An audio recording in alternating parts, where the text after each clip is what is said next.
Chapter 1. The Notes of Dorr-Prince. The dimly lit, damp alley exuded an odor reminiscent of rotting cheese, prompting the scant pedestrians to cover their noses in disgust. Their singular desire was to escape this wretched place as swiftly as possible. Even the neighboring residents would not tolerate lingering here for even a moment. Only a group of filthy feral cats roamed the alley, rummaging through nearby dumpsters to ascertain their evening repast. Yet, as with all things, exceptions exist. On occasion, a frail figure could be seen traversing the alley, seemingly unaffected by the foul stench that permeated the air.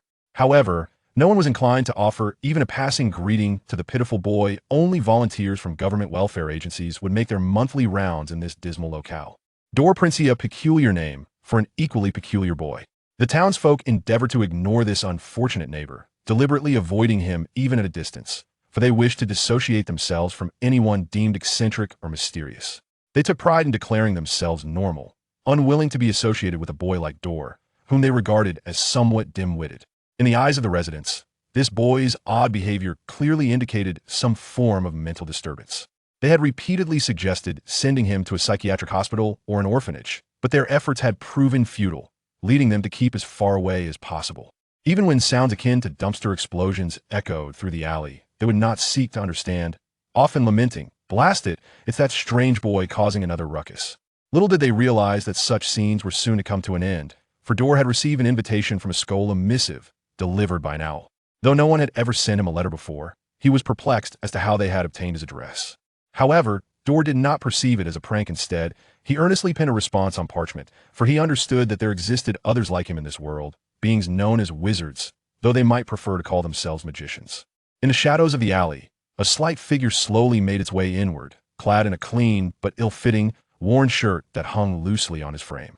His dark hair appeared somewhat unkempt, and his deep blue eyes, tinged with gray, evoked an unsettling aura, rendering him somewhat eerie. No one dared to meet his gaze. A glimpse of those grayish orbs could send a chill down one's spine. He was unnaturally quiet, an unsettling calm enveloping him, as if he were on the brink of some revelation. His pallid complexion was adorned with a rare smile as his frail form strode purposefully toward a dilapidated house. He pushed open the creaky wooden door, stepping onto the groaning floorboards, and retrieved a copper kettle from the hearth, pouring hot water meticulously into a porcelain bowl to brew himself a cup of substandard coffee before settling back into a slightly crooked chair. On the scratched and worn tabletop lay a filthy notebook, its surface marred by black grease, causing Dorr to furrow his brow slightly. To be frank, he was not particularly fond of the notebook's appearance, but he had no other recourse. It was his sole source of entertainment during his leisure time, perusing the fantastical world depicted within its pages. Though he harbored some uncertainty regarding its authenticity, he had indeed discovered this notebook among his father's belongings, and it was remarkably well preserved. He was certain that his alcoholic father had also read it, though regrettably, he had never witnessed any of the peculiar occurrences that transpired in his father's presence. His father bore only a name, devoid of a surname, which was perhaps the only source of his bewilderment. It was only upon encountering this parchment notebook that he grasped the possibility that a distant ancestor had lost his surname, expelled from his family, and nearly executed for being an anomaly within the wizarding world, known as a squib. Though squibs and muggles were not drastically different within the wizarding realm, particularly in an ancient magical lineage, being a squib was a stain that was not easily erased. Their fate typically involved execution or exile. One of his ancestors had been such an outcast, and despite his parents' prominent status within the family, they could not alter the family's verdict on squibs. They merely mitigated the punishment from execution to exile, banishing him to the Muggle world and reclaiming all ties to the wizarding realm. This notebook remained the sole relic connecting him to the wizarding world. Ever since Dorr made this momentous discovery, he had felt a surge of excitement. He had grown weary of being labeled a monster and had long sought a way back to the wizarding world, taking action based on the insights gleaned from a notebook, which suggested that a certain entrance to the wizarding realm might lie within London. Regrettably, his efforts had yielded no discoveries. Even his childlike adventures had not uncovered a single clue. It was not until he inscribed his troubles into this parchment notebook, only for the ink to vanish entirely, leaving the surface devoid of the greasy residue, transformed into a glossy black sheen, that he began to believe in the existence of the wizarding world, feeling a spark of wonder and intrigue. He had always possessed an uncanny, peculiar feeling that this notebook was unlike any other. This is the choice of destiny. Thank you, Merlin, for allowing me to see the light of day once more. Damned notebook. This was the first line to appear in the notebook. Dorr found himself perplexed. Although he knew who Merlin was, he did not comprehend the connection between Merlin and the wizarding world. He furrowed his brow gently, weighing each word he had penned. This was his sole means of understanding the wizarding world. He could not afford to lose this parchment due to recklessness. His deep blue eyes, tinged with gray, emitted a peculiar glimmer as he wrote with a quill. Greetings, I know not who you are, but I would appreciate an introduction. My name is Dorr, that is my full name, albeit without a surname. Are you Squib? No, wait, Squibs lack surnames, but also lack magical resonance. What I mean is, you must be a wizard. Damn it. Has the wizarding community fallen so low as to be devoid of surnames? The notebook's voice came forth like a twisted visage, vehemently cursing the wizarding world. Dorr's heart jolted. He finally understood that the wizarding world indeed existed. Yet, he furrowed his brow again, uncertain of the notebook's stance towards Squib descendants. From his grandfather's notes, it seemed that every wizard regarded Squibs as a disgrace to the wizarding realm, and the tone of the words felt akin to that of a mad old fool, rambling incoherently. He could only proceed with caution, patiently probing. He was unaware if this was indeed his singular opportunity to return to the wizarding world or realm filled with those of his kind, a place that would be nothing short of wondrous for him. Do you imply that every Squib bears no surname? Is it impossible for a wizard to be born from muggles? A wizard born from muggles? Where did you hear that damn theory? You poor boy, you ought to cleanse your mind with potions. Wizardry is a power inherent in bloodlines, a force both potent and enthralling, much like how mortals can never truly grasp their fate. The notebook's tone was firm and filled with ire. However, perceiving the notebook's attitude toward muggles, Dorr did not allow himself to feel disheartened. He merely recognized that he ought to avoid the topic and simultaneously understood the notebook's stance, making it considerably easier to navigate. If he wished to return to the wizarding world, he must be forthright. And what are Squibs? How could the power of blood lie dormant in the descendants of wizards? Is this not a curious phenomenon? By the way, how should I address you, Mr. Notebook? Dorr clung tightly to the phrase bloodline power, hoping to garner a favorable impression, at least altering some prejudices, thereby ensuring that the notebook would not refuse to engage with him. This time, the notebook did not immediately respond, causing Dorr some anxiety. It was only after he sipped a cup of coffee that clear letters began to reappear. You may call me Aubrey. In truth, the emergence of Squibs may indicate a weakening of bloodline power, or it could be that certain factors have sealed it. Nevertheless, this power shall awaken one day. Though it is uncertain when that might occur, it could take generations until the descendants unravel it. I know only this much. What do you think, child of Squib? Aubrey's tone was cunning as he unabashedly exposed Dorr's lineage. This revelation left Dorr feeling somewhat awkward and anxious.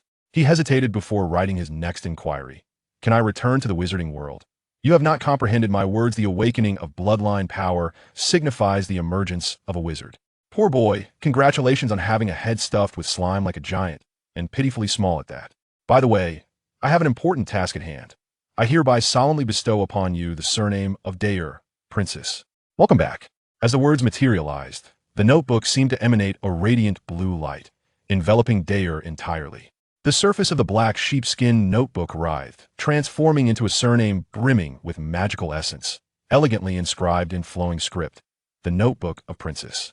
Dorr felt a twinge of terror, yet soon found acceptance of this surname blossoming within him, enabling him to utter his full name with surprising ease, which struck him as rather peculiar. He earnestly inscribed upon the pages, "What is happening? Contract magic, an ancient sorcery that even I struggle to recall, intertwines wizards with their names. Fortunate lad, it seems you have acquired a name of great significance." Aubrey's tone was laced with cunning, evoking an urge to hurl him into the furnace. Alas, Dorr could not act on such impulses, for he had yet to uncover the method to enter the wizarding world, despite having previously inquired earnestly, to no avail. He resolutely decided to pose the question once more. How may I enter the wizarding realm? This is destiny, a minor wizard on the brink of a momentous choice. Aubrey's voice was both oppressive and enigmatic, driving Dorr to the brink of frustration as he muttered under his breath, "Old madman." He struggled to maintain a facade of false cheer, striving to calm his agitated spirit, at least ensuring he would not inscribe any curses. Nonetheless, he could not resist penning a threatening remark. "I implore you, Mr. Aubrey, to enlighten me on how to enter the wizarding world, otherwise I shall cast you into the furnace. A minor wizard shall be guided by destiny to an ancient castle." Damn, are you threatening me? I ought to crush you like a bug, rather than waste my time solving the dilemmas of the fool. Aubrey lapsed into silence. Bang! With a resounding crash, the notebook snapped shut, ejecting his quill from the parchment. Soon, Dorr discovered he was utterly unable to reopen it. However, he seethed with indignation, vowing to await the so-called guidance of destiny, even though he had no inkling of what that entailed. Chapter 2. The Letter from Hogwarts. Dorr remained oblivious to the true nature of this so-called guidance of destiny, yet he did not disregard the conversation with Aubrey. As he relinquished any hope of reopening the notebook, he began to ponder each of Aubrey's utterances. Aubrey indeed bore the semblance of an old madman, yet Dorr mused that every wizard might possess such eccentricities. At the very least, Aubrey's words held a certain credibility in Dorr's eyes. This realization led him to comprehend that he was destined to return to the wizarding world, though merely conjecture. It bolstered his conviction. The name Princess, belonging to an ancient magical lineage, would not permit its descendants to languish in the contemptible realm of muggles, even if this descendant were a mute child. Yet he remained unaware that he was the sole survivor of the ancient princess family. He had to concede that his knowledge of the wizarding world was scant, scarcely distinguishable from that of muggles. Perhaps the only difference was that peculiar occurrences frequently transpired around him, and he was not particularly well liked. Filled with anticipation, Dorr awaited the arrival of the guide from the wizarding realm. Little did he know that in an ancient castle, his name had already been inscribed. Hogwarts, the finest institution of magic, is regarded as unparalleled in the eyes of the British wizarding community. Neither Beauxbatons nor Durmstrang could rival its esteemed reputation. Founded a millennium ago by 4 illustrious wizards, Hogwarts remains a bastion of magical education. Though Slytherin may not command universal respect among wizards, its greatness cannot be denied. As a wizard, one can proudly proclaim their status as a student of Hogwarts. While it does not confer superiority, it offers ample cause for pride. From this institution, both fearsome dark wizards and revered light wizards emerge, all undeniably powerful, though such individuals are few. This speaks to the exceptional quality of Hogwarts education, leading every young wizard who turns 11 to eagerly await their letter from Hogwarts. However, few would believe that managing the correspondence of Hogwarts is a laborious task. It necessitates the meticulous transcription of the names of incoming students on a sheepskin parchment, derived from the detection magic collaboratively devised by the 4 founders of Hogwarts, a process that, while not overly complex, requires considerable diligence. Yet within Hogwarts, only Professor McGonagall, the deputy headmistress and head of Gryffindor House, willingly undertook this tiresome duty, simply because it fell within the purview of the deputy head. She is a strict and just head, equally demanding of herself in her professional obligations. Regrettably, this occasion was not as seamless as those preceding it. With her keen gaze fixed upon the final name, which remained elusive and slippery, she found herself vexed. Its prolonged instability led her to question the efficacy of the detection magic. Only after binding a pile of letters to the legs of an owl did she witness the name manifest from the detection magic, causing her expression to grow grave. The silvery gray lettering evidently imbued this name with a particular arcane potency. Such magic was rare, employed only by the dark wizard who had fallen 10 years prior, instilling fear in the hearts of those who recalled his true name. Her thoughts immediately turned to Professor Dumbledore, the greatest white wizard of the century. Though the shadow of the dark wizard had loomed for a decade, no one could be certain he was truly dead. Should he return, the only individual he would fear is Dumbledore. I must inform Professor Dumbledore post-haste. McGonagall hastily jotted down the name and address on the sheepskin parchment before striding toward the headmaster's office. Despite the passage of 10 years, the specter of darkness still instilled dread. Otherwise, they would not hesitate to utter the name of the mysterious one. This would be nothing short of a calamity for the entire wizarding world. McGonagall mused as her eyes remained fixed upon the name, which was on the verge of vanishing from the parchment. Dorr-Princess. She would stake her reputation as a professor that this was no ordinary name. I never expected to see you at this hour, Professor McGonagall. Care for a piece of cockroach pie? As the stone gargoyle guarding the entrance to the headmaster's office parted, revealing the winding staircase, she beheld a pair of cerulean eyes peering at her from behind crescent-shaped spectacles. Tall and slender, with silver hair and a beard that could reach his belt, draped in a purple robe, his crooked nose bore the scars of at least 2 breaks, adorned with a glittering pink bow on his beard. He offered her a slight smile. Professor McGonagall seemed to harbor little fondness for the sweet delicacies cherished by Dumbledore. Her demeanor was exceedingly grave, as if she had been ensnared by a petrification curse. Her gaze sharp yet somewhat dazed. Professor Dumbledore, I believe you may find this name of interest, she declared, placing the parchment before him. The portraits in the headmaster's office stirred as if roused from slumber, peering curiously towards the table. The name inscribed on the parchment gradually began to fade, leaving behind but faint traces. Dumbledore slowly set down the overly saccharine treat in his hand, casting a puzzled glance at the pristine parchment. His bright blue eyes sparkled with intrigue as he removed his glasses to wipe them, then remarked in an odd tone, "What a remarkable spell. It appears that every enchantment brings forth new insights for the wizard." This was no ordinary incantation, and the child in question dwelled in the Muggle realm, perhaps lacking the proper conditions to encounter magic. Crucially, Harry would also be starting school this year. Clad in a vibrant green cloak with her black hair elegantly styled in a bun, she appeared somewhat agitated as she sat at the table. "Dear Professor, Hagrid has assured me that he will safely escort Harry to Diagon Alley.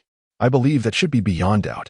However, Dumbledore suddenly fell silent, fixating intently on the fading name suffix, as if he could discern something further. His voice took on a prolonged and emotive quality as he mused.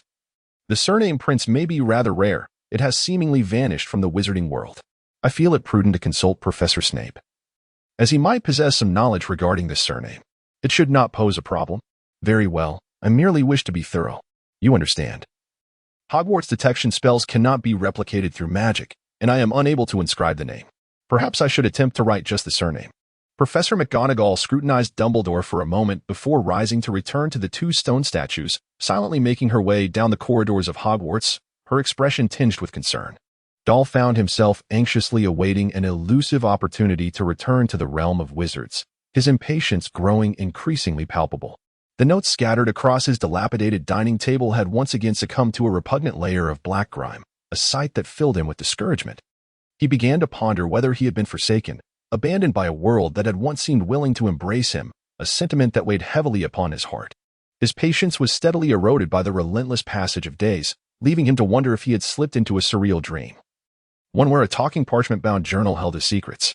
Before the arrival of the owl to his crumbling abode, he was often plagued by a gnawing anxiety.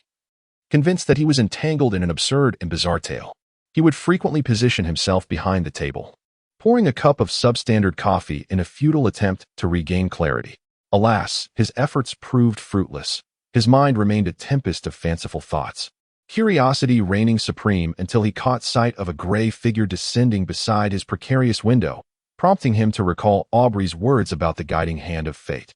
A sense of anticipation filled Dorr, and he eagerly tore open the pale yellow envelope bearing his address. He extracted the letter and read the elegant script inscribed in vibrant green ink, "To the headmaster of Hogwarts School of Witchcraft and Wizardry, Albus Dumbledore, President of the International Confederation of Wizards, Head of the Wizarding Association, First-Class Sorcerer of the Order of Merlin. Dear Mr. Prince, it is with great pleasure that we inform you of your acceptance to Hogwarts School of Witchcraft and Wizardry. Enclosed, you will find a list of required books and equipment. The term is set to commence on September 1st. We await your owl with your response by July 31st.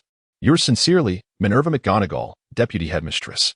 Doll fixed his gaze intently upon the letter, acutely aware of his newfound sensitivity towards words imbued with magic. His queries erupted in his mind like a cascade of fireworks, each demanding attention, yet leaving him uncertain about whom to approach for answers. Suppressing his palpable excitement, he resolved to peruse the enigmatic correspondence, intricately contemplating each phrase. It was then that he unearthed a rare piece of parchment from a pristine yet dilapidated cabinet. The parchment exuded a musty, damp aroma that momentarily unsettled him. However, he felt he had no choice. His eagerness to step into that mysterious realm and attend Hogwarts, a magical school he had never previously heard of, eclipsed all doubts. With a determined heart, he composed a thoughtful reply. "Dear Professor McGonagall, I beg your pardon for my ignorance regarding Hogwarts, this rather perplexing institution of magic. My mind is awash with questions, and I would be immensely grateful for any elucidation you could provide." As Dorr-Prince gently affixed the letter to the leg of his somewhat disdainful owl, which was still unimpressed by the taste of his coffee, he let out a long sigh of relief, sensing that a world brimming with wonders was beckoning him.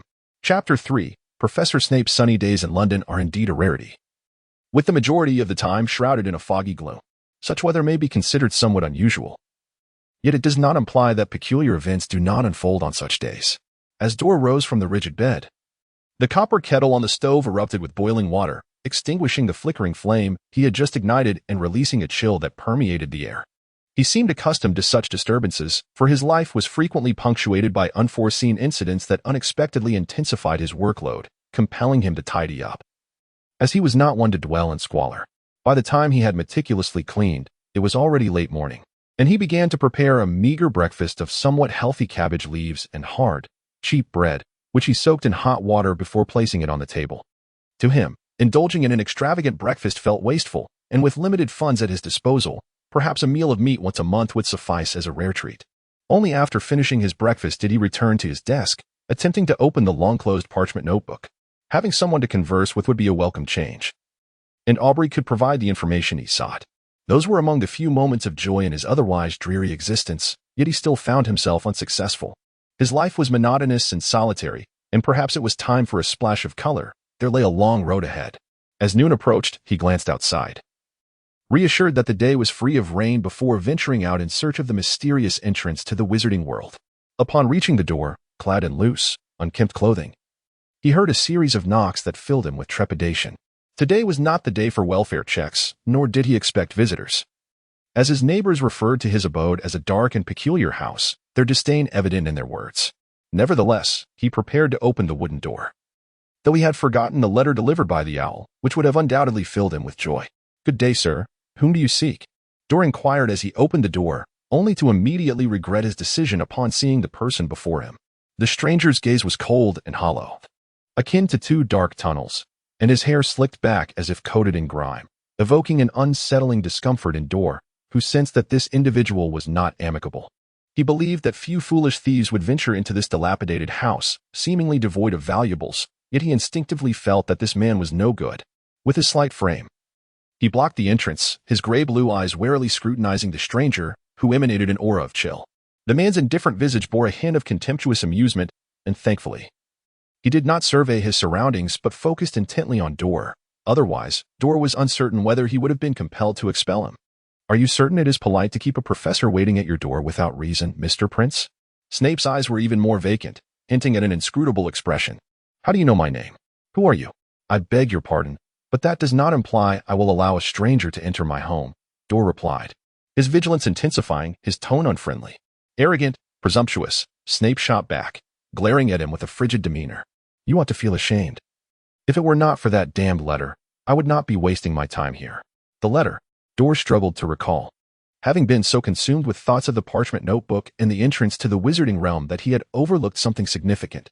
Yet the letter delivered by the owl remained vivid in his memory, and he quickly connected the dots, realizing that the man before him was indeed a wizard.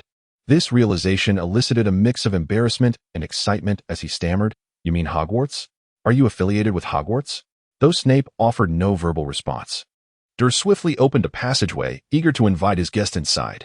He excitedly poured a cup of the few precious commodities in his possession, tea left by his father. Albeit possibly stale, but he had never tasted it, assuming it to be pleasant. It was not until Snape's disdainful gaze shifted from the tea that Dorr could no longer contain his curiosity. "Is Hogwarts truly a school of magic? I mean, I am a wizard. I can hardly believe it. They all call me a monster, and I have never encountered anyone like myself." Under the chilly atmosphere, Dorr struggled to suppress his excitement, leading to a somewhat incoherent outburst. "Hogwarts is the most renowned institution in the wizarding world. I see in you the perfect amalgamation of Gryffindor's recklessness, Hufflepuff's mediocrity, and Ravenclaw's timidity," Snape remarked, leaning closer as if scrutinizing a plate of spoiled food. His sharp nose nearly touching Dorr's face, his icy gaze piercing through him, causing Dorr to shrink back. "I hope you are sorted into Slytherin, to spare your ancestors the disgrace." With that, Snape waved a wand, and the tea vanished without a trace. The chilling tone doused Dorr's initial excitement, leaving him momentarily silent as he cautiously inquired, "What is to be done now?" "You will find out. We are heading to Diagon Alley. Time is of the essence, and I do not wish to squander it on trivialities. I expect you to prepare promptly," Snape replied, offering no further explanation, seemingly too indifferent to elaborate. He had never come to welcome a new student, as he was the head of Slytherin House, and his biases served as a convenient guise. This is a dreadful explanation. Worse than Aubrey's, Dorr mused internally, detecting a hint of unspoken anticipation in Snape's tone. Unfortunately, he had no knowledge of Diagon Alley. Yet he sensed it was of great significance, potentially the very wizarding world he had yearned for. A wave of indescribable joy surged within him as he hastily finished his cup of coffee, feigning composure as he said, "Sir, I believe I have nothing to prepare. Mr. Prince, you should address me as Professor, whether at Hogwarts or here. I doubt your intellect is sufficient to remember my name after a single mention. So I willingly repeat it. Professor Snape," he said sharply, placing a hand on Dorr, and they vanished from the threshold. When Dorr materialized in a filthy, cramped tavern, he felt utterly drained, unable to muster the strength to pose any pressing questions, as his stomach churned and nausea threatened to overwhelm him. The sight of the sordid little space only amplified his discomfort, leaving him uncertain whether this was the stranger's intent. However, Snape had no intention of letting him off the hook. His cold voice rang out once more. "I believe Mr. Prince has yet to respond to my earlier remarks. You ought to learn some manners." Yes, Professor Snape. I shall address you as such," Dorr stammered, suppressing the unease in his stomach. Already resigned to the fact that this was bound to be a wretched journey, yet he did not care. Gaining entry into that unfathomable world was the greatest blessing of all, and he had long since learned to disregard malicious intent. He surveyed his surroundings with an insatiable curiosity, yet failed to uncover the information he sought, which left him somewhat disheartened. In the realm of wizards, this renowned locale was far from desolate, despite its dimness and filth. The moment Severus Snape arrived, an inexplicable aura of solitude enveloped the place. "What do you require?" Tom hastily approached Dorr, his tone tinged with urgency, as though he wished for Snape to depart swiftly, for his presence posed certain inconveniences to Tom's business. "I believe I do not require anything." Snape uttered little more, forcibly guiding Dorr to a wall adjacent to a refuse bin, where he began to strike with his original wooden stick, up and down, back and forth. Dorr was astonished to discover that the bricks in the wall were incessantly twisting, and in a moment, a vast archway emerged, ample enough to accommodate 2 individuals. This was Diagon Alley. He should produce his list of items, knowing precisely what he intended to purchase, for this was his scholarship. Snape's voice remained as dull and frosty as ever, as he pulled Dorr into the archway and impatiently tossed him a jingling pouch of coins, only to vanish in the blink of an eye. Dorr had yet to acclimate to Professor Snape's brisk demeanor. He was still attempting to locate the elusive figure who had abandoned him in this unfamiliar place. Frustration soon enveloped him, for this individual had left him stranded without any prior indication of what he was supposed to prepare. Consequently, the most essential items were conspicuously absent from his possession. He cast an irate glance at the wall behind him and, in a fit of anger, delivered a forceful kick. Under his breath, he muttered curses, lamenting his predicament. "Damn it, I have been left by a stranger in a foreign land. Who can tell me how to escape?" Even the wizarding world, which he so ardently admired, felt alien and potentially perilous to him. Clutching the coin pouch, he stood bewildered, scanning his surroundings with a mix of excitement and a newfound calmness. He recognized that he required a competent guide, rather than a rather irksome professor shrouded in inexplicable emotions, and the crucial item list that he had neglected to bring along. Despite having perused it multiple times, he was uncertain of his ability to recall every detail. He felt akin to a lost muggle, aimlessly seeking direction. He endeavored to approach someone with a kind demeanor for assistance, yet, as he took a few steps, he noticed several individuals regarding him with peculiar scrutiny. The cloaked wizards whispered and pointed behind his back, reminding him that he was still clad in ill-fitting muggle attire. Disheartened, he realized that in this wizarding realm, he appeared to be an oddity. Though the surroundings were imbued with enchantment, they did not disorient him. Rather, he yearned to encounter someone to inquire about his situation, preferably a fellow first-year student from Hogwarts, the ideal scenario he had envisioned. Chapter 4. Hermione Granger. The dazzling sunlight illuminated a stack of cauldrons outside a nearby shop. Above them hung a sign proclaiming, "Copper, brass, tin-plated, and silver cauldrons. All sizes available, self-stirring, collapsible." Everything seemed utterly bewildering. Dorr patiently searched for his objective, his curiosity piqued as he gazed around. He longed to imprint every detail into his memory, for this was his inaugural visit to the wizarding world. Although one of his distant ancestors might have been a wizard from an ancient lineage, he felt no connection to that legacy. All he desired was a life of his own. This realization quickly dispelled any lingering resentment towards a Hogwarts professor named Snape, which seemed rather foolish. The dynamic between professor and student did not appear equitable, and he sensed that harboring animosity towards an adult wizard could be dangerous. As inferred from the serene atmosphere of the leaky cauldron, Professor Snape was not one to be trifled with. Welcome to Diagon Alley and the wizarding world, Doll whispered to himself, marking his first celebration of this new realm. Though lacking Snape's guidance, he felt liberated to explore at will, which brought him a sense of relaxation. He wished fervently for additional eyes to perceive everything with clarity. Several cloaked wizards stood outside the apothecary, and as he passed, he overheard sharp haggling. Just powdered streelers. For sickles an ounce, you must be mad. A low, melodic hum emanated from a dimly lit shop, where the sign read, Elop's Alimporium, Grey Owls, Barn Owls. Tawny owls, brown owls, snowy owls. A few boys, slightly younger than Doll, pressed their noses against the display window, captivated by the flying broomsticks showcased within.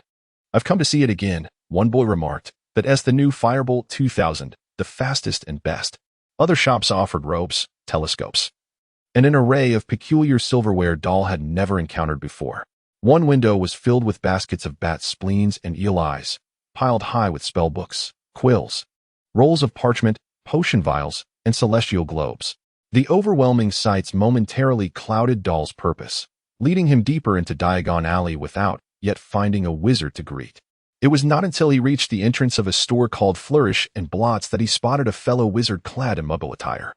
He observed the books the girl was purchasing and recognized her as a first-year student at Hogwarts, for he had seen the titles on the item list. However, a tall, stern witch in a vibrant green cloak standing beside her intimidated him. Gathering his courage, he approached the girl, fearing that without doing so, he might end up spending the night in Diagon Alley, a rather unwelcome prospect. Hello, I was wondering if you were a first year at Hogwarts? I believe I could greatly use your assistance, Doll said, his throat dry and his words tumbling out nervously. He was acutely aware of his social awkwardness, his reclusive nature having kept him at a distance from crowds. Yet, he consoled himself with the thought that this was a necessity. You are. And while I would be more than happy to help you, I must admit I do not know your name. I am Hermione Granger. You may call me Hermione. Doll could distinctly sense the girl's nervousness, which she attempted to mask with a rapid cadence. Her gaze lingered on him for a few seconds before she resumed speaking. What I mean to say is that you are a wizard, just like a muggle. It's a pleasure to meet you. How can I assist you? Hello, my name is Dorr-Prince, but you can call me Doll. Hermione. I believe you can help me in every way, as it seems to be my first visit here, and someone has left me alone. I am at a loss regarding what to do, and I didn't bring a supplies list. Doll felt an overwhelming sense of shame, particularly in front of his peer, wishing he could disappear into the ground. He loathed himself for notwithstanding that icy gaze and providing a more detailed response. He felt somewhat self-inflicted, and his anxiety intensified. You are Doll. A piercing glance was cast upon him, evoking a sense of unease, and strangely, the Sirius which seemed to be grappling with his full name, yet found it difficult to articulate. However, it was only a moment before the girl extended her hand and cheerfully introduced herself. Nice to meet you, Doll. This is Professor McGonagall. She brought me to Diagon Alley. I swear, I have never visited such a marvelous place. Me neither, Doll replied in a rather dry tone, still feeling the weight of that penetrating gaze upon him, which made him uncomfortable, though it was far more bearable than Professor Snape's hollow stare. He quickly redirected his attention to the girl before him, with her thick brown hair and two prominent front teeth, which he found utterly endearing. She was like his saving grace. My father is a dentist. I never imagined I was a witch. Even the letter from Hogwarts made me think it was some prank. I can't believe this is real. It feels like a dream. By the way, who brought you to Diagon Alley, and why did they leave you here alone? Hermione's rapid-fire questions momentarily overwhelmed Doll, who had just been excited a second earlier, now facing her irate inquiries regarding that irresponsible professor. He felt a sense of relief that someone shared his indignation and replied with a somber tone, it was Professor Snape. He must have had something important to attend to. Do you know? I need to familiarize myself with this place, so I plan to buy as many books as possible. Have you purchased any? Oh, right. You forgot your supplies list. It's on the second page of the letter. You shouldn't be so careless. It's crucial. Without it, you won't be able to accomplish anything in Diagon Alley. Hermione's thoughts were evidently several steps ahead of Doll's, as she waved the supplies list in her hand and kindly offered it to him. Perhaps it would have been better without the barrage of reproaches, Doll mused.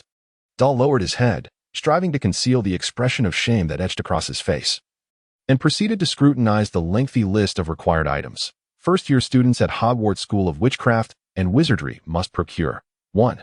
3 plain work robes, black. 2. A plain pointed hat for daytime wear, black. 3. A pair of protective gloves crafted from dragon hide or similar material. 4. A winter cloak, black, with silver fastenings. Please note, all student attire must bear a name tag. Textbooks. All students are required to prepare the following tomes. Standard Spells. Beginner, by Miranda Goshawk. A History of Magic by Bathilda Bagshot. Magical Theory by Adalbert Waffling. The Beginner's Guide to Transfiguration by Emmerich Switch. 1000 Magical Herbs and Fungi by Philidus Spore. Magical Drafts and Potions by Arsenius Jigger. Fantastic Beasts and Where to Find Them by Newt Scamander. The Dark Forces. A Guide to Self-Protection by Quentin Trimble. Other equipment. A wand, a large cauldron, standard size 2, tin-plated, a set of glass or crystal vial, a telescope, a brass scale. Students may bring an owl, a cat, or a toad. Parents are particularly advised that first-year students are not permitted to bring their own broomsticks. Dahl gazed at the extensive list with a throbbing headache, sensing that his purse might not contain sufficient funds to acquire these items. His apprehensions soon materialized into reality as he heard Professor McGonagall explaining. The currency of the wizarding world consists of galleons, sickles, and nuts. 17 sickles make 1 galleon, and 29 nuts constitute a sickle. I fear the school's financial aid may not suffice for you to purchase brand new textbooks. You might consider second-hand books, which are no different apart from the learning embedded in their pages. Now, child, you should accompany us, for I am concerned you may overlook something vital, which would pose a significant inconvenience. With swift strides, Professor McGonagall ushered Dahl into the bookstore, diligently rummaging through an old shelf and selecting the necessary textbooks one by one. Dahl handed the pouch of coins to the proprietor of the leaky cauldron, yet he remained perplexed by the conversion rates of wizarding currency. He felt a profound gratitude towards the stern witch. Professor McGonagall was decidedly superior to Professor Snape, or so he mused. Had it not been for the initial scrutinizing gaze, he believed his esteem for Professor McGonagall would have soared even higher. Although he had successfully procured the textbooks, numerous other items remained on his shopping list. Feeling somewhat awkward, he trailed behind Hermione, clutching a stack of second-hand textbooks. Fortunately, Hermione was also new to this endeavor. Her exploration of the bookstore consumed more time than mere shopping, leaving her little opportunity for anything else. Are you familiar with Hogwarts? She inquired. Professor McGonagall told me it is the finest school of magic in Britain, and I concur. I gleaned this from a historical account of Hogwarts that I purchased, finding it rather enlightening. Has Professor Snape imparted any knowledge to you? Hermione frequently turned her head back, attempting to synchronize her pace with Dahl's, fostering better communication. She had much to discuss with this fellow wizard hailing from the Muggle world. Yet the constant turning proved to be quite exhausting. Darth's gaze was somewhat vacant. He truly could not ascertain whether he had been fortunate moments ago. Yet, as he listened to Hermione's unreserved words, a sense of weariness enveloped him, much of which stemmed from his own ignorance. Upon hearing her statement, his eyes flickered with a hint of movement. Indeed, Snape had imparted some rather cryptic remarks to him, yet he hesitated to divulge them. However, upon observing Hermione's eager expression, he found himself compelled to display his knowledge. Clearing his throat deliberately, he earnestly proclaimed, Snape did indeed tell me that Gryffindor is reckless, Ravenclaw is timid, Hufflepuff is mediocre, and that I would do well to consider Slytherin. As Dorr walked ahead, he remained oblivious to the fact that Professor McGonagall had come to a halt. Her sharp gaze fixed upon him. With a hint of irritation, she called out, This is prejudice. You would do well to forget such notions. Both Hermione and Dorr felt a sense of bewilderment, yet the sight of the typically stern witch displaying a flicker of anger startled them. Consequently, they fell into a quietude, cautiously exchanging glances to communicate their thoughts. They had successfully acquired various supplies, with only the wand and pet remaining, the wand being the ultimate aspiration of every young wizard. Even the serious Professor McGonagall could not resist the infectious enthusiasm of the two aspiring wizards regarding wands. They engaged in animated conversation, envisioning the spells they would cast with their future wands until they arrived at the last shop, which was small and dilapidated. The gilded sign on the door had nearly faded, reading, Ollivander, established 382B, C, for the finest wands. Within the dusty window display, a solitary wand rested upon a faded purple cushion. Upon entering the shop, the sound of jingling bells resonated from somewhere in the back. The shop was quite small, containing only a long bench. Professor McGonagall seated herself on the bench, while Dorr and Hermione felt an odd sensation, as though they had entered a meticulously organized library. They suppressed the myriad of questions swirling in their minds and began to examine the countless narrow boxes stacked nearly to the ceiling. for reasons unknown. A chill suddenly coursed through Dorr's heart. The dust and silence seemed to conceal a mysterious magic. Chapter 5. Wands and Pets. Good afternoon. A gentle voice startled Dorr. Hermione was equally taken aback by the sudden loud clattering that followed, causing her to instinctively step back several paces to regain her composure. An elderly man stood before them, his pale blue eyes gleaming like two radiant moons in the dimly lit shop. "Hello," the two greeted awkwardly, casting a puzzled glance at Professor McGonagall in search of assistance, only to be met with disappointment as she showed no inclination to help. "Ah, yes," the old man responded. "Indeed, Professor McGonagall. I did not expect to see you here at this time. It feels like just yesterday when you took a wand from here, a 12¼ inches long. Made of you, resilient and flexible, a splendid wand for transfiguration." Mr. Ollivander approached Hermione and Dorr wished for a blink from him, as his silvery eyes sent shivers down their spines. "Are you new students this year?" Mr. Ollivander inquired, scrutinizing them for a moment before leisurely asking. The two nodded nervously, feeling as though a gigantic hand had gripped their hearts, yanking them in a disconcerting manner. They realized that acquiring a wand was not as straightforward as they had anticipated. However, Mr. Ollivander showed no signs of letting them off the hook, his gaze fixated on Dorr's strikingly blue, somewhat gray eyes, causing Dorr to feel an odd sensation as the man's body trembled slightly. "Is there something wrong with your eyes?" Mr. Ollivander blurted out unexpectedly, as if compelled by some unseen force. Realizing his words might have been intrusive, he hastily apologized. "Forgive my curiosity." He then continued in a melodious tone. "You have come here to select a companion for a wizard's life. Remember, it is the wand that chooses the wizard. May I have your names?" "Hermione Granger." "Mr. Ollivander, please pardon my boldness, but why is it that a wizard is best suited to only one wand?" Hermione asked without hesitation, eager for understanding, as the wonders of the wizarding world were entirely novel to her, and she yearned for every morsel of knowledge. "And you, Hogwarts new student, what is your name?" Mr. Ollivander appeared to disregard Hermione's question, his attention fixated on Dorr, avoiding direct eye contact. Dorr-Prince, Mr. Ollivander." Dorr felt an overwhelming sense of anxiety. Today felt like a calamity. He could not fathom what made him so intriguingly scrutinized. Was he some sort of anomaly in the wizarding realm? Yet he felt a sense of belonging here, for the acceptance he sensed from the wizarding world was evidently far greater than that from Muggles, who would likely consider sending him to an asylum.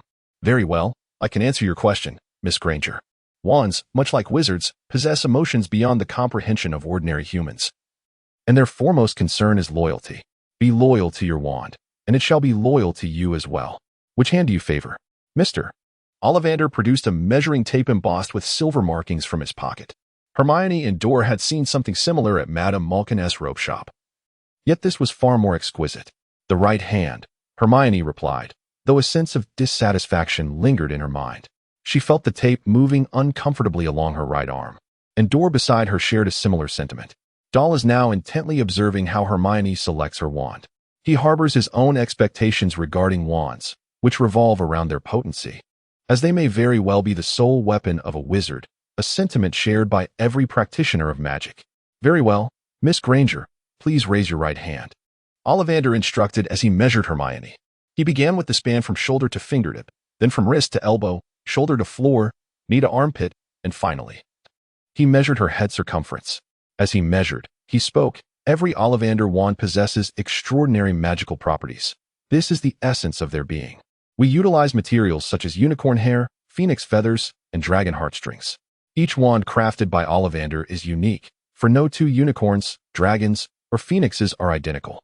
Of course, should you wield a wand that rightfully belongs to another wizard, you shall never achieve the same efficacy.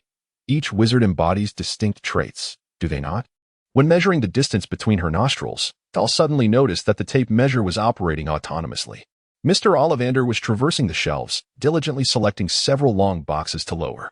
"All right," he declared, as the tape measure tumbled to the floor in a curled heap. "Now, Miss Granger, give this one a try. It is crafted from hawthorn wood and unicorn hair, measuring 10¼ inches in length. Quite flexible indeed. Wave it, if you will." As Hermione grasped the wand with a skeptical flourish, Ollivander swiftly reclaimed it. "Hawthorn wood, dragon heartstring, 11½ inches long. Ah, very resilient. You may wish to try this one." However, once again, as Hermione barely seized the wand, Ollivander snatched it back, excitement brimming in his demeanor as he presented a long box, vinewood, dragon heartstring, 12 inches long. This one is most suited for you, Miss Granger. You should consider yourself fortunate. Hermione's eyes displayed a hint of confusion.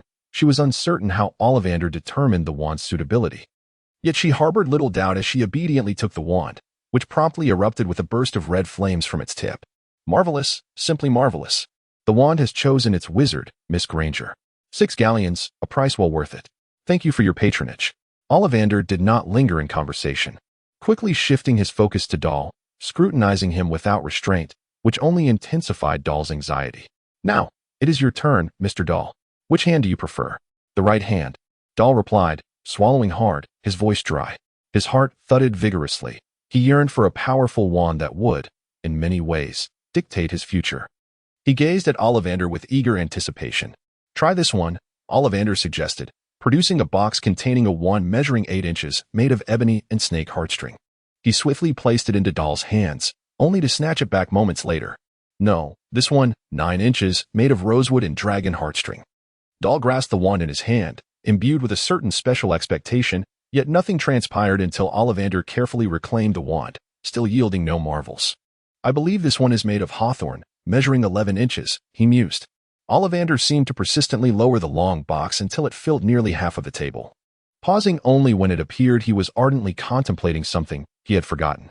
Doll felt a tingling sensation in his arm, which he held aloft in a state of persistent anticipation. Yet, he remained undeterred, brimming with excitement and hope. Perhaps he was destined to be exceptional. However, this sentiment did not linger for long, as Ollivander's words shattered his reverie. I am uncertain whether I should present that wand, or even if it will prove successful. However, Mr. Doll, you certainly possess an aura that seems fitting for it. His speech was laden with questions and uncertainty. Hermione and Professor McGonagall observed him from the sidelines. Though McGonagall's gaze was sharper and imbued with a degree of caution, Doll gazed in bewilderment at Ollivander, who was rummaging through the shelves, a sense of foreboding enveloping his heart. Finally, Ollivander produced a rather pristine long box, stating, "You may wish to try this one, crafted from a shard of silver fur, adorned with the long whiskers of a cold land tortoise, measuring 13 inches, in a rare departure from his customary elaboration on the wand's characteristics." Ollivander resolutely thrust it into Doll's hands. Doll felt a chill, one that he would not have experienced even in the narrow alleys of his home. And soon his hands were adorned with icicles, though, in the blink of an eye, the warmth of his body dispelled them. "This wand, I believe, is most suited for you," he remarked, his voice laced with wonder. "It is simply extraordinary, far beyond my expectations. I never imagined it would allow anyone to touch it." Ollivander, brimming with excitement, leaped from the ground, scrutinizing the wand in Doll's hand with keen interest. In a hushed tone, he continued, "This one requires merely 8 silver sickles. Thank you for your patronage."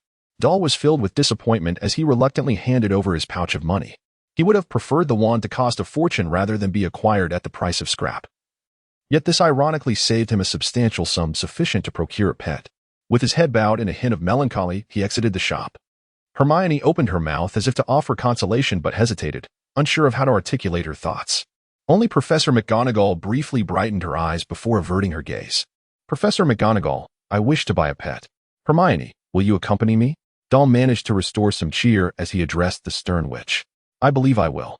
Though I do not intend to acquire a pet in my first year, as it may be a waste of time," Hermione replied courteously, and for once, refrained from chastising Doll. "Very well, let us proceed to the Elops Owl Emporium. You will need an owl, as they are quite adept at delivering parcels and messages." Professor McGonagall proved to be a competent guide, offering explanations at appropriate moments, her tone far less grave than her expression. "I do not fancy owls. I wish to buy a turtle. They are easy to care for, do not consume much time, and move slowly, so I need not worry about losing it," Doll jested, flashing a smile at Hermione, feeling that the day was not as dreadful as he had initially thought. "All right, a turtle it is," Hermione replied with a kind smile. And together with Professor McGonagall, they ventured into the dimly lit pet shop. Doll soon spotted a sea turtle adorned with a deep blue shell, resembling a colossal sapphire. He had never encountered such a large gemstone before, as the turtle lay motionless in its sparkling glass enclosure, appearing more like a stone than a living creature. He purchased it for a meager price. It remained dormant, showing no signs of awakening. a state that persisted throughout the seasons, much to the chagrin of the shopkeeper, who suspected it might be ill. The acquisition of a pet marked the final task on his list, and he swiftly made his way to the exit of Diagon Alley, exchanging the remaining galleons at Gringotts for pounds, as he lacked sufficient Muggle currency for his journey home. He and Hermione checked their purchases at the Leaky Cauldron, where Professor McGonagall vanished after wishing Tom to take good care of the 2 new Hogwarts students. "Well, I believe we have everything. I am waiting for my father," Hermione stated while seated on a relatively clean chair, glancing at Doll. "Oh, I think I can manage to return home alone shortly," Doll replied, not wanting his newly acquainted friend to see him in such a dismal place, despite his indifference to his living situation. "All right, will you write to me? You should have bought an owl earlier. It would allow for more frequent correspondence." Hermione couldn't help but impart a bit of advice, which Doll found oddly comforting. He noticed her expectant gaze and quickly provided her with a reassuring response. The postal system in London was not as dreadful as it seemed. He produced the train ticket from his pouch, waving it with cheer as he declared, "See you at King's Cross. I will write to you." Chapter 6. Encounters on the train. Time flew by, and during that period, Doll diligently cared for his sea turtle, witnessing its gradual return from dormancy. When he discovered that the turtle had grown 2 long whiskers on its snout, he eagerly pinned a letter to Hermione to share the news. Regrettably, Hermione did not express gratitude, but instead urged him to read more books, cautioning him not to fall behind the young witches and wizards from wizarding families. Doll responded to Hermione's admonishments with a wry smile, promptly adhering to her advice, his insatiable curiosity about the wizarding world igniting within him. In recent days, the notebook from Aubrey had remained eerily silent, resembling its former state, or rather, deteriorating even further. He could not even unlock the leather-bound tome. Additionally, Madame Malkin's robe shop had dispatched his school uniform via owl, accompanied by a letter stating that Madame Malkin was unable to inscribe Doll's name on the nameplate, instead advising him to attempt the enchantment upon his arrival at Hogwarts. On the 1st of September, Doll indulged himself for once. Savoring the tantalizing aroma of roasted meat that made his mouth water, he swiftly consumed a significant portion, taking the remainder with him as he trudged out of the dark, damp alley, dragging a large, tattered suitcase. As he glanced back at his old home from the alley's mouth, an impulse to obliterate it surged within him. It truly had been a wretched childhood, he mused. Is this the platform for King's Cross Station, platform 9 3/4? Doll pondered, scratching his head in confusion. He realized he should have thought to write to Hermione. Professor McGonagall must have informed her, as she was always so meticulous about such matters. However, it was now too late. Perhaps Hermione had already departed, and even if he ventured to the telephone booth, there was no way to reach her if she were not at home. Doll now fervently prayed that he might encounter Hermione at King's Cross Station, ideally hoping she would remember to wait for him at that indistinct signpost. This was his first experience hailing a Muggle taxi, a rare indulgence. Although the gaze of the bushy-bearded driver was rather less than welcoming, he felt a mounting impatience, envisioning the exquisite sensation of wielding his wand and casting spells, his heart racing uncontrollably once more. Upon arriving at King's Cross Station, he remained acutely aware of this anticipation and excitement, perhaps a memory that would linger for a lifetime. As he stepped into the bustling train station teeming with Muggles, a sense of panic washed over him, instinctively repelled by the throngs of people, causing a wave of discomfort to envelop him. Moreover, when he realized that between platforms 9 and 10 stood merely a wall, he found himself momentarily dumbfounded. Could it be that a secret incantation was required? Curse that elusive platform 9 3/4. It simply did not exist here. Doll grumbled under his breath, feigning a need for rest as he slowly approached the wall, glancing around to ensure that no one would notice his peculiar behavior. Cautiously, he extended his hand behind him to touch the wall, only to find it utterly vacant, as if nothing was there. In disbelief, he rubbed his eyes and then pressed his back firmly against the surface. Then, oh, no. Doll barely had time to exclaim before he was abruptly propelled onto the platform, his trolley being drawn in behind him and pinning him down. There he lay, sprawled out, catching sight of boots crafted from some unknown magical creature's hide scuttling about, while his ears picked up murmurs like, "Oh, this is simply marvelous. I should have thought of this sooner. Barging in is rather a splendid idea." Doll felt his cheeks flush, and he quickly rose to his feet, lowering his head as he made his way toward the steaming red train carriage. At that moment, he had no inclination to glance around. He simply felt embarrassed and hoped that no one would recognize him. He sought Hermione, eager to forget his earlier indiscretion, and promptly set his sights on finding his only friend, with whom he could at least converse comfortably. As he ventured into each compartment, He began to feel a headache coming on. Locating a single person amidst the throng was proving to be quite a challenge. "I apologize." Dorr sincerely murmured to the small wizard already seated in the compartment, having lost count of how many times he had uttered those words. Unfortunately, he remained resolute in his quest to find Hermione, believing that this endeavor was far preferable to sitting with a stranger. He was somewhat reclusive and not particularly skilled in socializing. "You are a new student at Hogwarts," a pale, slender young man soon caught his attention. However, Dorr deemed the inquiry superfluous, as every individual aboard the train was undoubtedly a Hogwarts student. "Oh, indeed," he replied, standing awkwardly at the compartment door. Feeling that he should not squander time here, but rather seek a place to settle down, for weariness was beginning to take its toll. "You haven't found a compartment," the boy remarked, dragging out his words in an attempt to pose his question with an air of elegance. Yet, Dorr was unimpressed, as he found the interaction rather uncomfortable indeed. It felt exceedingly awkward. "I suppose I am searching for my friend. It was a pleasure to meet you," Dorr wished to bid farewell. But the boy would not let him off the hook. Before he could utter his goodbyes, the boy once again elongated his words, this time with a hint of pride, stating, "Are your parents of the same ilk as ours? I mean, are they wizards? I am fortunate. Both my parents are wizards. My name is Draco Malfoy. And yours?" Dorr Puslin. "I believe I ought to continue my search. I fear my friend might be waiting anxiously." Dorr politely acknowledged the boy, preparing to resume his quest for Hermione. Engaging in conversation with this frequently drawn-out speaker, who exhibited clear communication difficulties, felt like a considerable strain and an exhausting endeavor. Dorr did not wish to squander his time here. He merely found the boy's manner of speaking somewhat unappealing, without harboring any particular animosity, which struck him as rather peculiar. "Prince." Draco was deep in thought, and soon he clarified his mental musings, exclaiming in astonishment, "How could it be? It is indeed Prince, oh no." When he cast another glance towards the box entrance, he gasped in surprise as he discovered that the surname Prince had vanished. Draco never anticipated that he might forfeit the chance to befriend a scion of an ancient pureblood family. He was certain that if his father were to learn of this, he would surely reprimand him soundly. Although Dale was aware of his lineage from the esteemed Puling family, he found it difficult to articulate his lineage beyond his father or great-grandfather, leaving him somewhat tongue-tied when faced with Draco's inquiries. This discomfort compelled him to retreat hastily, as he wished to avoid the prejudiced gazes of the young wizards inhabiting the magical world. Fortuitously, he had chosen Hermione, a witch from the Muggle realm, as a friend, which provided him with a semblance of shared experience. Ultimately, he was relieved to have departed from that compartment without lingering too long. Soon, as Dale traversed the corridor, a familiar voice beckoned him. Following the sound, he effortlessly spotted Hermione, who was unexpectedly gazing at him amidst the bustling crowd. "Hermione," Dale exclaimed with exuberance, dragging his large, worn suitcase with great difficulty toward her direction. "You ought to find a place to sit rather than dragging your suitcase around. It's quite cumbersome." Hermione remarked habitually before he could reach her, a testament to the peculiar bond they shared by entering the wizarding world together, which naturally drew them closer as friends.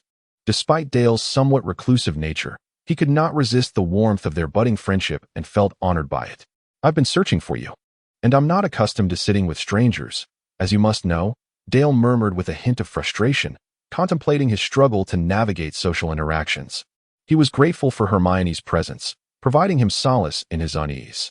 "You should learn to make friends. Your disposition is far too introverted, which is not beneficial," Hermione chided, frowning slightly.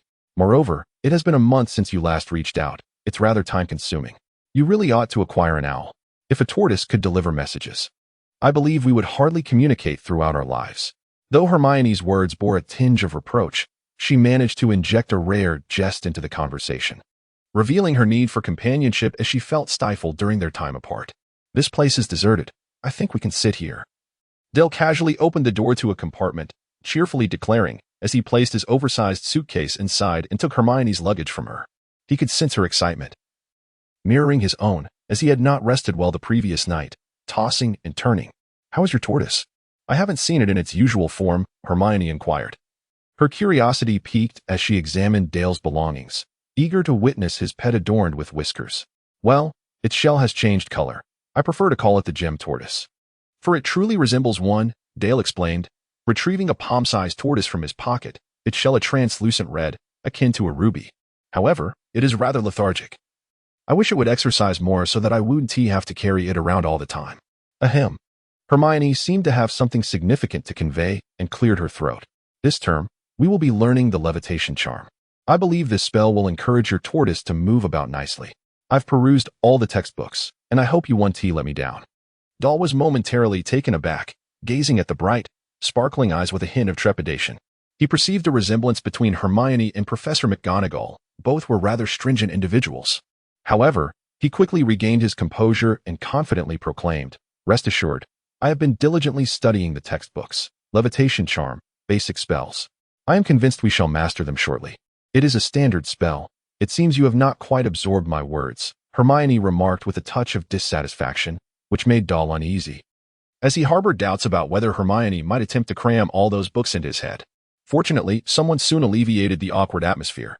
The compartment door swung open with a forceful bang, and a round-faced boy entered, slightly sobbing. "Excuse me," he said. "I was wondering if you've seen my toad? Its name is Trevor, and I lost it as soon as I boarded the train. I always misplace it." Hermione and Dorr shook their heads regretfully.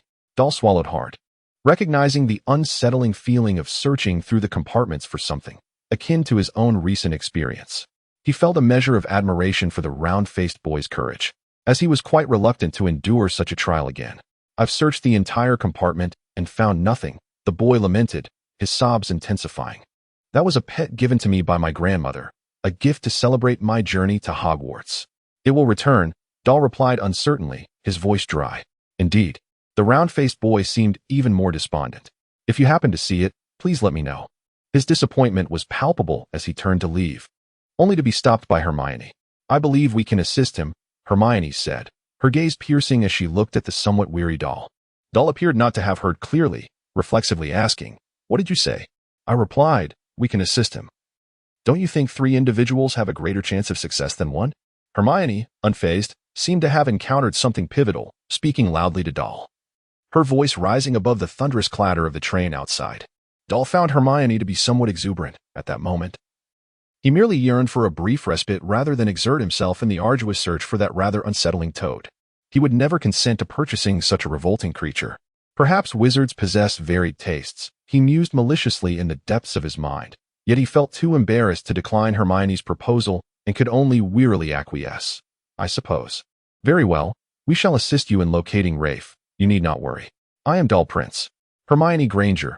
A pleasure to make your acquaintance." Hermione cheerfully extended her hand, eagerly wishing to step out of the carriage, leading Dorr to suspect that her assistance for the boy was merely a pretext.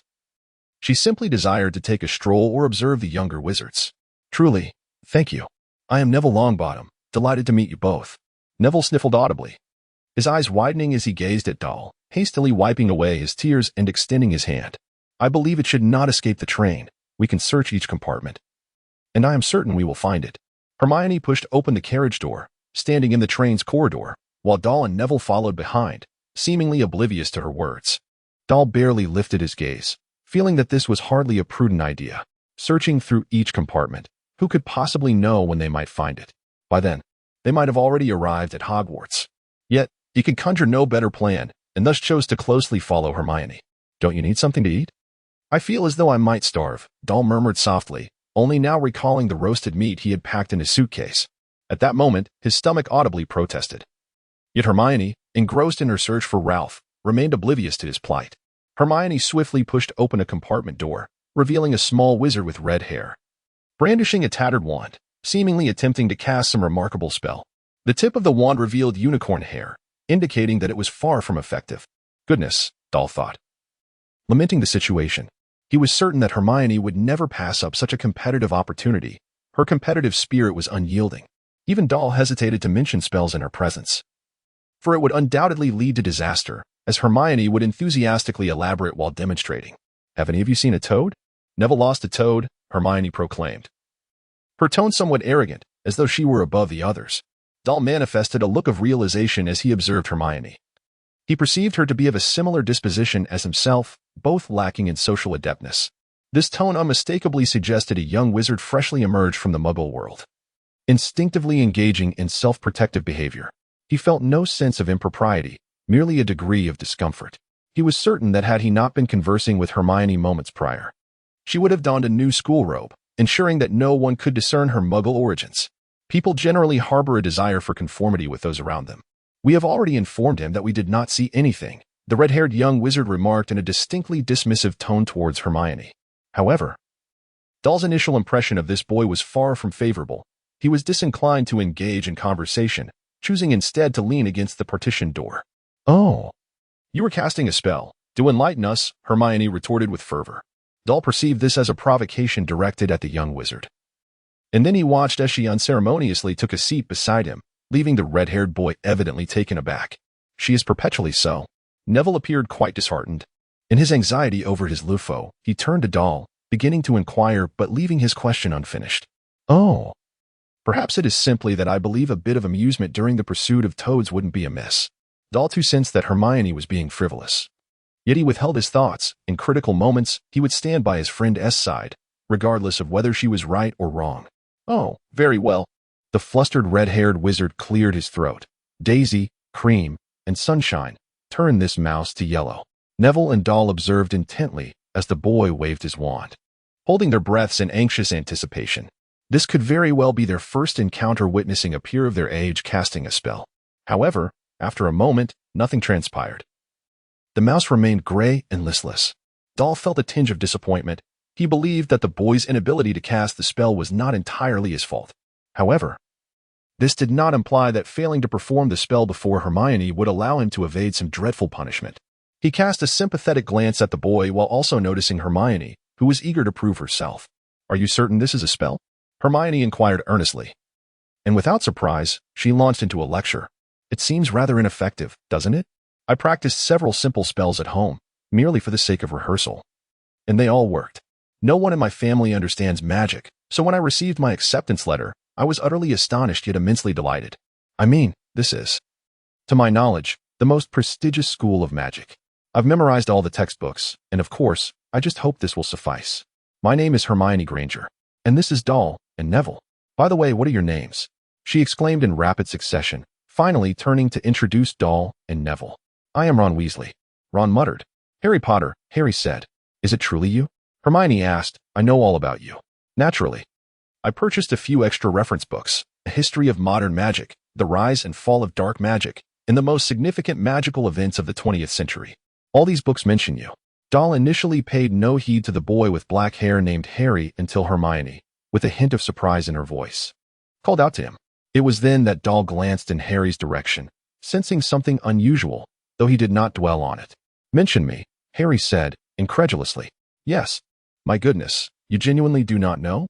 Hermione continued in a tone of astonishment. "If it were me, I would procure every book that mentions my name."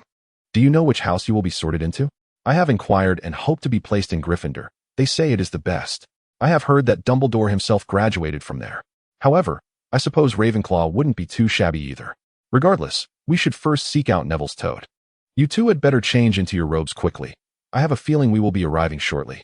At the mention of the sorting, Hermione cast a rather fierce look at Doll, who felt a pang of shame for having uttered such words in Diagon Alley. Yet, he found himself intrigued by Harry Potter, unable to fathom how an 11-year-old could be so renowned. Perhaps there was something about him worth learning, for deep within, Doll had always rejected mediocrity. After Hermione spoke, she led the two out of the compartment. Doll sensed she had enjoyed herself and curiously touched her shoulder, asking, "Who is Harry Potter?" "I have never heard of him, though I mean to say, he is quite famous. He is a hero who defeated a dark wizard. People call him the Savior, or the boy who lived. A decade ago, when he was just a year old, I simply cannot comprehend how a baby could possess such formidable magic. Nevertheless, he is remarkable, isn't he?" Hermione replied, delighted to be consulted, explaining with pride. "A dark wizard?" Doll pondered, uncertain of what kind of dark wizard could render someone famous for vanquishing him. It must be terrifying. The thought sent a shiver down his spine, and he tried to dismiss it, as he knew no spells, which left him feeling vulnerable and unsafe. "We should eat something, Hermione. You know I haven't eaten since we boarded. I am absolutely famished. I think we can all eat together. Neville, do not worry. Your toad will surely be found. But we need to replenish our energy," Doll suggested to the pair, feeling utterly exhausted, his stomach growling audibly. Hermione, unwilling to abandon their quest midway, felt it was unfair to let Doll go hungry and simply cast an apologetic glance at Neville. "Thank you both. I will find my toad," Neville said, his eyes glistening with unshed tears, which caused Doll some discomfort. He quickly grasped the boy's arm and patiently reassured him, "I will help you find your toad, but first, we must keep moving." With that, he firmly ushered Neville into their compartment and retrieved a neatly wrapped portion of roasted meat from his luggage, devouring it with a satisfied grin on his face. After a while, feeling rejuvenated enough to inquire, Doll turned his attention back to Hermione, who was still eating. Eager to discuss the sorting, he was keen to learn what awaited them at Hogwarts, as it provided him comfort. "How do you know about the houses?" he asked. "Just as we boarded the train, I asked a senior from Hogwarts. She was quite pleased to answer my queries, and we chatted for a while." "I believe she was from Ravenclaw," Hermione replied, setting down her food to regard Doll earnestly. "You didn't mention Slytherin. Does that imply it is not suitable?" A deep shadow of Severus Snape lingered in Doll's mind, especially in that dark, dingy pub, which he found rather cool. "Oh no, Doll. You must forget what you said that day. That was mere prejudice. Professor McGonagall warned you. Those who emerge from Slytherin are all dark wizards. They are wicked," Hermione exclaimed, her surprise evident, as if she wished to crack open Doll's head and fill it with new ideas. "Hermione is correct, Doll," Neville chimed in, unusually serious as he set aside the snacks he had taken from his pocket. "Slytherins are all dark wizards. They are not good. Just like the mysterious figure Harry Potter defeated, he was a Slytherin student. Yet they are powerful, and perhaps they thrive in the wizarding world," Doll stubbornly thought. He believed magic bore no inherent dichotomy of good and evil. Many seemingly harmless spells could harbor destructive potential. So why not pursue even more potent magic? Gryffindor has powerful wizards too, like Dumbledore. "You are being foolish," Hermione retorted, her face flushed with anger, looking as though she might lose her composure. She could not bear the thought of her best friend becoming a dark wizard and felt Doll was entirely wrong. All right, Doll said, glancing at the fierce expressions of the two, feeling awkward enough to drop the subject. He still wished to join Slytherin. Though he could not articulate why, perhaps it was a yearning within him that entering there would validate his extraordinary talents, though he could not quite express it. "Well, we ought to change into our robes. Hogwarts is approaching." Hermione, still fuming, pushed the two boys out and began to change into her new Hogwarts uniform within the compartment. Please do not go to Slytherin," Neville said earnestly as he departed, to which Doll awkwardly scratched his nose, and for the remainder of the journey, he and Hermione fell into silence. Even though his name tag bore no name, an oddity that Hermione did not question, she walked out alone, leaving Doll to ponder if he had said something amiss. Chapter 8, An Unexpected Sorting, Part 1. In 5 minutes, the train would arrive at Hogwarts. "Please leave your luggage on the train. We will deliver it to the school for you." The voice echoed throughout the carriage as Hermione returned from outside the compartment. Doll's anxious visage turned pale, as he felt a queasiness stirring in his stomach. He regretted indulging in so many meat patties. Hermione's expression was not much better, though she appeared significantly more composed than Doll. Clearly, she had gleaned the information she sought, a stark contrast to Doll's obliviousness. "How do we get to Hogwarts?" Doll inquired loudly, amidst the cacophony of sounds from outside as the train slowed and gradually came to a halt. They were nearing their destination. Yet he remained in the dark about what Hogwarts truly entailed. "By boat, I presume," Hermione responded, her voice raised as well. "That must be a tradition. Every first-year student travels in groups of 4. The 4 founders of Hogwarts arrived in the same manner, as I have learned." She hurriedly adjusted her school uniform, displaying signs of restlessness. "A castle? Are you certain it isn't soaring into the sky or submerged beneath the lake?"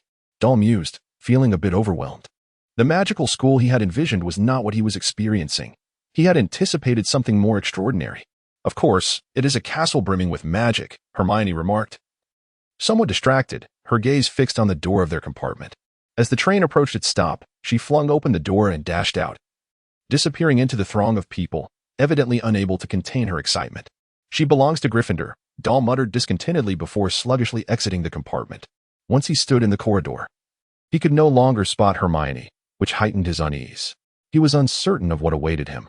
Perhaps he would have to confront a fearsome beast to embark on the journey to Hogwarts. His thoughts spiraled, and he found himself scaring himself. Shivering slightly before mustering the courage to venture out, he squeezed through the crowd, and by the time the train came to a full stop, he was jostled out the door by the throng of wizards, scarcely aware of how he had managed to exit. They descended into a dark and cramped platform, and the night's chill sent a shiver down Doll's spine. Suddenly, a lamp swung above the students' heads, revealing a colossal figure shouting in a booming voice, First-year students, gather here." Amidst the bustling crowd, the figure, adorned with a bushy beard, wore a broad smile. Come along, follow me. Are there any more first-year students? Watch your footing. All right, first-year students, follow me. Doll swallowed hard, realizing that this giant was several times his size. Look at that big oaf, he thought. Doll advanced through the throng, only to be interrupted by a familiar voice from behind. Turning his head, he was abruptly struck by a headache as he realized he had encountered a familiar face, Draco. The boy with the elongated speech, trailed by two noticeably taller young wizards who appeared to be his lackeys, though they did not seem to be new students this year. It's you, Draco remarked, eyeing Doll with disbelief. His platinum blonde hair glistened as if styled with some shimmering gel, lending it a sleek and polished appearance. He seemed somewhat exhilarated, his voice returning to its characteristic drawl. It's a pleasure to see you again, Mr. Prince. Likewise, Draco, Doll replied. His expression contorted into a reluctant grimace, as he found little joy in this encounter, though the darkness concealed it. This is Crab, and this is Goyle. Draco introduced his companions in a casual tone, casting a pointed glance at them. Crab and Goyle then mumbled, Nice to meet you, Mr. Prince. Likewise, Doll replied, taking a deep breath, feeling the cold seep through him, unsure of where the biting wind originated. The four of them fell into silence, tightly wrapping their robes around themselves, as if that would suffice to warm them. Following the giant, they descended a steep, narrow path, stumbling along the way. The path was enveloped in darkness, and Doll surmised that dense woods flanked either side. The atmosphere was hushed, almost as if silenced by a spell. Only a few young wizards nervously sniffled, their trembling bodies betraying their apprehension. Round this bend, and you shall soon behold Hogwarts for the first time, Hagrid called back. A chorus of exclamations followed. Oh! At the end of the narrow path, a vast black lake unfurled before them. Across the lake, a majestic castle loomed atop a high slope, its spires piercing the night sky, with windows twinkling under the stars. Each boat cannot exceed 4 occupants. Hagrid boomed, gesturing towards a line of small boats moored at the shore. Doll swiftly boarded an empty vessel, followed by Draco, Crab, and Goyle in succession. My word. Doll rolled his eyes, striving to divert his attention to the surrounding scenery, attempting to ignore Draco's persistent attempts at conversation. This is utterly dreadful, Draco grumbled, adjusting his attire. He appeared determined not to let Doll off the hook, feigning indifference as he inquired thoughtlessly, The surname Prince is rather rare in the wizarding world, is it not, Mr. Prince? Are you perhaps a member of the Pritch family? Doll could discern the deliberate tone in Draco's voice, yet he was unwilling to let others underestimate him. After all, he was a member of the Prince family. He nodded earnestly, wishing to augment his conviction, and proudly declared, Indeed, the Princes are a family of magic. Thus, you truly hail from the Prince family? I beg your pardon for my audacity, but from what I understand, the Princes have vanished, leaving no descendants. The last of the Princes was a witch. Draco appeared skeptical. The earlier excitement had dissipated, replaced by a scrutinizing gaze directed towards Doll. Initially, Draco's curiosity was piqued, but upon hearing the revelation, he regained his composure and swiftly organized his thoughts. What did you say? Doll, unable to fathom the implication, was taken aback.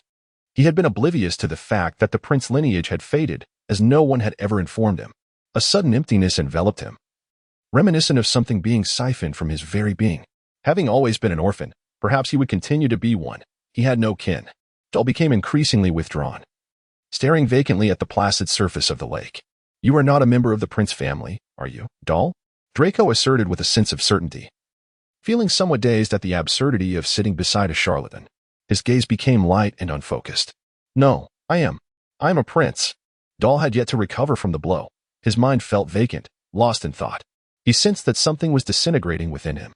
It seemed he had never truly encountered anyone trustworthy, someone who could offer him the warmth of familial bonds. As a result, an inexplicable anger began to rise within him, his hollow gaze mirroring that of Snape, yet filled with a chilling fury. He hissed at Draco in a low voice, his blue-gray eyes resembling 2 profound abysses, suddenly ignited by an eerie glimmer. Crack, crack.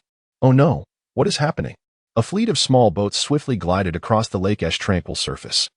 Silence enveloped everyone as they stared at the towering castle that reached for the heavens. As they approached the cliff where the castle perched, it loomed ominously above them. At that moment, a chill began to emanate from the placid lake, rapidly rising to form a thick layer of frost, accompanied by the sound of cracking ice. The first-year students, filled with panic, gazed in horror at the encroaching ice, their gasps echoing in the air. No, do not panic. Lower your heads. As the first batch of boats neared the cliff, the large individual also noticed the strange phenomenon unfolding upon the lake's surface. However, there was no time to contemplate a course of action. All he could do was shout loudly. Dorr stared in a daze at the solid white layer covering the ice, scarcely able to believe his own accomplishment. Yet, he felt it must indeed be his doing. A cacophony of thoughts churned in his mind. The influx of information he had received that day was overwhelming and difficult to digest. Instinctively, he shunned the topic concerning Princely, convinced that he had suffered enough and that there was no need to invite further trouble upon himself. Draco, pale and bewildered, gazed at the impostor. Huddled in a corner of the small boat with Crab and Goyle, they felt the penetrating chill seeping into their bones, accompanied by a profound sense of dread, akin to confronting a fearsome beast. "You will regret this, impostor," Draco exclaimed in exasperation, mortified that he had been frightened by a mere first year. His complexion swiftly transformed to a furious crimson as he shouted, "You had best not come to Slytherin. It welcomes the true Puslin, not some counterfeit." Dorr remained utterly unresponsive, his anticipation for the sorting ceremony unlike any he had ever felt before. He yearned to prove himself as a true prince, not out of vanity, but to reclaim a semblance of self-confidence. Fortunately, the small boat did not halt due to the ice. It appeared that these vessels were imbued with some unknown magic, ferrying them through the curtain of ivy that draped the cliff face, leading them to a concealed, expansive entrance. They traversed a pitch-black tunnel, seemingly descending into the castle's depths, until they finally arrived at what resembled an underground dock, and subsequently ascended onto a surface strewn with gravel and small pebbles. Silence enveloped them as the students disembarked. Draco, in a huff, was the first to step onto the ground, while Dorr, lost in thought, gazed vacantly at his surroundings. He quietly descended the boat, plagued by doubts about whether his presence here was right or wrong. Was it truly the guidance of fate? Unbidden, he recalled Aubrey's words. He resolved to seek out any fragment of knowledge regarding the princes. With determination, he followed closely behind the throng. They then ascended a tunnel carved into the rock, illuminated by Hagrid's lantern, ultimately reaching a flat, damp patch of grass beneath the castle's shadow. They climbed a series of stone steps, gathering before a massive oak door. Dorr observed as the giant raised a massive fist and struck the castle's grand door 3 times. Chapter 9. An Unexpected Sorting, Part 2. The door swung open, revealing a solemn witch clad in a vibrant green robe, her dark hair cascading around her. Dorr immediately recognized her as Professor McGonagall. "First-year students," the giant announced. "Thank you, Hagrid. I will take it from here," she replied, pulling the door wide open. It was then that Dorr learned the name of the towering figure before him. It was Hagrid. Curiosity enveloped him as he surveyed the surroundings. The entrance hall was astonishingly vast, large enough to accommodate his family's old home. Ancient torches blazed fiercely along the walls, evoking images of medieval castles from the pages of books. The ceiling soared to heights that seemed to touch the sky, and before them lay an opulent marble staircase leading to the upper levels. Following Professor McGonagall, they walked across the stone-paved floor. Dorr could distinctly hear the buzz of hundreds of voices emanating from the right, indicating that the other classes had already gathered. However, Professor McGonagall led the first-year students to a more confined space at the opposite end of the hall. They entered, jostling for position, their hearts racing as they gazed around in apprehension. "Welcome to Hogwarts," Professor McGonagall announced. "The sorting feast is about to commence, but before you proceed to the dining hall, it is essential for each of you to determine which house you will belong to. The sorting is a vital ceremony, for during your time here, your house will serve as your home within Hogwarts. You will attend classes with fellow housemates, reside in the house dormitories, and spend your leisure time in the house common room. The 4 houses are named Gryffindor, Hufflepuff, Ravenclaw, and Slytherin. Each house boasts its own illustrious history and has produced remarkable witches and wizards. Your exemplary conduct while attending Hogwarts will earn points for your house, while any infractions will result in point deductions. At the end of the year, the house with the highest score will be awarded the House Cup, a prestigious honor. I hope that regardless of the house you are sorted into, you will bring glory to it. In a few minutes, the sorting ceremony will take place in front of the entire student body. I recommend that you take this time to compose yourselves and appear as presentable as possible."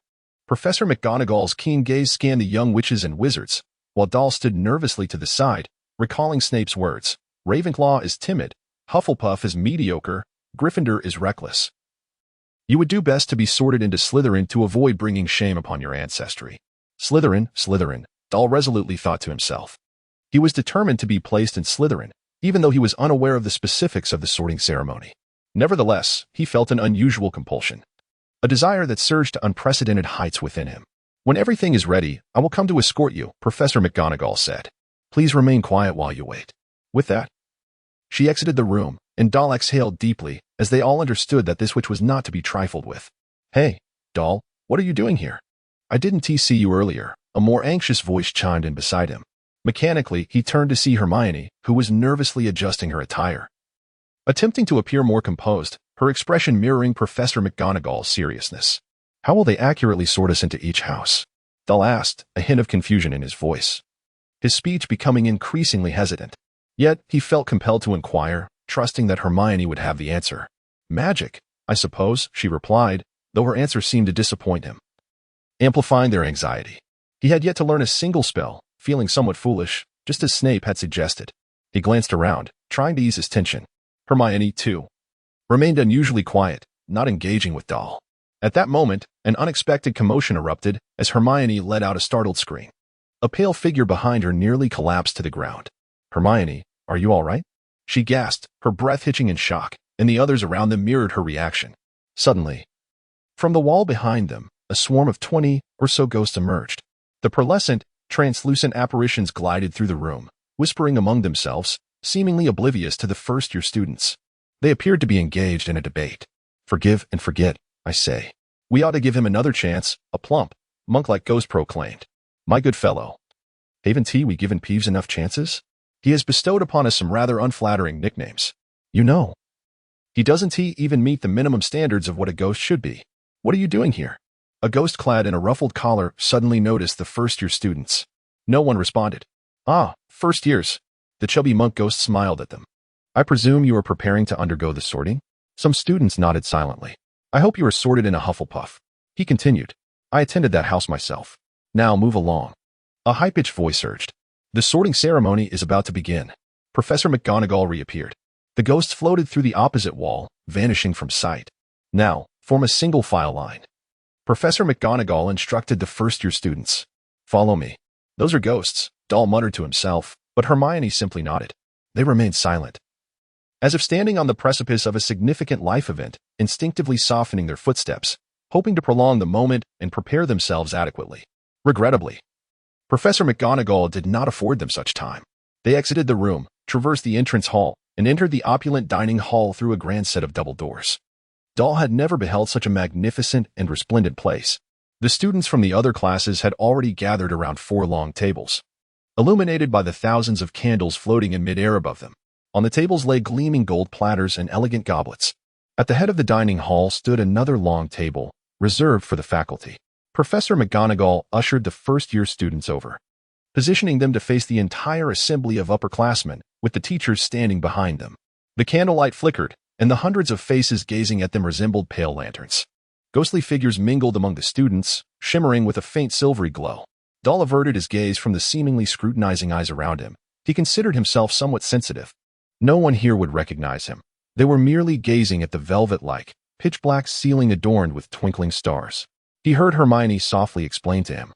"Magic has been cast here, making it resemble the sky outside. I read about it in a segment of Hogwarts history. It was difficult to believe that there was indeed a ceiling above, as well as hard to accept that the dining hall's roof was not open to the elements." Professor McGonagall gently placed a 4-legged stool before the first-year students, causing Doll to quickly redirect his attention and anxiously observe her actions. He instinctively felt that what she was doing might pertain to the sorting ceremony. Professor McGonagall then placed a tattered, old, and exceedingly dirty pointed wizard's hat upon the stool. Doll would never allow such an item through his threshold, even if it were a hat imbued with magic. He looked at it with a discerning eye. Should he be compelled to wear that hat, he felt he would be obliged to wash his hair immediately afterward. At that moment, the dining hall fell into complete silence. Then, the hat began to stir. Its brim split open wide, resembling a mouth, and it commenced to sing. "You may think me unremarkable in appearance, but do not judge by outer beauty. If you can find a hat more splendid than I shall willingly consume myself. You may polish your top hats to a gleaming sheen, and make your high hat smooth and dignified, yet I am the magical hat of Hogwarts, naturally superior to your mere headgear. Any thoughts concealed within your mind shall not escape my perceptive gaze. Try me on, and I shall reveal to which house you truly belong. Perhaps you hail from Gryffindor, where courage lies deep within, their daring spirit and generosity make Gryffindor truly exceptional. Or perhaps you belong to Hufflepuff, where loyalty and integrity reign. Hufflepuff students steadfast and honest, unfazed by labor's toil. If your mind is sharp, you may enter the wise Ravenclaw, where the erudite and learned gather, or you might find yourself in Slytherin, where true friends can be forged. But beware of those deceitful souls who would stop at nothing to achieve their aims. Come, dummy. Do not fear. Do not panic.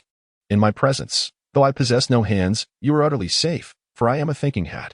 As the hat concluded its song, the hall erupted in applause, and it bowed to each of the 4 dining tables before becoming still once more. Doll had consistently endeavored to heed the words of the hat atop his head, sensing that the tattered headgear might be imparting some deeper wisdom, akin to the enigmatic Aubrey. Perhaps, within it lay a soul, prompting him to engage in profound contemplation while juxtaposing the distinctiveness of the 4 houses. The valiant Gryffindor, the wise Ravenclaw, the diligent Hufflepuff, and the cunning Slytherin all appeared to diverge from Severus Snape's assertions. Doubt began to cloud his mind regarding the veracity of Snape's words. Yet one thing became increasingly evident. Slytherin seemed to dwell in unpopularity, much like Hermione and Neville had suggested, where dark wizards might emerge, possibly reflecting a fear among wizards of formidable power. He instinctively cast his gaze toward the Slytherin long table, adorned in green and embroidered with silver serpents. The students seated there exuded an air of conservatism and caution, each movement seemingly adhering to an unspoken standard. This contrasted with his preconceived notions. He had envisioned Slytherins as brash individuals akin to Draco. Nevertheless, he was resolute in his desire to join Slytherin, intent on demonstrating to Draco that he was indeed the true prince, a singular source of pride in his identity. This conviction burned steadfastly within him. Though he longed to inquire Aubrey about the intricacies of the wizarding world, alas, the moment was ill-suited for such inquiries, as Aubrey appeared to be on leave.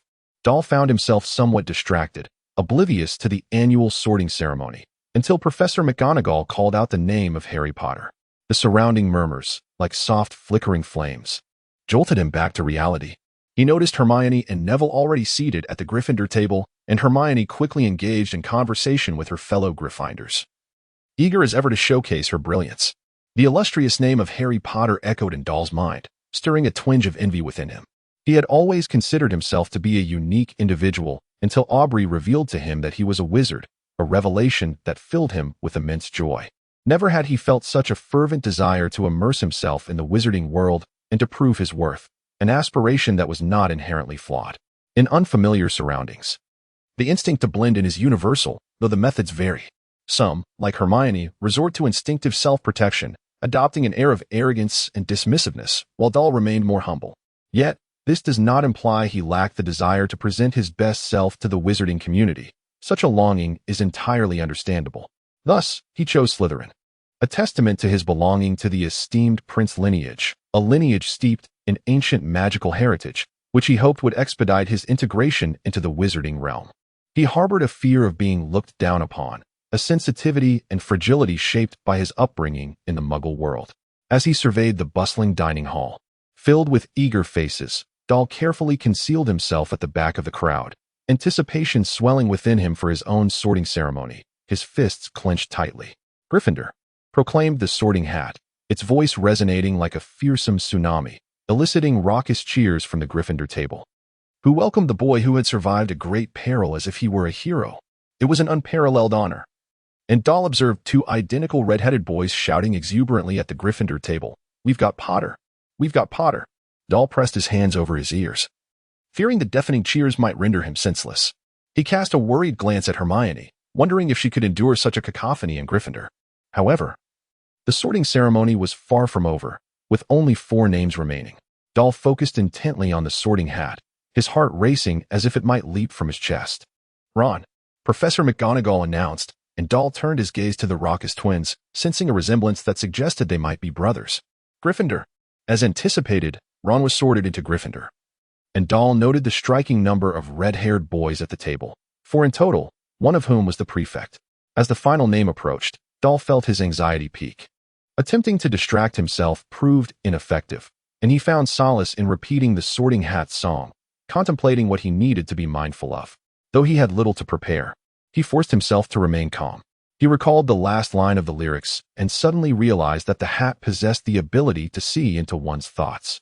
Panic surged within him as he recognized the critical oversight. He was certain that the wizarding world would not embrace a wizard who idolized powerful magic, a sentiment embodied by dark wizards. His gaze flickered with uncertainty. He was at a loss for what to do. He feared the possibility of being barred from the magical community, much like his mute great-grandfather, exiled from the wizarding world, a fate he could hardly bear. Dorr was thrown into disarray, as if the shadows cast by the notebook had erupted within his heart, leading him into a whirlwind of anxious thoughts devoid of reason or clarity. He stood there, filled with trepidation, resembling a criminal poised to face judgment. Professor Dorr McGee had noticeably paused at this juncture, as if uttering the names of two individuals, Prince. The onlookers cast curious glances at the last first-year student. Dorr stumbled forward, unsure of how he found himself seated upon the four-legged stool. He nearly crushed the hat in the process, and the laughter surrounding him filled him with embarrassment. With a somewhat grotesque expression, he surveyed his surroundings. His once blue-gray eyes had morphed into a hazy, ethereal shade, rendering his emotions inscrutable. Within the recesses of the human mind, there often lurks a shadowy influence, and in that moment, it seemed as though Dorr had cast aside his usual composure. On the very first day at Hogwarts, faced with a monumental decision, the notes from Prince, imbued with palpable fear and anger, echoed relentlessly in his thoughts. He silently prayed for this ordeal to conclude swiftly. At last, the hat murmured softly, "Mediocre. Where should you go?" "Ah, yes, that's it, Hufflepuff," the hat proclaimed loudly. Dorr broke free from his expressionless facade, only to catch a glimpse of Draco at the Slytherin table, provocatively mouthing the words imposter. Meanwhile, Hermione and Neville from Gryffindor displayed expressions of delight, which engulfed him in a profound emptiness.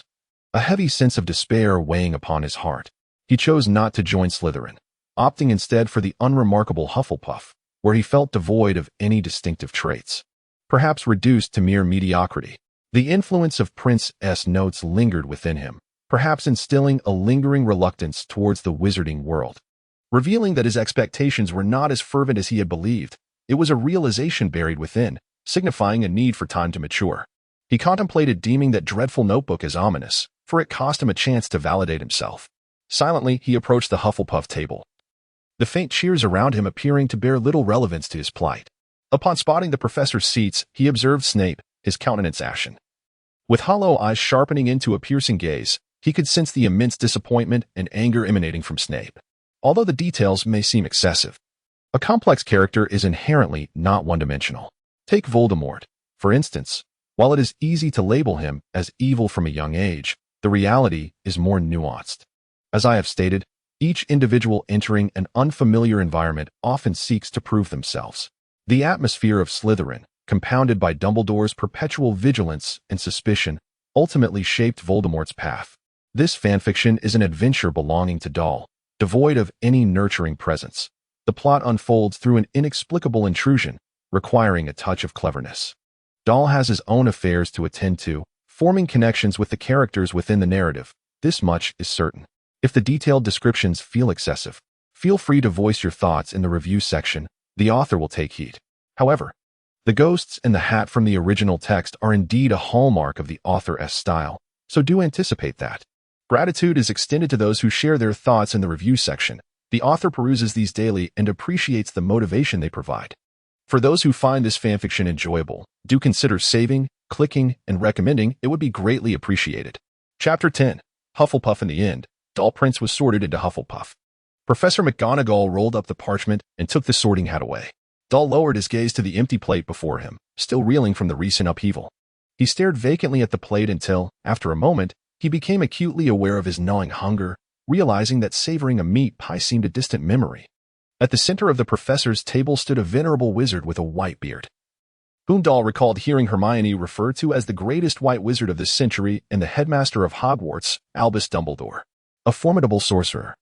Dorr recognized Dumbledore's power at first glance, yet he found himself pondering whether the shiny bow tied in his beard was the latest trend among wizards. Albus Dumbledore beamed at the assembled students, extending his arms as if nothing brought him greater joy than witnessing their eager faces. "Welcome," he proclaimed. "Welcome to the new academic year at Hogwarts." Before the feast commenced, he wished to share a few words. "Fools, rascals, crybabies, twist. Thank you all." He then resumed his seat, prompting a wave of applause and cheers from the gathering. Doll, somewhat perplexed, contemplated whether he should inquire with the other Hufflepuffs, who might grasp the meaning behind Dumbledore's words. After a moment's hesitation, he turned to ask, what was that all about? Perhaps it was a premeal prayer. Akin to thanking the divine for our sustenance, replied Justin Finch-Fletchley, his enthusiasm palpable. However, Doll regarded this notion with skepticism, convinced that wizards would not hold faith in a deity. Would you not care for some meat pie, Doll? Justin busied himself rearranging the contents of his plate, his mouth perpetually stuffed with food. Doll was left astounded, utterly bewildered by the mysterious feast that had seemingly materialized before him. Lowering his gaze, he attempted to discern any mechanisms lurking beneath the table, having clearly forgotten that he resided in a world imbued with magic. Before him lay an array of delectable dishes: succulent steak in rich sauce, savory meat sauce, foie gras, caviar, sausages, a modest portion of ham, and golden lamb chops. His stomach grumbled in eager anticipation, for he had never encountered such an abundance of food, and saliva pooled in his mouth. The meager rations from the Muggle world had hardly afforded him the luxury of fine dining. Cabbage and cheap bread had been his staple fare. Just moments ago, he had fretted over the possibility that wizarding cuisine might prove peculiar and unpalatable, a concern easily validated by Neville S. penchant for keeping a slimy toad. Yet now, all he desired was to indulge heartily and make up for the 11 years of deprivation, sampling a morsel from each dish, all of which were exquisite. You come from the Muggle world, I presume. Have you heard of the wizarding realm? Justin inquired, his gaze fixed on the bountiful spread before Doll, a hint of surprise evident on his face. However, he swiftly redirected the conversation towards their respective families. I suppose so, Doll replied somewhat evasively, his eyes still cast downward, reluctant to engage in that discussion. I'm half and half. My father is a wizard, but my mother always believed he was merely a magician, and he is rather enigmatic. Justin continued, his excitement palpable as he elaborated. It was only when I received my acceptance letter from Hogwarts that my mother discovered the truth, and she was utterly shocked. Ernie Macmillan, pleased to make your acquaintance. I'm of pure blood, tracing back 9 generations, with some connections to the Black family. Ernie seemed delighted to meet new friends, akin to a self-introduction session, as they eagerly exchanged pleasantries with those nearby. Regrettably, the Black family had fallen from grace. Rumors circulated that one of their own had been incarcerated in Azkaban. In a conspiratorial whisper, Ernie spoke of Azkaban, his tone sending a chill down one's spine. Azkaban. Doll, upon learning of Ernie's pure lineage, lifted his head. His curiosity piqued as he yearned for information regarding the princes. However, it appeared that the moment was not opportune.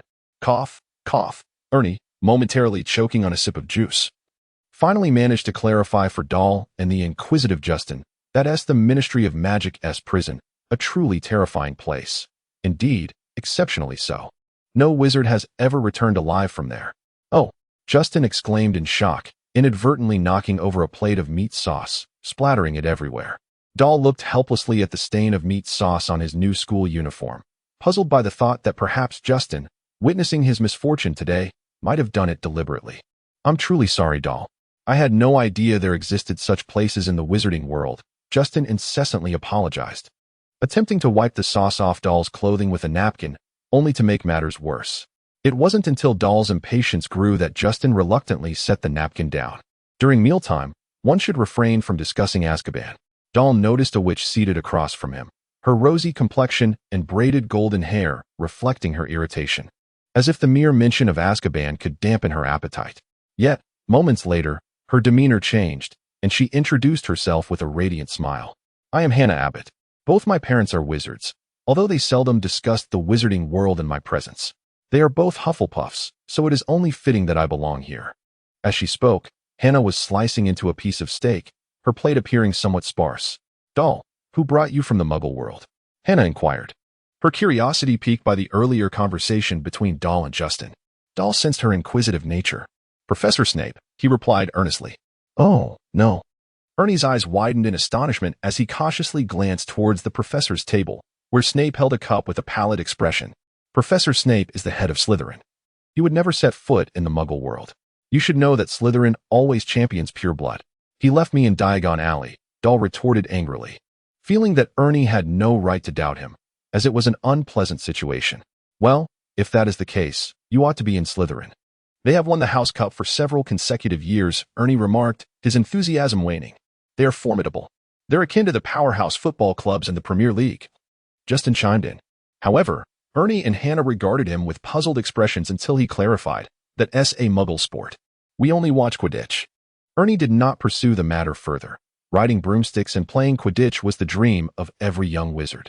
Nevertheless, the Hufflepuff Quidditch team was not particularly strong.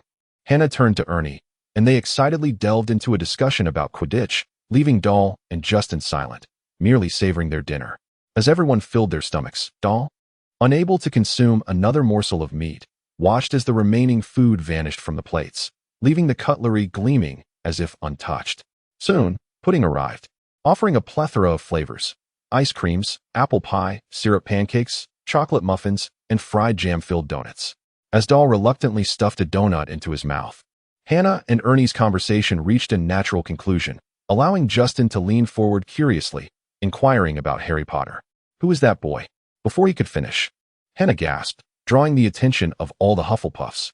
She turned toward the Gryffindor table, her eyes fixed on a black-haired boy wearing glasses, exclaiming, "He is an immensely powerful wizard, a genius." Powerful? Doll, jelly still in hand, found himself speaking before considering his words. Indeed, powerful, Ernie responded, somewhat nervously. He defeated the dark wizard whose name cannot be spoken when he was only a year old. He is perhaps the most formidable dark wizard, shrouding the wizarding world in darkness and causing unrest in the Muggle world. He is a hero, a savior. Alas, he did not join Hufflepuff. Hufflepuff does not accept geniuses. As the Sorting Hat has declared, Doll felt a wave of gloom. He saw nothing extraordinary in Harry, merely expressing his frustration over being sorted into Hufflepuff. Indeed, Hufflepuff does not accept geniuses. A somber voice interjected. Seated beside him was an obviously upperclassman Hufflepuff, adorned with a prefect badge, making Doll aware that he might have misspoken. Mar, it is a pleasure to meet you all. What I wish to convey is that while Hufflepuff may lack exceptional wisdom, perhaps not be of pure blood, and certainly not exhibit extraordinary courage, it possesses the most vital qualities: determination and hard work. A powerful wizard is not defined by his talent or blood status, but rather by his efforts, which anchor us in the magical world, guiding us steadfastly along our paths. That is the essence of Hufflepuff. Mar's voice resonated with an infectious fervor, captivating those around him. And even Doll began to reconsider the notion that being in Hufflepuff was not such a misfortune after all. Remember, a resolute heart bestows undeniable strength, enabling you to become sages, warriors, and to achieve greatness. Mediocrity does not stem from talent, but resides within your spirit. Mar gazed intently at them, a glimmer of something bright shining in his eyes, before slowly placing an apple pie into his mouth. Eat less dessert at night, or you may not feel well. Doll lowered his head, still processing the information, but soon their dinner came to an end. Chapter 11. Related Courses. Finally, the pudding vanished, and Professor Dumbledore rose once more. The dining hall returned to a respectful silence. Now that everyone has satisfied their appetites, I wish to address you all with a few remarks. At the onset of this term, I would like to draw your attention to several important matters. First-year students, take heed. The woods on campus are strictly off-limits to all students. This is a reminder that some of our older classmates should also bear in mind. Dumbledore's bright gaze swept towards the twin brothers. Furthermore, Mr. Filch, our caretaker, has requested that I remind everyone not to practice magic in the corridors during breaks. The tryouts for the Quidditch team will take place in the second week of this term. Those who aspire to join the house team should contact Madam Hooch. Lastly, I must inform you that anyone who wishes to avoid unforeseen accidents and untimely demise should refrain from entering the corridor on the right side of the fourth floor. He spoke the truth. Doll cast a questioning glance at Mar, feeling somewhat unfamiliar with Hogwarts and in need of an informative companion. Indeed, it would be wise to heed Dumbledore's words. He never speaks frivolously, Mar advised Doll earnestly. Now, before we retire for the night, let us join together in singing the school song, Dumbledore proclaimed loudly. Doll observed that the smiles of the other professors at the head table appeared to have frozen.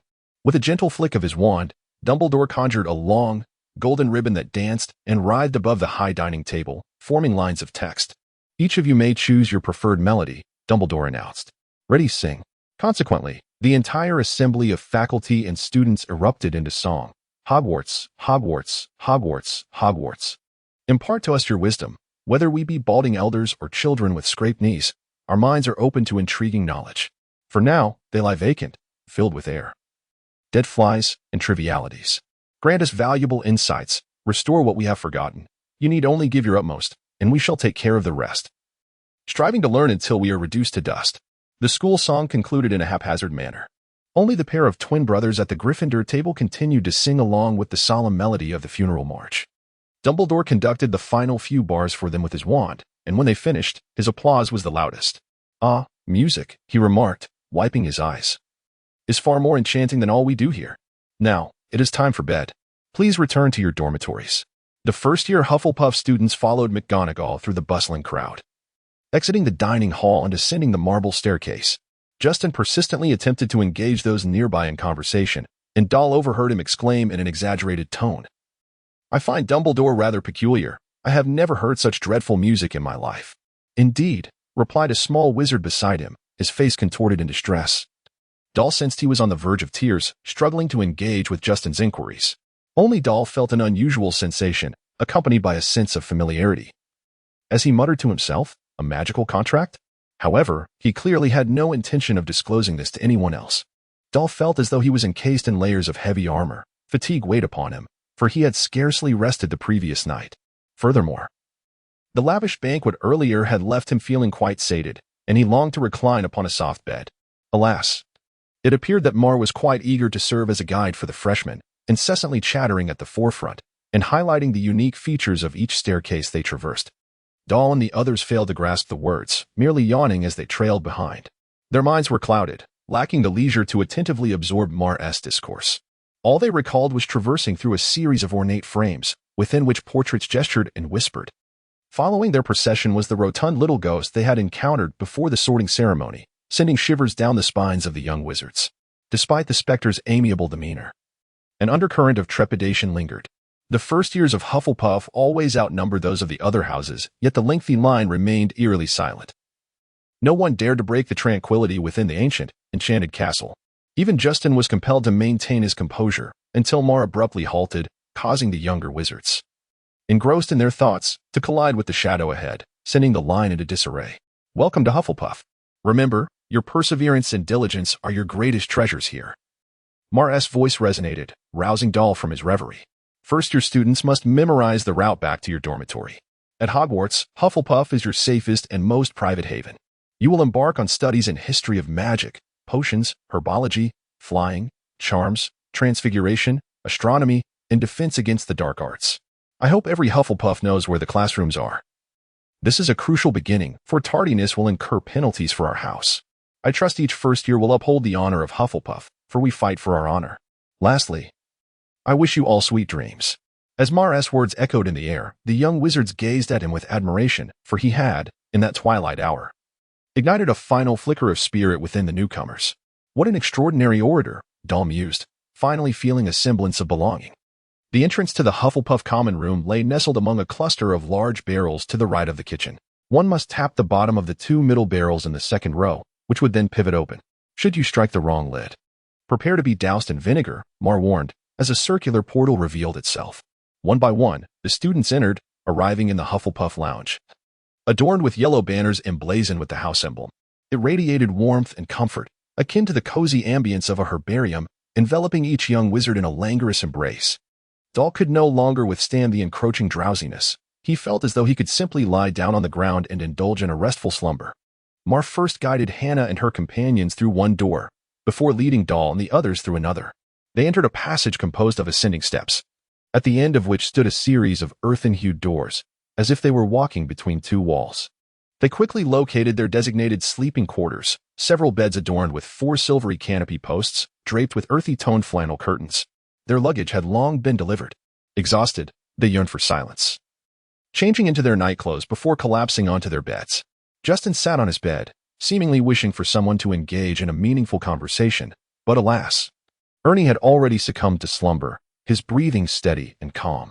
Dahl turned away but retrieved his turtle, placing it gently on his bedside and giving it a soft pat. The turtle's shell no longer possessed the translucent crimson hue it had on the train. It had transformed into a deep red, resembling an opaque stone, seemingly emanating some form of warning, details that went unnoticed by Dahl. "Well then, I shall sleep," he muttered.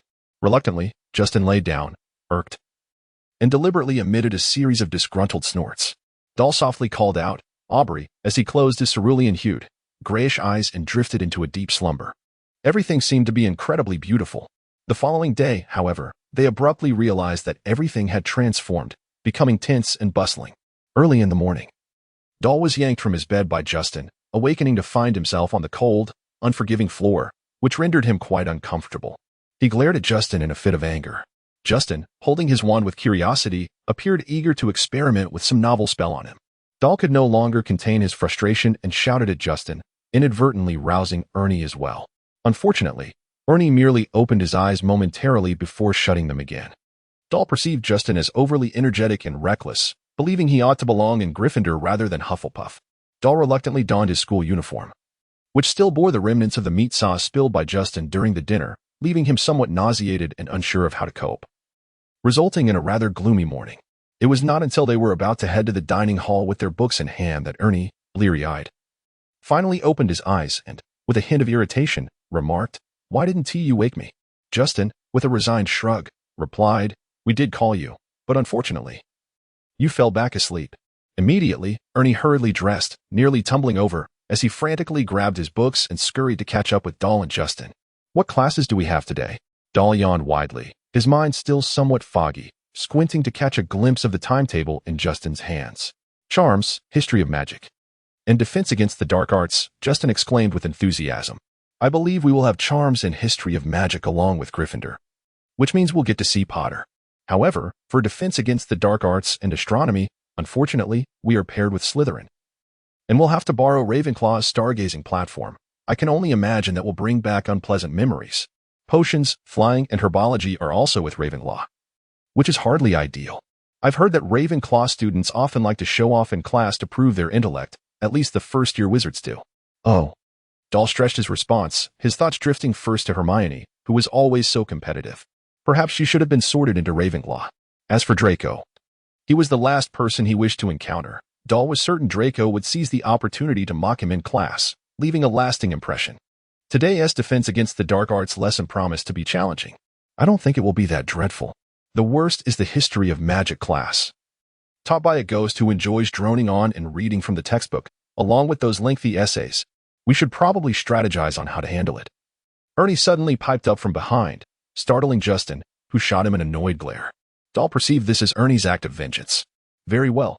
Doll listened intently to a lengthy discourse on the curriculum, and for the first time, he realized that mastering magic was not as straightforward as he had once believed, particularly with the burden of extensive essays looming over him. He silently prayed that the professors would not be as stringent as Professor McGonagall. Quickening his pace, he sensed that the time for their class was swiftly approaching, and there remained but a fleeting moment. Today, there are likely 3 chapters. I must admit I have grown rather lazy over the weekend. Consider this an attempt at redemption. I humbly seek your engagement through clicks, recommendations, and collections. Tomorrow should also present 3 chapters, as new developments are on the horizon. Prepare yourselves for the first climax of this tale. Chapter 12. Flickering luminescence. It is just over there. Where? Next to that red-haired boy. The one with glasses? Did you catch a glimpse of his face? Did you notice that scar upon it? As the trio of Doll arrived at the restaurant, they were greeted by the sound of hushed whispers. A long queue formed outside, with eager patrons craning their necks to glimpse the happenings within. Harry Potter's eyes sparkled with excitement as he dashed into the establishment, resembling a muggle fervently pursuing a celebrity. Ernie, too, felt a surge of anticipation, yet he remained restrained and hesitant. Doll forcefully slapped his forehead and exclaimed, "We are about to be late. If you wish to deduct points from Hufflepuff during the very first lesson, then by all means, remain comfortably seated. Just for a moment." Justin observed as Doll picked up a piece of bread from the dining table, preparing to leave, and swiftly grasped his arm, rising onto his toes in an attempt to catch a glimpse of Harry. Everyone seemed to be doing the same, while Harry kept his head down, shyly eating. Doll, however, found this behavior rather impolite, and he was certain that Harry was not shy. He must detest such attention. Only the boy with red hair beside him was animatedly chattering away, and Doll recognized him as Ron, the one from the train. "I suppose we can proceed. The first lesson is Charms, and we will be attending with Gryffindor. We have ample opportunity to observe Harry Potter. After all, he is a formidable wizard and surely destined for greatness," Ernie remarked somewhat blindly, partially agreeing with Doll's sentiment. "Are we not going with him? I mean, To the classroom alongside Harry Potter. That would be simply marvelous. Justin continued to express his excitement, unwilling to relent. Dahl cast a sharp glance at him, then silently strode outside.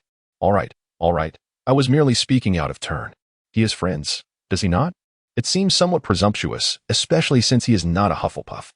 Disappointed, Justin picked up the breakfast from the table and followed in the footsteps of Dahl and Ernie. What spells are we to learn? Dahl gazed in astonishment at the staircase before him. Hogwarts boasts 142 staircases, some wide and grand, others narrow and diminutive, all swaying precariously. Even the staircase leading upstairs could, in the next moment, shift to a solid wall. This was not the worst part. The most dreadful aspect was that they could vanish unexpectedly. If one were not careful, one might find oneself caught in the crevice of a moving stair. A sensation one could only imagine would be far from pleasant. Additionally, the multitude of doors could drive one to distraction. If you did not prod the right spot or know precisely where they led, you could easily become lost in this vast castle. Remember, this is no jest. For you might just as well face a solid wall, wasting precious time in the process. To Dahl, the entire castle appeared to be in constant flux. No portrait would remain dutifully within its frame. They flitted about incessantly, and the ghosts roamed freely through walls and staircases. Dahl was uncertain whether the suits of armor within the castle also possessed the ability to walk. Everywhere were hidden mechanisms, and that bothersome peeves. Who would delight in pinning rubbish bins over your head and seizing your nose, exclaiming, troublemaker? If anything could be worse than Peeves, it was the castle's caretaker, Filch, who kept a cat named Mrs. Norris. This skeletal creature, with its dark gray fur and bulbous eyes akin to Filch's, often patrolled the corridors alone. Should one dare to transgress in its presence, even by a mere toe, it would swiftly scurry off to summon Filch. Within 2 minutes, Filch would appear, wheezing and puffing. Fully aware of the secret passages throughout the grounds, often emerging unexpectedly like a ghost. The students harbored a deep-seated animosity towards him, many wishing they could give his Mrs. Norris a good kick. All of these were stern warnings imparted by Mock when he ushered Dahl and the others into the boys' dormitory. Now, however, Ernie stood before a vast staircase, swallowing hard as he stammered, I suppose we should first study spell theory, followed by a simple illumination charm. But can anyone tell me how we ought to reach the charms classroom? We ought to ascend. Justin thought he had made a grave error. He had merely wished to see Harry, yet neglected to inquire how to reach the cursed charms classroom. Oh, Dahl held his head in exasperation, casting around for a portrait to consult, but upon seeing only empty frames, despair washed over him. He felt they could not wander aimlessly. Who knew if they might become trapped in some corner of the castle until they starved? Fortunately, they encountered their savior. Dahl spotted a witch with 2 golden braids and called out, Hannah. What is it? Hannah approached, somewhat bewildered, her eyes still heavy with sleep, squinting slightly. We are lost. Do you know the way to the charms classroom? Dahl glanced at Justin and Ernie, who remained silent and indifferent, aggravating him further, forcing him to ask with a hint of embarrassment. Dear me, Hogwarts Castle is like a labyrinth. You could easily become trapped. You should have asked yesterday. Now follow me. Hannah, cradling her books, ascended a staircase that was gradually rising, lifting off the ground in no time. At that moment, Dahl and the others jumped onto it in unison, causing it to creak under their weight. Dahl shot an irritated glance at Justin and Ernie as they traversed the lengthy corridors and intricate staircases, passing by numerous portraits and suits of armor. Finally, upon reaching the charms classroom, they would discover that mastering the subject itself held no shortcuts. Beyond reciting a couple of amusing spells, they would delve into the fundamentals of spell theory, which proved to be quite challenging. Dahl unexpectedly encountered Hermione in the charms classroom. Hermione, clutching a hefty stack of books, greeted him cheerfully before entering the classroom and selecting a seat. Dahl observed her in her element, perhaps finding solace not only in the course material but also in the vast library of Hogwarts, which catered to her insatiable thirst for knowledge. The charms lesson was to be conducted by the remarkably diminutive Professor Flitwick. As he entered the classroom, Harry and Ron arrived breathlessly, nearly late. Upon their entrance, Dahl distinctly heard gasps and whispers directed at Harry, with many Hufflepuffs excitedly pointing at him. Justin, evidently among them, nearly leapt from his seat beside Dahl, causing an unexpected commotion as he accidentally knocked over Dahl's chair, sending him sprawling beneath the table, glaring at Justin in irritation. During the lesson, Professor Flitwick had to stand on a stack of books to reach the lectern, as he commenced the first lesson and took attendance. An exclamation escaped him upon calling Harry's name, causing him to tumble to the floor and incite a stir within the classroom. It was tea until he blushed and clambered back atop the books that silence resumed. We shall learn some fundamental charms here, the most basic skills of every wizard. However, Misuse of any charm can lead to perilous consequences, so let us turn to page 3 of the Standard Book of Spells, where the theory will promptly correct our mistakes. Professor Flitwick stated solemnly from his perch, attempting to regain some semblance of authority. Yet, upon spotting Harry, he could not suppress his excitement, of course. Some prodigies may possess an innate talent for spellcasting. Professor Flitwick was the champion of wizard dueling. Ernie feigned seriousness while glancing at the book, whispering to those nearby, "Well, may I not express my sentiments? I simply feel this charms class is rather peculiar," Dorr murmured in response, unimpressed by the title of dueling champion. He believed Professor Flitwick lacked the requisite composure. He couldn't fathom how he attained such accolades. Dorr's thoughts drifted to quiet derision, yet he soon focused. Realizing he had yet to master a single charm, which left him feeling somewhat anxious. The Lumos charm was a straightforward incantation, one that every first year should be able to perform. It was only when Professor Flitwick elaborated on the charm's key elements and encouraged everyone to try that Hannah noticed Dorr's nervousness and sought to offer some comfort. However, events soon unfolded in an unexpected manner. Bang! Justin appeared to have mispronounced the incantation, resulting in his wand emitting a wild burst of light, propelling his and Ernie's desks into the air. Covered in soot, Justin stared blankly at his surroundings, exclaiming, "Oh no, what just happened?" Ernie finally recognized that being paired with Justin was a grave error. He distanced himself significantly from Justin and cautiously observed the unfortunate lad. "Well, I misspoke. There are always some fools who manage to botch things up." Hannah covered her face, unable to bear the stares of those around her. Feeling the scorching gazes directed their way, Dorr regarded Justin with a sense of schadenfreude, believing this predicament was justly deserved. He had earlier contemplated a form of retribution, but it now seemed unnecessary. Professor Flitwick soon noticed the commotion, observing the somber Justin and patiently elucidating to the class. "This is the consequence of mispronouncing a spell. We must remember to familiarize ourselves with the incantations before wielding our wands. In our charms lesson, we ought to practice patience. And I am grateful that a student has provided us with a cautionary example." Flitwick's words quickly took effect, as laughter erupted from Gryffindor, while the Hufflepuffs wore expressions of discontent. Even Justin averted his gaze from Harry, feeling the sting of mockery, which was indeed warranted. The valiant Gryffindors seemed oblivious to the meaning of restraint. "Very well, I shall familiarize myself with the incantation," Dorr murmured, growing increasingly anxious. "Lumos, Lumos." He uttered the phrase repeatedly, not quite sure how many times, until Hannah, unable to bear the unmelodious and rhythmically disjointed recitation, covered her ears, likening it to the incessant buzzing of a fly. "Ah, it appears that Miss Granger was the first to succeed. We should award Gryffindor an additional 3 points. For this accomplishment is no trivial feat. In addition to pronouncing the incantations accurately and rhythmically, one must also exhibit a degree of control.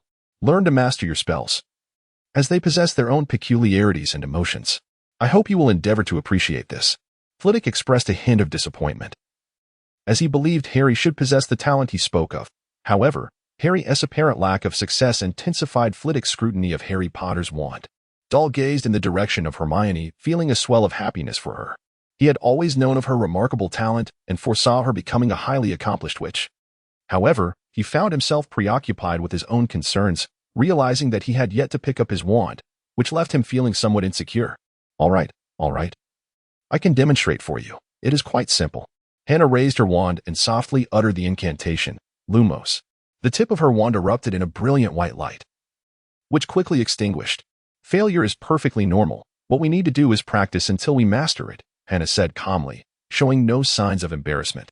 Dorr thought she exhibited a natural aptitude for teaching. "Lumos." The tip of Hannah's wand blossomed with a radiant light that persisted effortlessly. "You can try now. Don't be nervous and focus on adjusting your emotions," Hannah patiently explained to Dorr, word by word. Dorr listened intently, simultaneously hearing Ernie's anxious voice. "You must familiarize yourself. Familiarize yourself. I'm concerned that if you cast another spell, you'll send me soaring to the ceiling." Well, Harry wasn't successful either.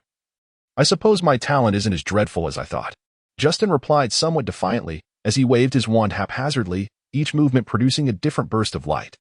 As Dale listened to the amusing exchange between the two individuals, he felt a significant lightness in his heart. Summoning his courage, he turned to Hannah and said, "All right. I believe I can give it a try." Under Hannah's encouraging gaze, he swiftly drew forth his wand, its silver surface gleaming as if brand new. With clarity, he pronounced, "Lumos." A brilliant sphere of light erupted from the tip of his wand, and he gazed in disbelief at the spell he had conjured. overwhelmed with excitement. He exclaimed to Hannah, "I did it. I succeeded." "Congratulations," Hannah replied, though her expression was not one of elation. "Now is not the time for celebration. You should reflect on the feelings you experienced while casting the spell, as it may provide you with further assistance." With that, she turned her attention to practicing the Lumos spell herself. The flickering flame of excitement within Dorr was extinguished by Hannah, leaving him in a state of calm. He closed his eyes, striving to attune himself to the emotions of the spell. Moments ago, he had been attentively listening to every word uttered by Professor Philip, sensing something peculiar in his remarks regarding the emotions of spellcasting. He believed that the professor might have been imparting a crucial insight into the art of magic. For he held firm the conviction that the professors at Hogwarts would never speak carelessly, given the inherent dangers of magic. Immersed in darkness, he soon felt the chill creeping through his right hand, which held his wand, accompanied by a vague surge of ferocity, though he was yet to comprehend its source. Suddenly, a thunderous gasp erupted within the classroom, jolting Dorr back to reality as he realized he had inadvertently pressed his wand against the desk.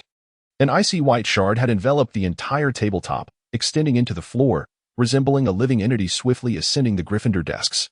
"My goodness!" A loud exclamation pierced the air as a Gryffindor was found completely encased in ice. In the wake of the chaos, Ron and Harry swiftly abandoned their seats, colliding with several desks, their red robes swirling in disarray. Fortunately, they were not oblivious to the peril that had unfolded. The classroom had devolved into a scene of utter turmoil, as the Gryffindors scrambled to escape the menacing environment, still unaware of the calamity that had transpired. Huddling together at the classroom entrance, pushing and shoving in a frenzy, Doll's complexion turned pale, clearly startled, while Hannah looked at him in disbelief and asked, "Are you certain that the spell you cast was the illumination charm?" "Silence, silence," Fellowee exclaimed, bouncing on the books with his wand pointed at his chin, creating a thunderous noise that reverberated through the ceiling. "Heavens, this is an unforeseen incident. Quickly, take that person to the hospital wing. Hurry, hurry. This is truly dreadful. I have never encountered such an accident in my first spellcasting class." Doll could discern the irate tone of Professor Filch, prompting him to extinguish the white light emanating from his wand and hastily conceal it within his pocket, feigning a nonchalant demeanor despite the discomfort etched across his face. Fortunately, amidst the chaotic scene, none were aware of his involvement. Only Ernie, Justin, and Hannah observed him intently, their intentions to speak unvoiced. Justin's gaze, however, was alight with excitement, a fervent desire to master this particular spell evident in his eyes.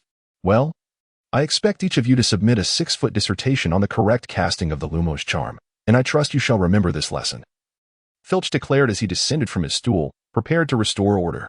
The students filed out of the charms classroom, finally liberated from this rather unpleasant inaugural lesson on magic. Chapter 13, Curses and Dark Arts? "Doll, how did you manage to encase a Gryffindor in ice? That was simply astounding," Justin exclaimed, barely out of the classroom, his curiosity bubbling over. "Keep your voice down.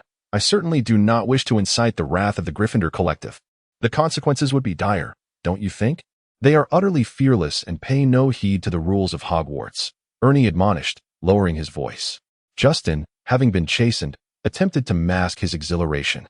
It felt akin to schadenfreude, imbued with a sense of vindication, yet Doll was acutely aware that this was no mere prank. Regrettably, on the very first day, he had already sent a student to the hospital, a sobering reminder of the peril he posed, and the sensation was anything but pleasant. "I merely cast a Lumos charm. Hannah can attest to that, for she witnessed me perform the spell," he replied tersely. "Yes," Hannah echoed, a hint of trepidation in her voice, and with a puzzled expression. She inquired, "But, Doll, why did you close your eyes after casting the spell?" Doll experienced a moment of hesitation. He was uncertain whether he should alert them, despite having demonstrated the dangers through his actions.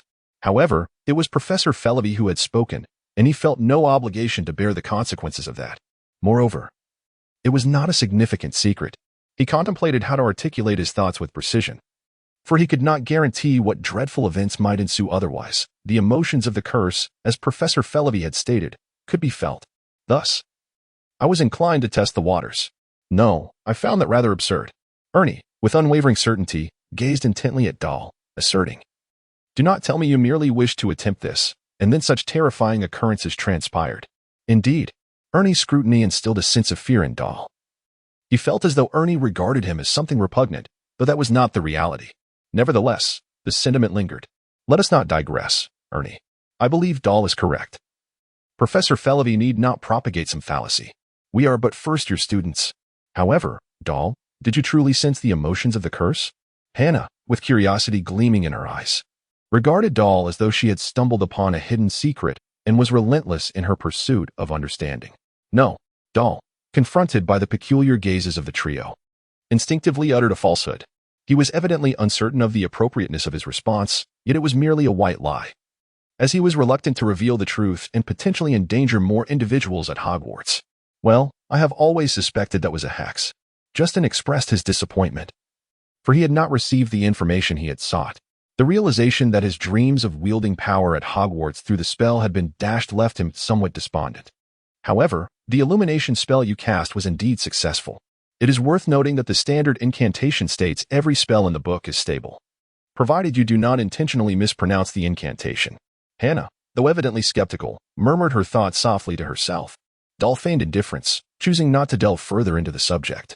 However, Hannah's words struck him profoundly, leading him to realize that his placement in Hufflepuff was indeed not an error of the Sorting Hat.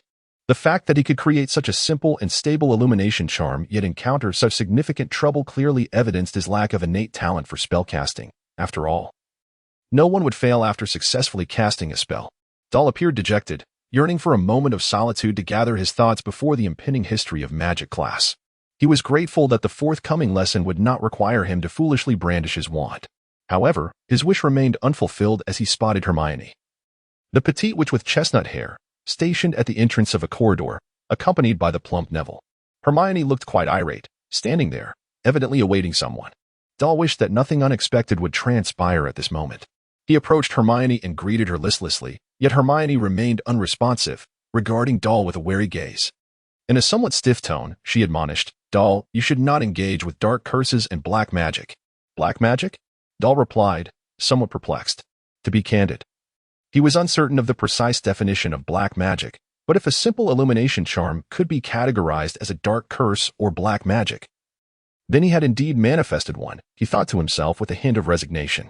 Nevertheless, he clearly observed the three individuals behind him gasp in trepidation at Hermione's mention of black magic, their bodies trembling as if confronted by something fearsome.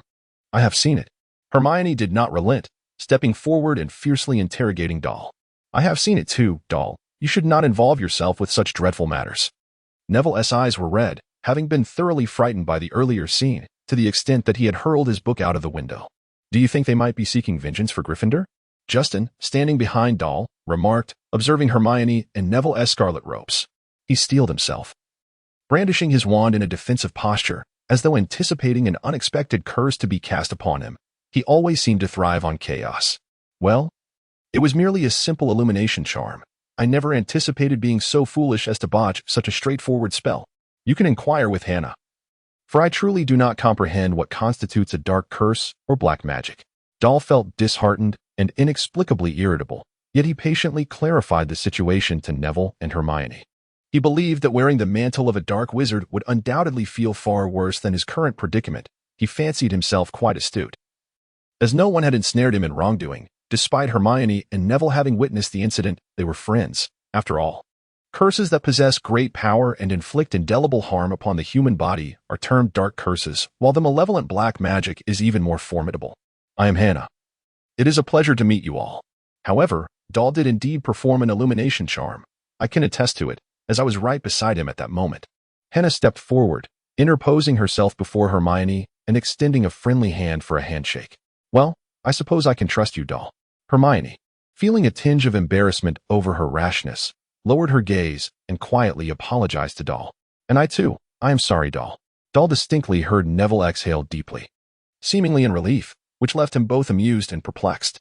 Nevertheless, he still felt a lingering sense of despondency as the future loomed before him like a dark abyss.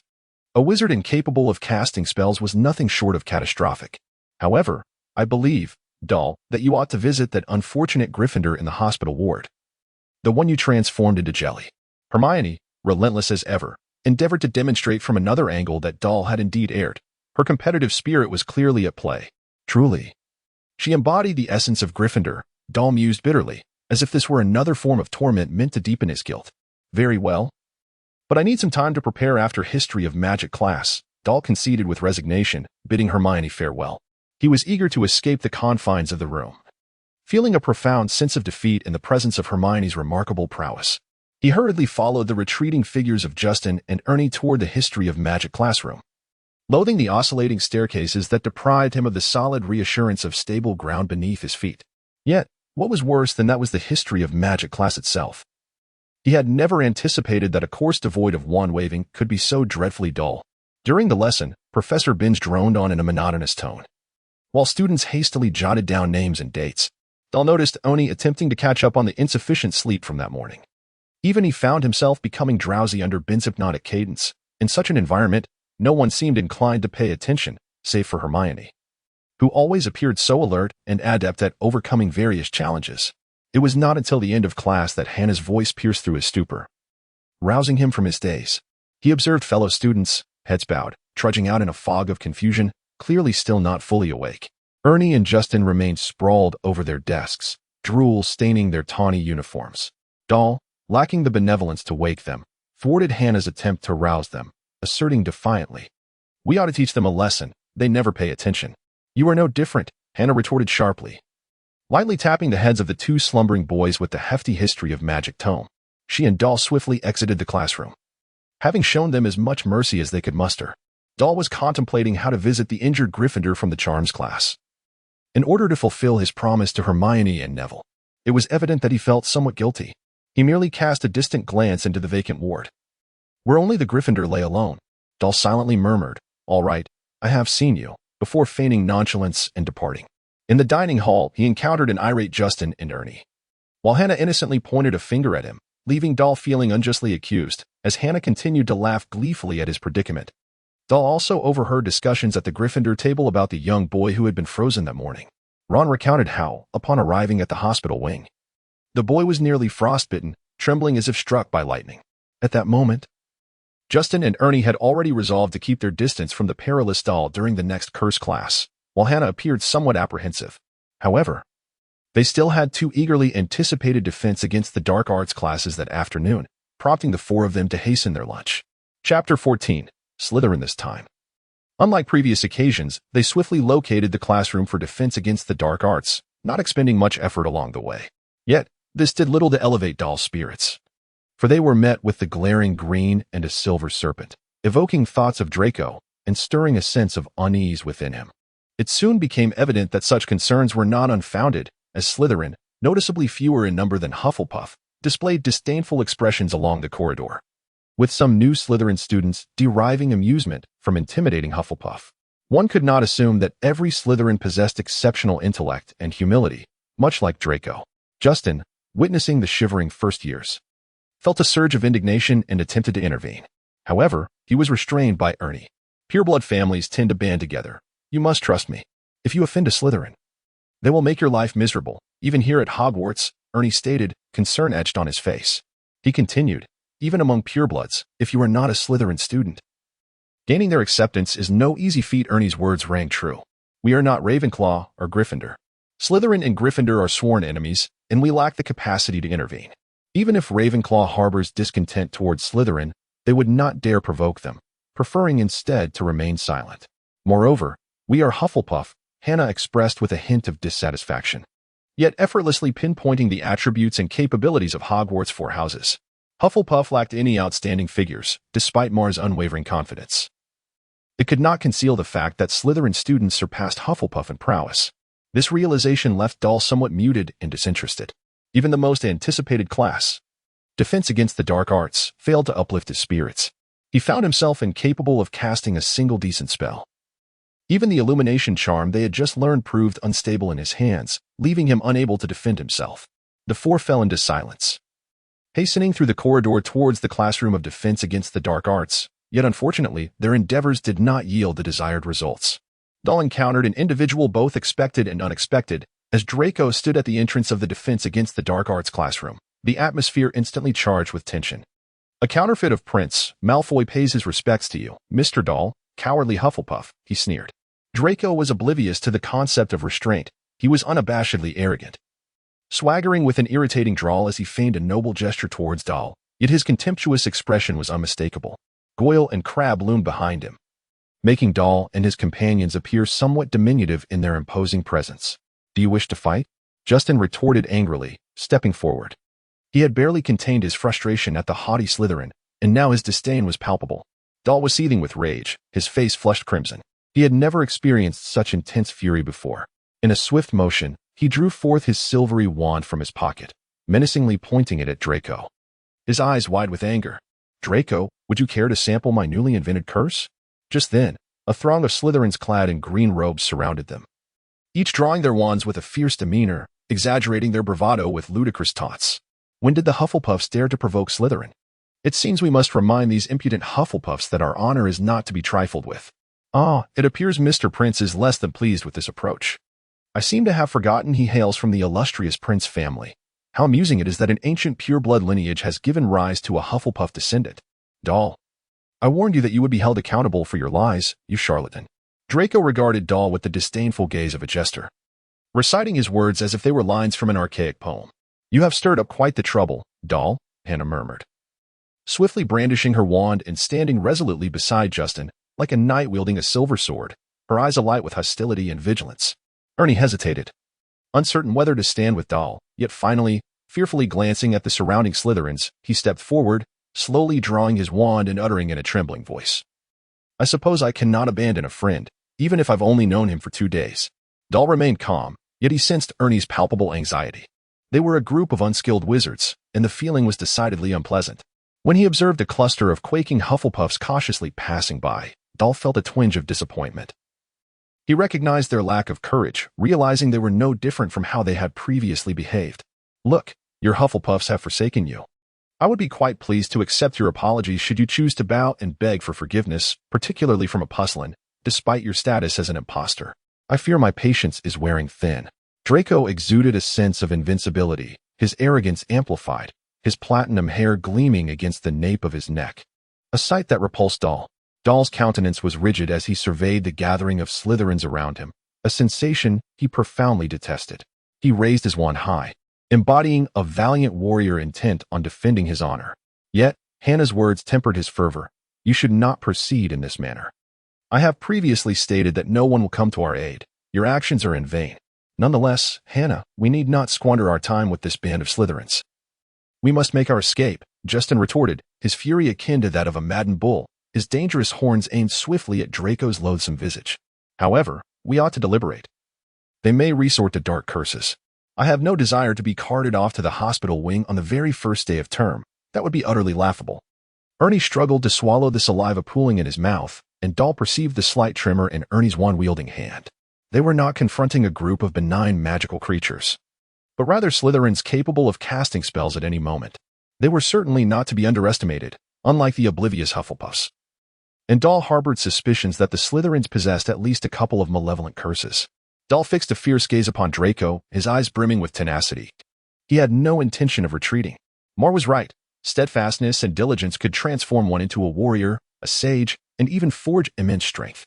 He felt that Draco had imparted to him not only humiliation but also an insatiable thirst for knowledge. He yearned for power, and his desire for magic was so profound that it could devour the very library of Hogwarts. Doll could discern that the Slytherins were not merely jesting. He was certain that they would unleash a curse or two to chastise this audacious group of Hufflepuffs who dared to provoke the honor of Slytherin. He remained silent before the individual before him, his wand emanating a dangerous silvery glow, cold and piercing. Doll could distinctly feel the ferocity of the illumination spell coursing through him, intertwined with his emotions. He was uncertain of the dire consequences that the unstable spell might invoke. Yet he was resolute in his intention to freeze the person before him into a numb block of ice. Draco stood at the doorway, blissfully unaware, until a cacophony of footsteps echoed from the Defense Against the Dark Arts classroom, accompanied by a vague scream. What's happening here?" Professor Quirrell, adorned with a lengthy scarf, peered nervously from the classroom, his trembling form suggesting he had encountered a grave predicament. Beside him stood a group of apprehensive Hufflepuff first years, who, despite their fear of Slytherin, gazed at Doll and his companions with a mix of admiration. "Let us go," Draco said, glaring at Professor Quirrell, who had disrupted the elaborate scene Draco had orchestrated. Draco shot him a scornful look before emotionlessly entering the classroom. The Slytherin students dispersed in haste, with a couple of first years furtively glancing back. contemplating casting a curse or two unbeknownst to anyone. Ernie sighed in relief, casting a complex glance at Doll, who stood beside him, his expression darkening. How did you manage to provoke Malfoy? He is a pure-blood aristocrat with considerable influence in the wizarding world and one of Hogwarts' governors. I did not provoke him, Doll replied, his tone somewhat brash, yet tinged with gravity, as he worried whether he might be expelled from Hogwarts. We should have dealt with those ruffians earlier. Dumbledore wouldn't allow Malfoy to dictate terms at Hogwarts, Justin remarked, glaring at the retreating figures of Slytherin, attempting to sound nonchalant. Though Doll could discern that Justin was merely trying to console him. Doll, I think you ought to brace yourself. Those Slytherins will not let this matter rest. They will seek revenge, Hannah observed, looking at Doll with a hint of confusion. Very well, Doll responded, feeling his resolve had strengthened significantly. He could face a dozen wands without faltering, even if they belonged to first years, signifying substantial progress. I shall not let him off lightly, Doll declared in a low, furious tone, yet Justin and the others seemed unfazed, recognizing the disdain Slytherin held for Hufflepuff, and even against Gryffindor and Ravenclaw, they would not be so audacious. They did not believe a Hufflepuff would dare to confront Draco. He merely needed to pray that no Slytherin would seek trouble with Doll himself. I think we ought to attend class. Defense against the dark arts is a crucial subject. Professor Quirrell, after his somewhat neurotic chuckle, was enveloped in an unbearable odor of garlic, which Doll found rather stifling. The four of them filed into the defense against the dark arts classroom, their spirits dampened by the unexpected events. Chapter 15. Clue. The much-anticipated defense against the dark arts lesson did not unfold smoothly. Overshadowed by the palpable tension between Hufflepuff and Slytherin, coupled with Professor Quirrell's anxiety transforming the lesson into a farce, the classroom was permeated by an overpowering scent of garlic, rumored to be a remedy against a vampire he had encountered in Romania, fearing it might return to haunt him. He regaled the students with tales of how his scarf was a gift from an African prince, who was grateful for Quirrell's assistance in evading a troublesome zombie. However, no one truly believed his whimsical narrative. Initially, when the students eagerly inquired about how Quirrell had vanquished the zombie, he turned crimson, mumbling incoherently about the weather. Furthermore, Doll noticed that the scarf exuded an odd aroma as Quirrell approached, prompting derisive smirks from Slytherin. But this did not alter the fact that it was a dismal defense against the dark arts lesson. Yet, Doll seemed to perceive something more. He sensed an unusual energy surrounding Professor Quirrell, which he assumed to be a peculiar curse, dismissing it as mere sensitivity. Justin even snickered during Quirrell's account of defeating the zombie, leaving Hannah and Ernie astonished, as they found nothing humorous in the situation. Doll found it peculiar that Hogwarts would appoint Quirrell as the professor for the defense against the dark arts class. He struggled to comprehend this decision and posed the question to Ernie. Instantly, Ernie's demeanor shifted to one of gravity. He wore an enigmatic expression and quietly confided to Doll and the others. That is the curse placed by the Dark Lord upon the position of defense against the dark arts professor. No wizard has been able to remain in that role for an entire year. Hannah and Justin were immediately struck with trepidation, casting reproachful glances at Doll. He indeed should not have broached such a topic, as the Dark Lord remained a taboo subject in the current wizarding world. Doll did not perceive this as a matter of great significance, for after all, it was in the past, was it not? Nevertheless, he wisely refrained from further discussing the enigmatic figure. With his pale blue eyes, tinged with gray, he scanned his surroundings, and upon catching sight of Draco, his complexion flushed a deep crimson. Draco was engaged in hushed whispers with a fellow Slytherin clad in green robes, occasionally casting disdainful glances towards Doll, accompanied by low, derisive laughter that suggested unflattering remarks. Doll could not ascertain whether, after today, the rumor of the imposter prince making his way to Hufflepuff would spread like wildfire throughout Hogwarts. Doll instinctively felt that Draco would undoubtedly resort to such despicable tactics, leaving him uncertain about how to confront the situation. He could envision that, in the near future, Hogwarts students would regard him with peculiar glances and whisper behind his back, which would be nothing short of a calamity. Doll hung his head, feeling utterly despondent. He possessed no compelling evidence to substantiate his claim of being a prince, and he feared that others would perceive him as a sycophant, a charlatan masquerading as a pure-blood noble. With a furtive expression, he discreetly observed Hannah, Ernie, and Justin, silently praying that they would believe him rather than regard him with skepticism. Regret washed over him. He lamented having disclosed his identity as a prince, particularly to Draco. For had he kept it to himself, he would not be in such a precarious predicament now. The situation could hardly be worse. Yet, He felt that the sole recourse to extricate himself from this troubling dilemma lay in uncovering evidence to validate his claim of princely heritage, as time was of the essence. Dahl, invigorated by a surge of self-encouragement, firmly believed that his approach might indeed be the most effective solution. If possible, he should delve into some offensive spells. Though he did not consider himself particularly gifted in the art of enchantment. Nevertheless, he was determined not to allow Slytherin to encircle him again without recourse. This was a matter of dignity. Upon realizing that he was merely 50 paces away from his peers, he felt a profound sense of relief. Many in this space, like him, hailed from the Muggle world and could scarcely fathom their identities as witches and wizards. The breadth of knowledge they needed to acquire was immense. And even those from pureblood families, such as Ernie, were not significantly ahead. He instinctively sensed that the gap between him and Slytherin was not as vast as he had initially perceived.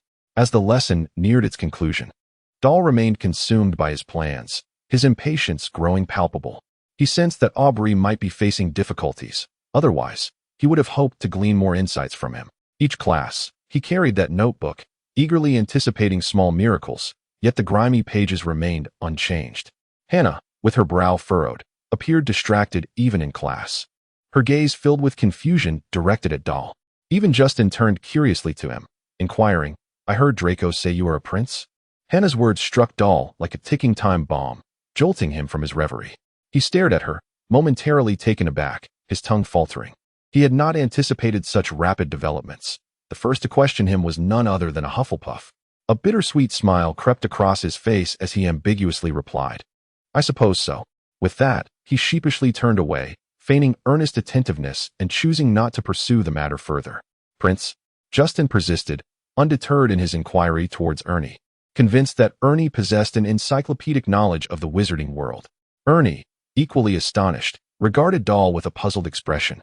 He had not overheard the specifics of the dispute between Draco and Dahl. He had merely acted instinctively to protect himself. Casting a glance at Professor Quirrell, who was stuttering through his lecture and occasionally emitting nervous laughter, he whispered, "Prince is a surname associated with pure-blood aristocracy. In the wizarding world, pure-blood surnames document the lineage of the elite, though this is merely the private knowledge of pure-blood families. Among the foremost names listed is Prince, an ancient family renowned for their mastery of potions. In fact, most potion recipes in the wizarding realm trace back to the Prince lineage, with its members being potion masters skilled in various concoctions. Moreover, the collection of tomes held by the Prince family could rival that of Ravenclaw's library at Hogwarts." Dahl listened intently to Ernie's narrative, astonished at the prominence of the Prince family, though it seemed to bear little relevance to him. He harbored deep resentment towards that wretched Aubrey, who had divulged nothing but his surname. Ultimately, it appeared that the last of the princes was a witch who vanished without a trace, leaving the wizarding community devoid of any further mention of the Prince lineage. This must surely be a jest concocted by Draco. No one would believe him. Dahl felt an increasing sense of despair. Certain that no one would accept him as a prince, which only compounded his anguish. He yearned for the lesson to conclude so he could retreat to a secluded corner and seek evidence to validate his identity.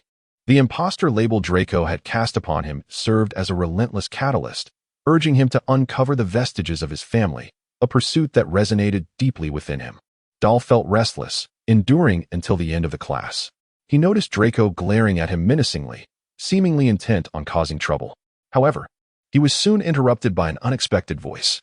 "Mr. Prince, could you stay for a moment?" Chapter 16. Prelude to Danger. Chapter 16. Professor Quirrell. Dahl was somewhat taken aback. He had been contemplating Prince and yearning to uncover more about him. Unfortunately, Ernie appeared to possess little knowledge regarding Prince, which left Dahl feeling disheartened. Nevertheless, he believed that a pure-blood family within the wizarding world must have left some traces behind, though it would require his own efforts to discover them. He cast a glance at the timid Professor Quirrell, perplexed and uncertain of the implications of his request to remain.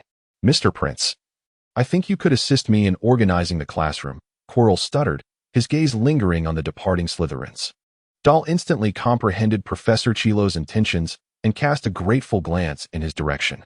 He perceived that the man was not inherently malevolent, perhaps merely a touch timid. Nevertheless, he remained steadfast in his belief that Chilo was ill-suited to teach the subject of defense against the dark arts. Dahl patiently placed each stool beneath the table. And at that moment, only he and Professor Quirrell occupied the classroom. A glance upwards revealed Quirrell's curious gaze upon him, and Doll felt no discomfort in the interaction. He pondered for a moment, uncertain whether to voice his request for a signed note to access the restricted section of the library. It is noteworthy that the restricted area of Hogwarts Library is not accessible to younger students, although it houses numerous invaluable tomes. It does not imply that these students possess the discernment to comprehend them without straying into dark paths. This predicament left Doll in a quandary, as he was unsure whether the materials he sought resided within those hallowed shelves. After a moment of hesitation, he resolved to approach Professor Quirrell, for he was intent on shedding the stigma of being a fraud, a label that would surely render his experience at Hogwarts unbearable. "Professor Quirrell," Doll called out, straightening up as the professor was about to enter his office. His face bore a hint of anxiety and trepidation, and he remained uncertain whether Quirrell would acquiesce to his request. "Mr. Prince, how may I assist you?" Quirrell responded, startled by the interruption, his countenance reflecting a palpable tension that rendered his speech somewhat incoherent. Doll struggled to grasp his words. Nevertheless, he resolved to articulate his plea. "Professor, I require some materials from the restricted section of the library. Might you provide me with a signed note?" "It is quite challenging for younger students to gain entry to that area," Doll confessed, a twinge of guilt gnawing at him for deceiving a professor, an act he had never contemplated before. Yet, he found himself devoid of options. He imagined that if Hermione were to discover this, she would undoubtedly be furious. He quickly added, "It pertains to the defense against the dark arts class." Indeed. The study of dark arts defense is of paramount importance, and I am delighted to see students diligently engaging with this subject," Quirrell responded, his speech returning to its characteristic stammer. He swiftly seized a quill from the table and hastily inscribed a note on parchment, which he then handed to Doll. Doll had never anticipated that matters would unfold so effortlessly. A profound sense of gratitude enveloped his countenance, as if he had been infected by Chilo's optimism, rendering his speech somewhat halting. "Thank you, Professor Chilo," he managed to utter. He endeavored to suppress the overwhelming excitement within him. As though all enigmas were on the verge of resolution, he felt an exhilarating certainty that he would soon unravel the mysterious veil surrounding Prince. Even if Aubrey had divulged nothing, he believed he could discover the answers independently, which instilled in him a sense of accomplishment. Indeed, there was scarcely anything more exhilarating than the quest for knowledge achieved on one's own. He stumbled out of the defense against the dark arts classroom, traversing the bewildering staircase. The library awaited him below, and he bypassed the dining hall, reasoning that the Hufflepuff common room, located adjacent to the kitchen, would suffice for his late-night hunger, as it always provided ample sustenance. On the first day of term, the library was woefully devoid of students, with even the Ravenclaws preferring to remain in their own sanctum. Doll, feeling a twinge of resentment, mused that had he been sorted into Ravenclaw, his experience might have been more advantageous. At least Slytherin would never trouble them, sparing him from the current headaches. However, what he beheld in the library was astonishing, for it was predominantly occupied by Gryffindor and Hufflepuff students. He had never imagined the courageous Gryffindors would willingly frequent the library, except for the faint murmurs of discontent he overheard. Good heavens, a 6-foot essay. Professor Filius has lost his mind. One student lamented. I believe there's little of substance to write about the Lumos charm, particularly when it involves stretching simple inquiries into 6 feet of discourse. This is far more arduous than vanquishing a troll. Can we merely transcribe the standard incantations? I suspect that would earn you AP, for Professor Filius is certainly unyielding. Upon hearing this, Dole awkwardly rubbed his nose, seemingly aware that all of this was a result of his actions. However, he now hesitated, contemplating whether he should present the borrowing note to Mrs. Pants, as it was rather conspicuous. He observed Mrs. Pants wielding a feather duster, patrolling the vicinity, occasionally issuing stern whispers of silence. The feather duster would precisely land upon the little wizard, creating an imposing atmosphere. There was not a single young wizard entering the library who did not feel a sense of trepidation towards Mrs. Pants. Even Dole quietly ventured into the general reading area, where he saw Hermione deeply engrossed in a book, hastily scribbling something down. He soon forgot Mrs. Pants's presence and exclaimed in astonishment, "Hermione." Hermione looked up at him, somewhat bewildered. Yet, at that very moment, a furious roar echoed in his ears. Silence. This is a library, not a corridor. Here, one must adhere to decorum. If I hear you speaking loudly again, I shall ask you to leave. Doll was suddenly startled, witnessing countless shadows of feather dusters descending upon him. In a flurry of panic, he leaped and danced away, his movements resembling those of a tap dancer, much to the amusement of the surrounding young wizards. who covered their faces in laughter. Doll's face flushed slightly, and he quickly found a place to sit down. He randomly pulled out a book, feigning seriousness as he pretended to read, and quietly murmured to Hermione beside him, "Are you also required to complete the assignment?" "Indeed," Hermione replied, her voice filled with irritation. As she emphatically closed the book with a thud, Doll felt somewhat masochistic, yet he did not perceive Hermione's demeanor as anger.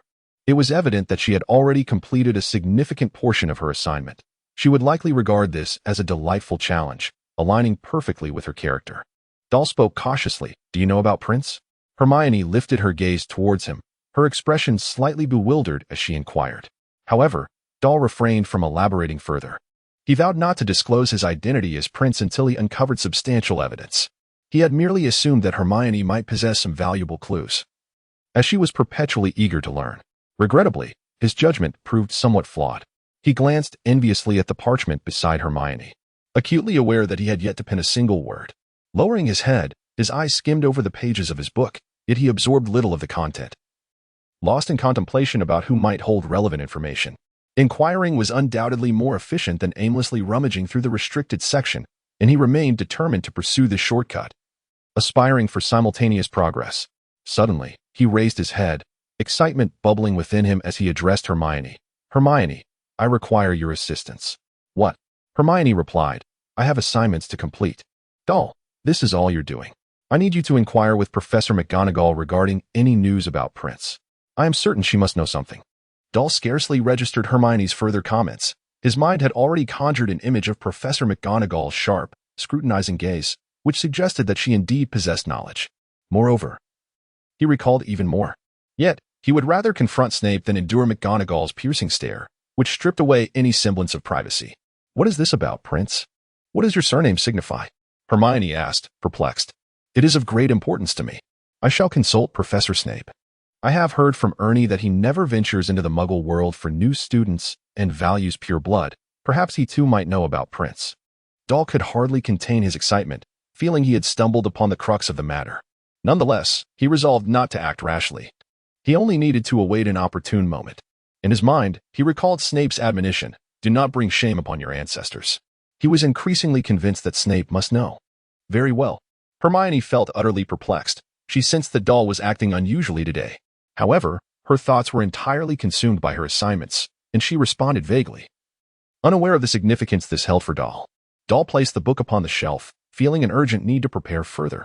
He hastily exited the library, resolving to borrow books from the restricted section only when it was deserted, a prudent choice indeed. Clutching his books tightly, he sensed a warmth emanating from them. The once soiled notebook had transformed into a metallic hue. Casting a furtive glance around, he confirmed the absence of others before forcibly wedging the notebook into the crevice of his books. Instinctively, he felt that this secret should remain undisclosed. It was only upon arriving at the Hufflepuff common room that his excitement became uncontainable. He had not anticipated Aubrey would awaken at that moment. Soon, he would uncover the information he so desperately sought. He had never envisioned that the truth would become apparent so swiftly. It felt as though he were ensnared in a dream. Doll felt a twinge of anxiety, his palms damp with perspiration. Before uncovering the truth, he was beset by trepidation, uncertain if he belonged to the esteemed lineage of potion makers. Perhaps there existed two branches of the Puslin family within the wizarding realm.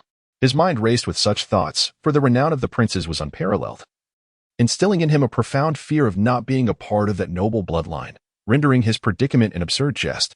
Seeking solitude, he retreated to a secluded corner. Cautiously unfolding his notes, grasping a quill, he solemnly inscribed, "Aubrey, I must ascertain the details concerning the princes." Yet, Aubrey did not respond as anticipated. The very first words that appeared on the parchment startled Doll. In vivid crimson ink, a foreboding warning was scrawled. "Damn it, we are being watched." Chapter 17. Doll's transformation. "We are in peril. I can sense an insidious presence within Hogwarts, something highly perceptive that seems to have already taken notice of me." Doll could sense Aubrey's tension. He could even envision the gravity with which Aubrey uttered those words. This recollection stirred within him some dark memories. Holding a quill, he found himself lost in thought, recalling the old mansion where his alcoholic father perpetually exhibited a cruel demeanor, often resorting to both verbal and physical abuse. He had never experienced a moment of warmth. His mother was a mere phantom in his life, having never been seen. Neighbors whispered of their family's eccentricity and volatile tempers. a legacy that even his grandfather seemed to share. He remembered huddling in a corner by the fireplace, trembling incessantly, enduring a relentless agony. Perpetually ensnared in a web of fear, never knowing when the next beating would strike. This rendered him extraordinarily fragile. In fact, when his father passed away, he felt a fleeting sense of relief, though he could not recall when he had buried that feeling of terror and overwhelming dread. He had always been solitary, dismissing the malice of others, for it did not inflict physical pain. Strangely, he found a certain pleasure in this detachment. Each person who approached him ignited a sense of wariness. He attempted to shield himself by temporarily burying those painful memories. Yet he remained instinctively sensitive to the language of danger. Aubrey's words involuntarily conjured those unwelcome recollections, as danger invariably evoked a sense of fear, distorting his features. Even when faced with a throng of Slytherins, he did not experience this sensation. Instead, he felt merely a flicker of anger. Dorr felt his hands tremble, as if he were confronting his exceedingly brutish father. He struggled to accept the reality of the situation, even forgetting his initial intention to inquire about Prince. His quill appeared eager to pierce the parchment beneath it, and he wrote heavily. No, it cannot be true. They say Hogwarts is the safest haven in the wizarding world. Even more secure than Gringotts. Do not question my words. I sense a soul lurking, as if perpetually observing something. Yet, your folly prompts me to reconsider. No one would dare bring anything imbued with unknown magic into Hogwarts, for it is not exactly a secretive place. Aubrey's demeanor was fierce, and Dorr harbored doubts that he might unleash a perilous curse upon him if he were to stand before him. Nonetheless, Dorr clung to the notion of a soul, which brought him a modicum of relief. At least he was aware that Hogwarts was inhabited by silvery ghosts. He even speculated whether Aubrey was merely frightening himself. He was reluctant to place himself in jeopardy and gradually relaxed, writing lightheartedly on the parchment, even expressing a hint of reproach. Are they not ghosts? Hogwarts is home to many specters, and I believe they pose no threat. Dorr could recall nothing associated with souls at Hogwarts apart from the ghosts. Perhaps the Sorting Hat might be considered one such entity. After a moment's contemplation, he inscribed on the parchment, "The Sorting Hat, you see, always endeavors to delve into the thoughts of young wizards. Damn it, I wish I could pry open your mind and discover what your brain is composed of. Is it saturated with the essence of a drunken slug?" Aubrey, exasperated, penned his words in a vibrant red ink that was both alarming and peculiar. Yet, he remained patient as he articulated, "Ghosts no longer qualify as souls. The Grim Reaper has stripped them of their rights as such. They possess no sensations. Perhaps merely a vestige of hearing. The Sorting Hat was crafted by the 4 founders of Hogwarts, who infused their philosophies into a tattered hat, resulting in the entity we know today. It does not possess its own thoughts." Dorr gazed intently at the secrets inscribed in his notebook, his expression gradually shifting to one of solemnity. He realized he had found himself in grave peril, and the ensuing words only confirmed this unsettling truth. It is an undeniable fact that only a disembodied soul can possess a keen awareness of another spirit, and we can acutely sense each other's presence. I am certain he will employ every means at his disposal to seize me. The soul of a living being is an immensely precious entity, and it is only through malevolent sorcery that one's spirit can be wrenched from its corporeal form. This is the work of a formidable dark sorcerer, and you may find yourself devoid of any chance of victory. Aubrey's tone was imbued with resignation, even tinged with despair. Dorr's gaze sharpened to an extraordinary degree as he realized that the notebook in his hand was an artifact of dark sorcery, sending a shiver down his spine. He felt an overwhelming urge to pierce through the faade of Aubrey, who inadvertently revealed himself as a malevolent spirit. Struggling against the impulse to hurl the notebook away, he cautiously ventured, "So, you are still among the living?" Dorr gazed intently at the parchment, oblivious to the passage of time. He found it hard to believe that Aubrey, the one who had first opened the doors of magic for him, could harbor any malice. Yet, an unsettling feeling lingered in his heart, and he could not tell how long had passed. Finally, words began to appear on the notebook. "Yes, I am still alive." With a thunderous clap, Dorr abruptly slammed the notebook shut, his complexion turning pale. He pondered how he might ensure his safety.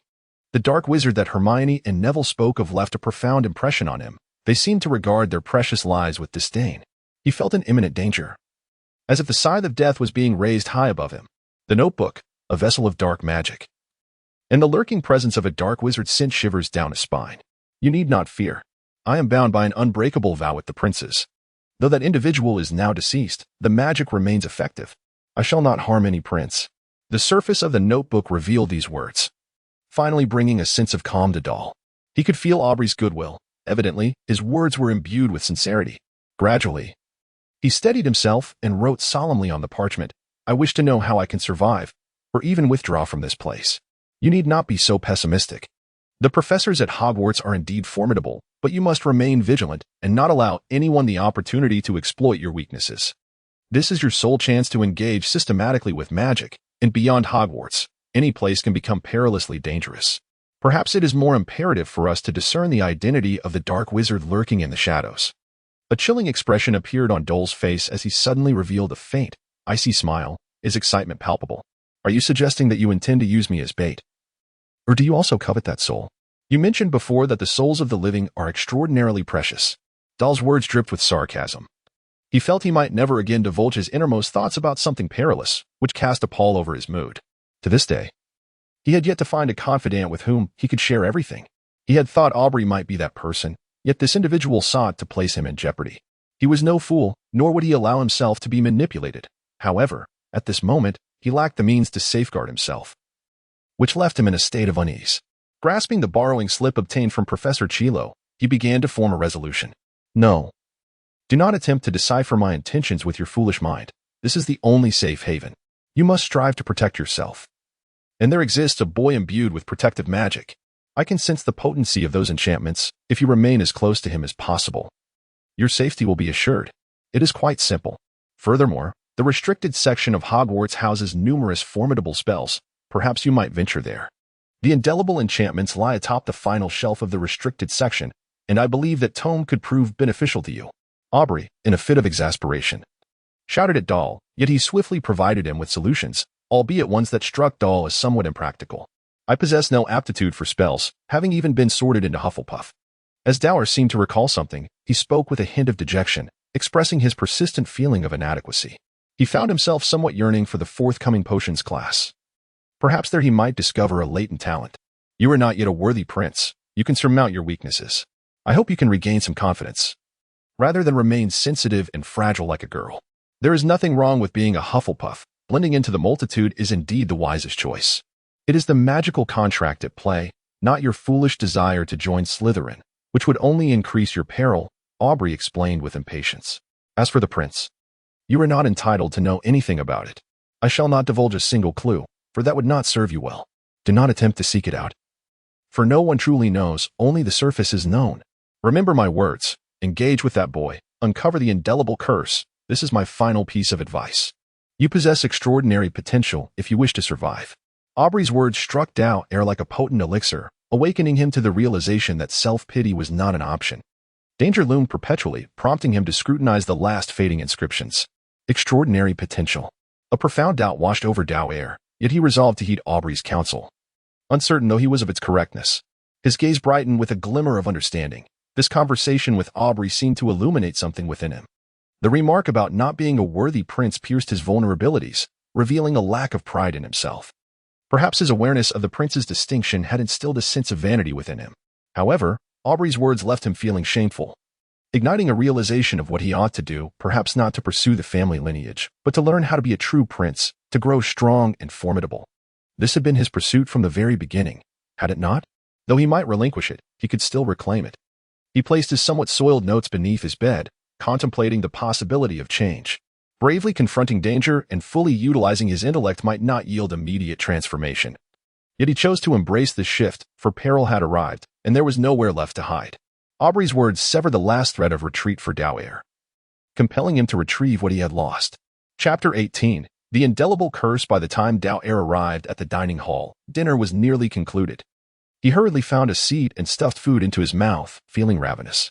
Nearby, Ernie appeared to be whispering to a Hufflepuff while holding a copy of yesterday's Daily Prophet, the Wizarding World's news source. Regrettably, Dowager did not have a galleon subscription, and he envied Ernie, who was laboriously cutting into a peppered steak, eliciting a sense of happiness in him. At least here, he could eat well and dress well. Such comforts were not easily attained, and he was reluctant to return to his old residence, where he would subsist on stale bread. He pondered deeply over Aubrey's words, still uncertain of their authenticity, yet sensing something amiss, perhaps even a conspiracy. Hogwarts and Gringotts felt secure, and he repeatedly reassured himself with such thoughts, nearly forgetting the term dark wizard. With a light-hearted motion, he speared a piece of steak, still incredulous, until a glance at Ernie's newspaper jolted him awake. The headline read, Latest report on the Gringotts break-in. Investigations into the July 31st incident are ongoing. It is widely believed to be the work of unidentified dark forces, male and female wizards. Gringotts goblins reiterated today that nothing was stolen. The underground vaults, searched by the intruders, had indeed been emptied earlier that day. A Gringotts goblin spokesperson stated this afternoon, "We cannot disclose what was stored in the vault. It is best not to interfere with this matter." With a clatter, the steak slipped from his fork back onto the plate, producing a sharp sound. Dao Air's expression darkened. He now fully believed Aubrey's assertion. This place was not safe. Dark wizards. He picked up the silver fork that had fallen onto the plate, muttering to himself, "The indelible curse."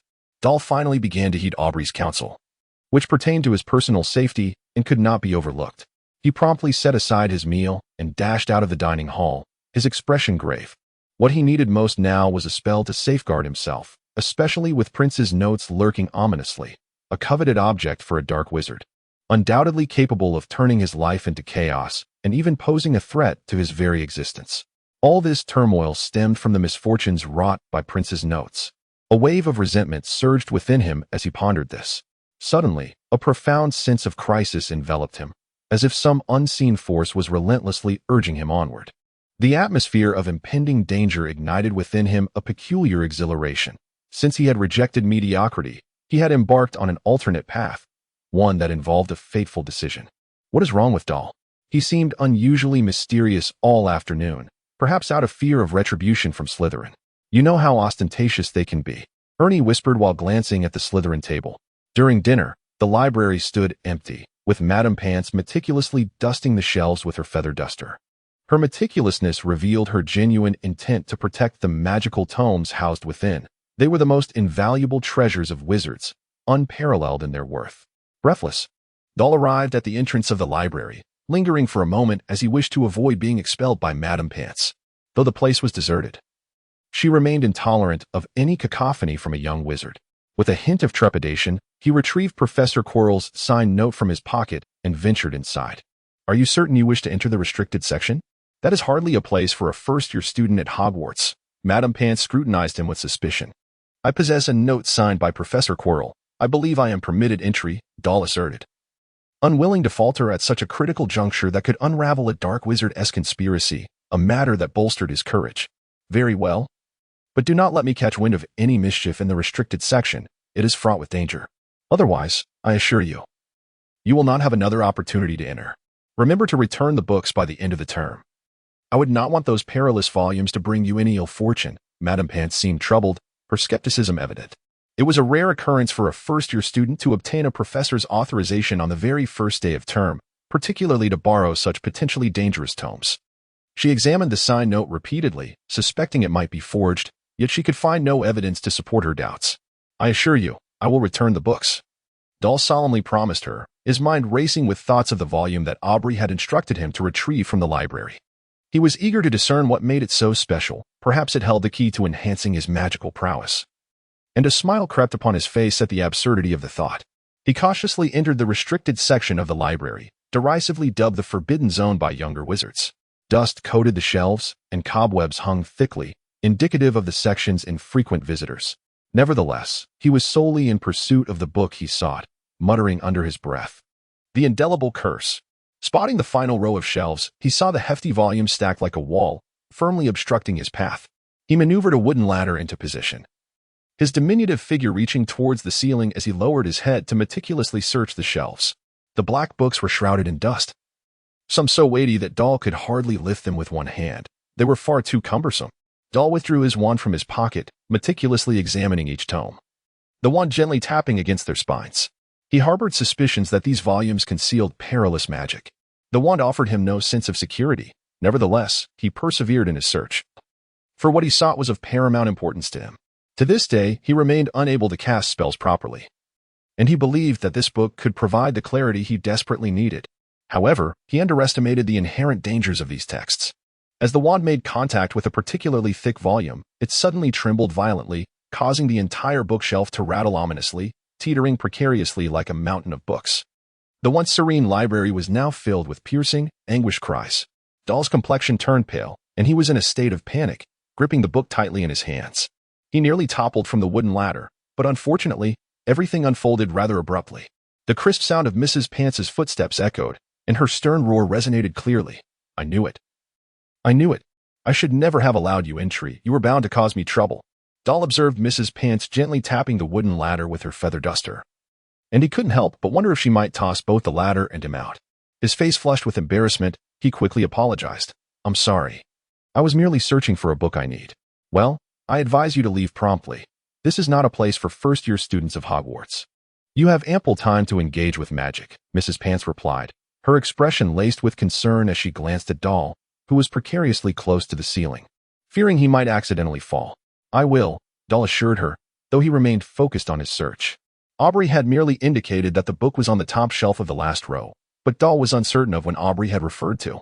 He suspected the book had been relocated, yet he clung to a sliver of hope and began his search anew. Mrs. Pance cast another glance at Doll before stepping outside, allowing him to breathe a sigh of relief. Her presence had hindered his concentration. Not this one, he muttered, pulling a book from the shelf without opening it before returning it, aware that he could not guarantee his luck in avoiding a fall from the ladder. His movements were swift until he noticed a dark void behind the books, sparking his curiosity about what might be concealed there. The top shelf, he recalled Aubrey's words, pausing to ponder as he climbed higher. Oh, he quietly exclaimed, his head nearly colliding with the ceiling, nearly causing him to yelp in pain. Tilting his head, he inspected the gap between the shelf and the ceiling, realizing that this was indeed what Aubrey had meant, not the uppermost shelf, but the very top of the shelf. What lay there seemed abandoned, akin to a neglected alleyway he knew well, thick with dust that had not been disturbed for ages. Yet, he spotted rectangular shapes that were books awaiting discovery. Cough, cough, he exerted effort to extract one, dust cascading from him, transforming his once pristine robes into a disheveled mess.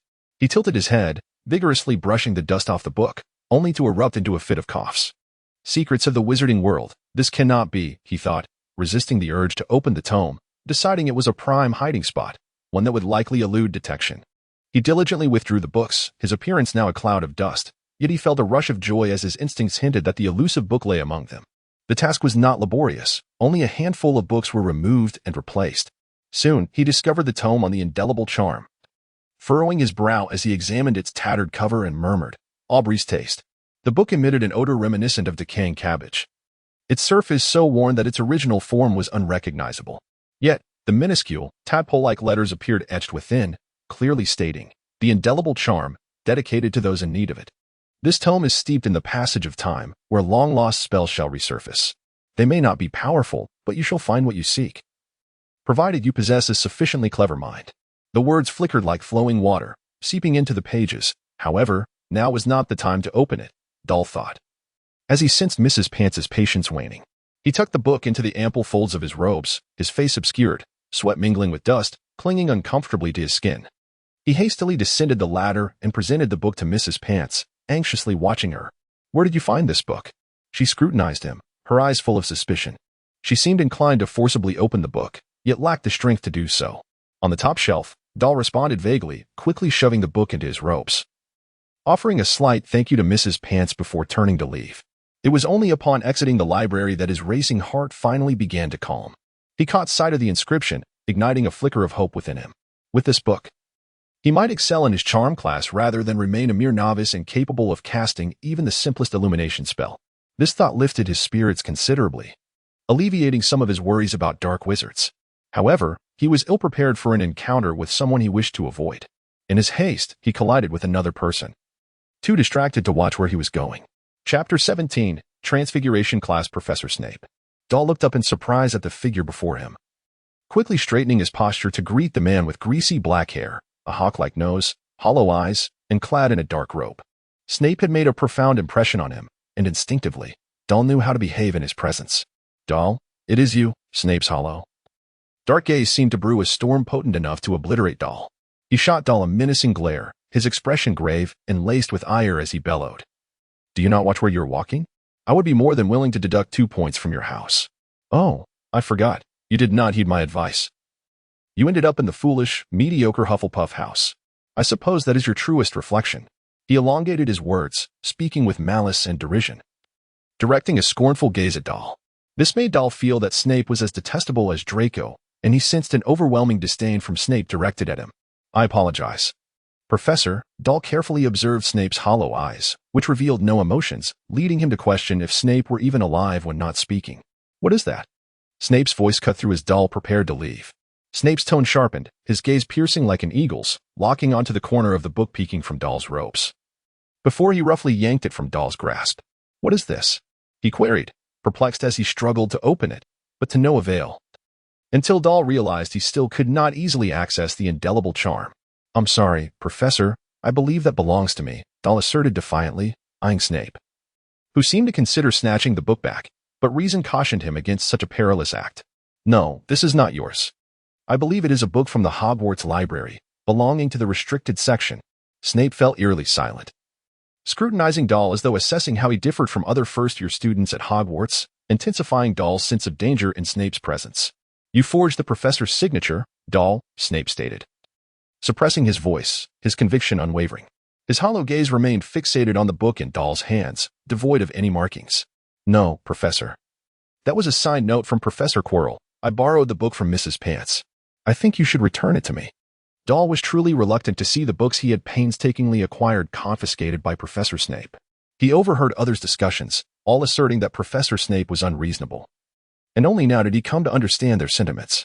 Professor Quirrell, you ought to distance yourself from those matters or individuals that do not concern you. This is my counsel to you.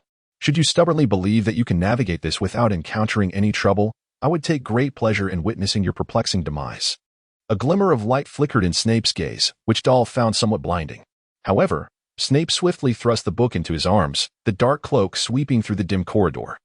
While a silvery specter glided overhead, Doll gazed at the shadowy figure concealed deep within the silent corridor, a subtle frown creasing his brow. He felt as though Snape were imparting a warning, yet the underlying meaning eluded him. He was resolute in his belief that he would navigate through the challenges ahead. Having decided to heed Aubrey's counsel, he was unwavering in his determination.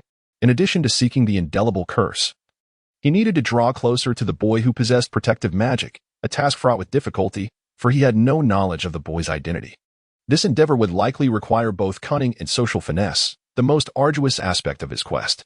Time slipped away swiftly, and it was not until the following day, as Doll awoke from his warm cocoon, that he realized he had penned not a single word of his illumination charm essay. Yet, this was not the crux of his dilemma. The most pressing concern was that Hannah had not permitted him to transcribe any portion of her essay, leaving him with a sense of impending doom. The indelible curse proved to be a formidable challenge from the very first glance at the book yesterday. An inkling had stirred within him. However, it was only last night, while reclining in the bathtub, that he came to a stark realization. The tome was as unyielding as stone, and no amount of effort, even bending his fingers, could elicit its secrets. Disheartened, he relegated the book to beneath his bed, where it would languish alongside the ominous notes of Prince. At lunchtime, Doll observed the palpable tension enveloping both Gryffindor and Hufflepuff, as if they had all contracted a contagion from Professor Quirrell. A group of small heads huddled together, whispering furtively. As he approached, he discerned that the source of their distress was Professor Flitwick, the diminutive wizard who had mandated that no one was to wield their wands during the lesson on the proper use of the illumination charm until they had memorized the incantations. Yet, despite this decree, one desk had erupted into the ceiling, prompting Professor Flitwick to exacerbate the situation by creating yet another hole in the ceiling, truly a dismal affair. The two houses received the same treatment as Doll and his companions, tasked with a 6-foot essay on the correct usage of the illumination charm. This had incited fury among the first years of Slytherin, who glared menacingly at the Gryffindor table, seeking to instigate further chaos for the instigator of their troubles. Doll observed the two opposing long tables with a sense of glee, secretly wishing that the valiant Gryffindors would deliver them a lesson. However, he soon abandoned the notion of igniting chaos, as he quickly realized he lacked the energy to pursue any other endeavors. The magical curriculum was far from easy. He found himself overwhelmed by the relentless demands of the courses, and he had yet to discover any particular aptitude within himself. Every Tuesday evening, they ascended to the Ravenclaw Observatory to gaze through telescopes at the starry sky, learning the names of stars and the orbits of planets. Yet, the multitude and complexity of celestial phenomena left Doll feeling somewhat dizzy.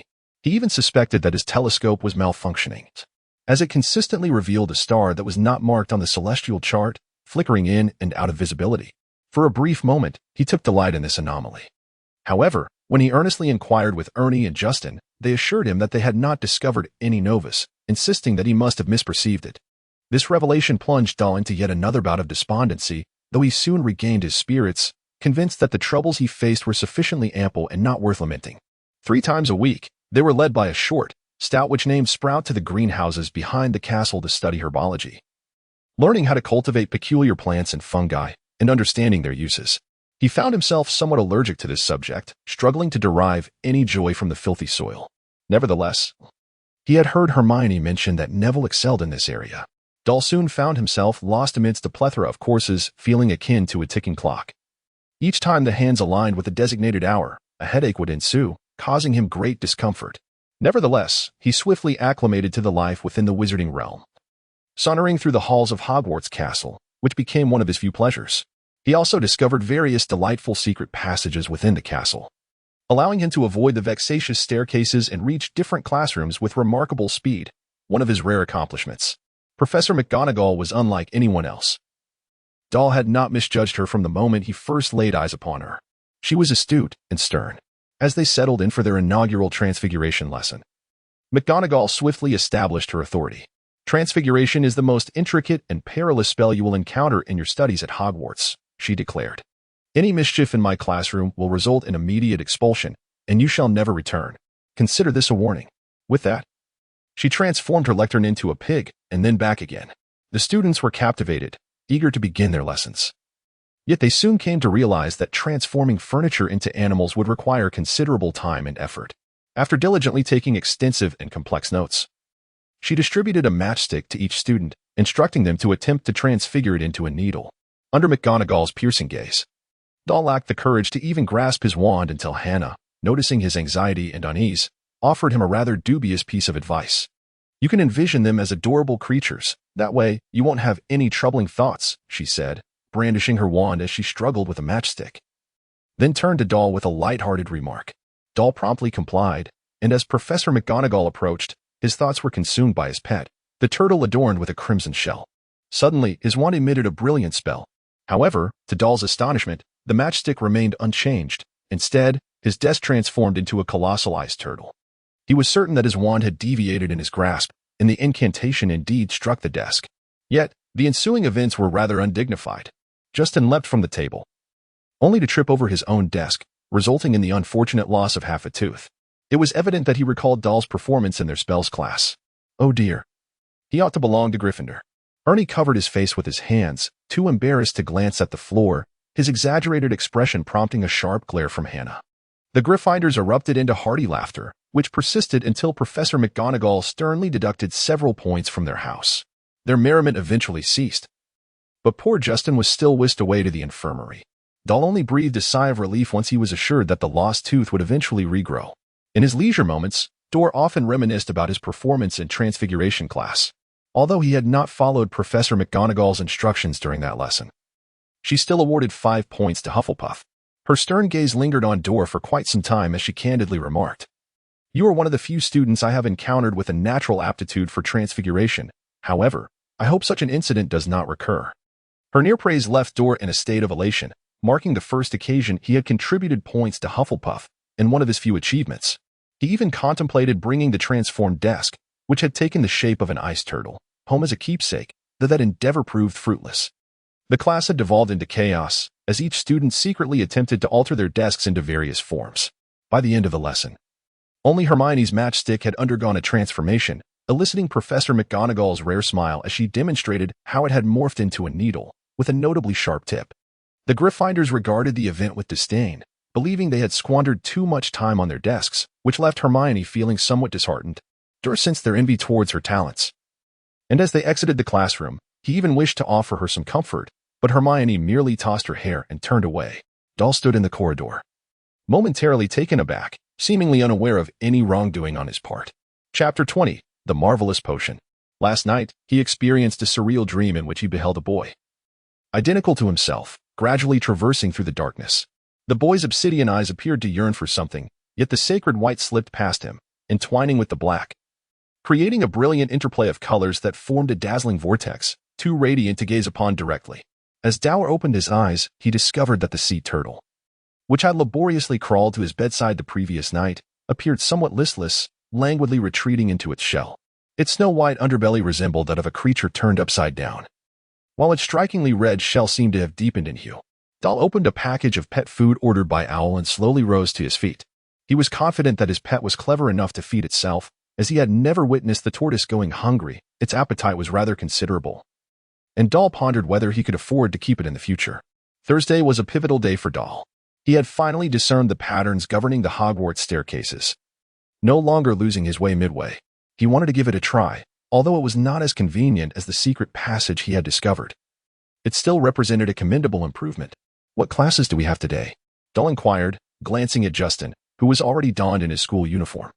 Doll suspected that Justin had been avoiding him lately. He had overheard Ernie mention that Justin considered being around him a calamity, viewing him as his nemesis. Nevertheless, Doll couldn't help but feel that Justin had indeed been rather unfortunate recently, a circumstance for which he bore no blame. For the time being, he had been cautious in wielding his wand, opting to avoid unnecessary troubles until he was certain of his safety. They were to attend 2 potions classes alongside the Ravenclaw students. Professor Snape favors Slytherin.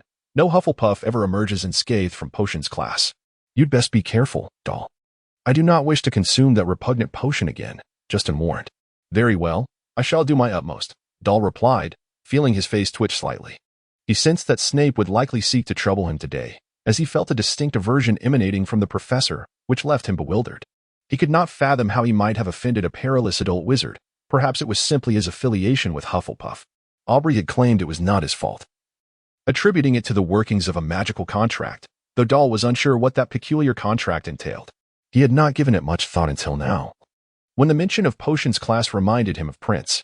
He was uncertain whether he possessed the courage to inquire about Prince with Snape today. He believed Aubrey was correct.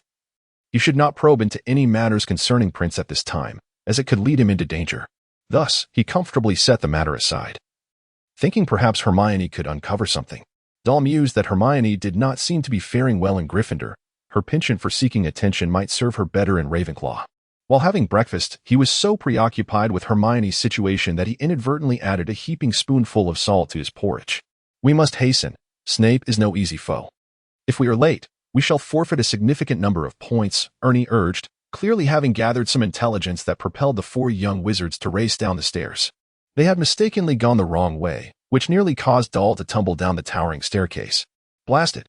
I swear I shall never navigate the stairs again." Doll grumbled vehemently, realizing the harsh truth of his own limitations. "I doubt there will be anyone waving in this class. Otherwise, I would not be sitting next to Doll." "That would be far too perilous, a calamity indeed," Justin muttered under his breath, though Doll caught snippets of his words. He drew his wand with a flourish, seemingly testing his spell-casting abilities, which startled Justin. The potions classroom was subterranean, starkly contrasting with the warmth and ample light of other classrooms. It perpetually felt cold and damp. This atmosphere unsettled the badgers accustomed to the cozy common room, as they huddled together like animals seeking warmth. Doll curiously surveyed the surroundings, where several simple cabinets were secured with black iron chains as thick as a finger, filled with specimens of magical creatures. His attention was drawn to a few strands of pure white fur, and as he attempted to lean closer for a better view, the contents reminded him of his absurd dreams, characterized by that same sacred whiteness. However, he would soon discover that Hufflepuff was in trouble. For Severus Snape had just emerged from the teacher's lounge, his expression unusually grave. He regarded the clustered Hufflepuffs and, without hesitation, deducted points from them. In a stern voice, he proclaimed, "This place requires a cool, rational mind, not foolishness and mediocrity. If you wish to return to your common room, you may leave my class now. Hufflepuff's disregard for classroom order has cost you 5 points. You are here to learn the precise science and rigorous craft of potion making." He picked up the attendance sheet, called the roll, and then fixed his gaze on Doll for a considerable time before speaking. His voice was barely above a whisper, yet every student clearly heard each word. Much like Professor McGonagall, Professor Snape possessed an effortless authority that could maintain order within the classroom, as there was no foolish waving of wands. Many among them would not believe this was magic. "I do not expect you to truly grasp the exquisite nature of a cauldron simmering slowly, producing fragrant vapors. You will not fully comprehend the enchanting liquid that flows through the veins, captivating and disorienting the mind. I can teach you how to elevate your reputation, brew glory, and even stave off death, provided you are not the idiotic fools I often encounter." After delivering his brief introduction, the classroom fell into a profound silence. Doll's eyes suddenly sparkled. He had heard of a potion that could prevent death, a notion that stirred the heart of every wizard. It was a wondrous concept, and he even thought of Aubrey, who was still alive, albeit only in spirit. He raised an eyebrow and exchanged glances with Ernie. Yet Ernie clearly conveyed that's nonsense. This left Doll somewhat disheartened, however. He was already wedged at the edge of the desk, leaning forward, eager to prove he was not an idiot.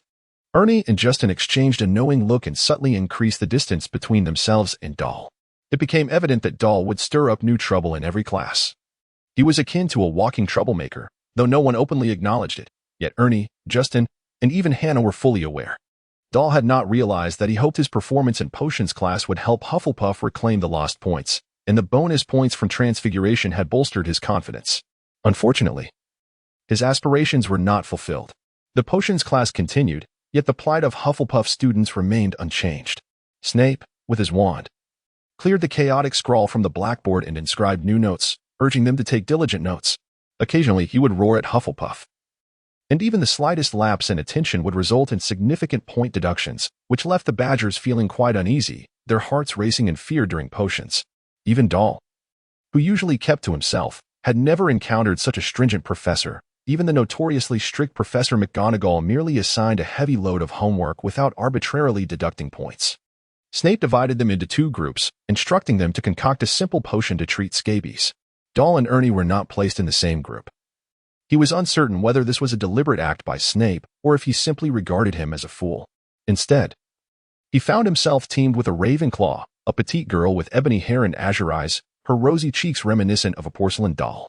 Nevertheless, this arrangement afforded Justin and Ernie a moment of quiet relief, as they had grown thoroughly weary of the various troubles instigated by Doll.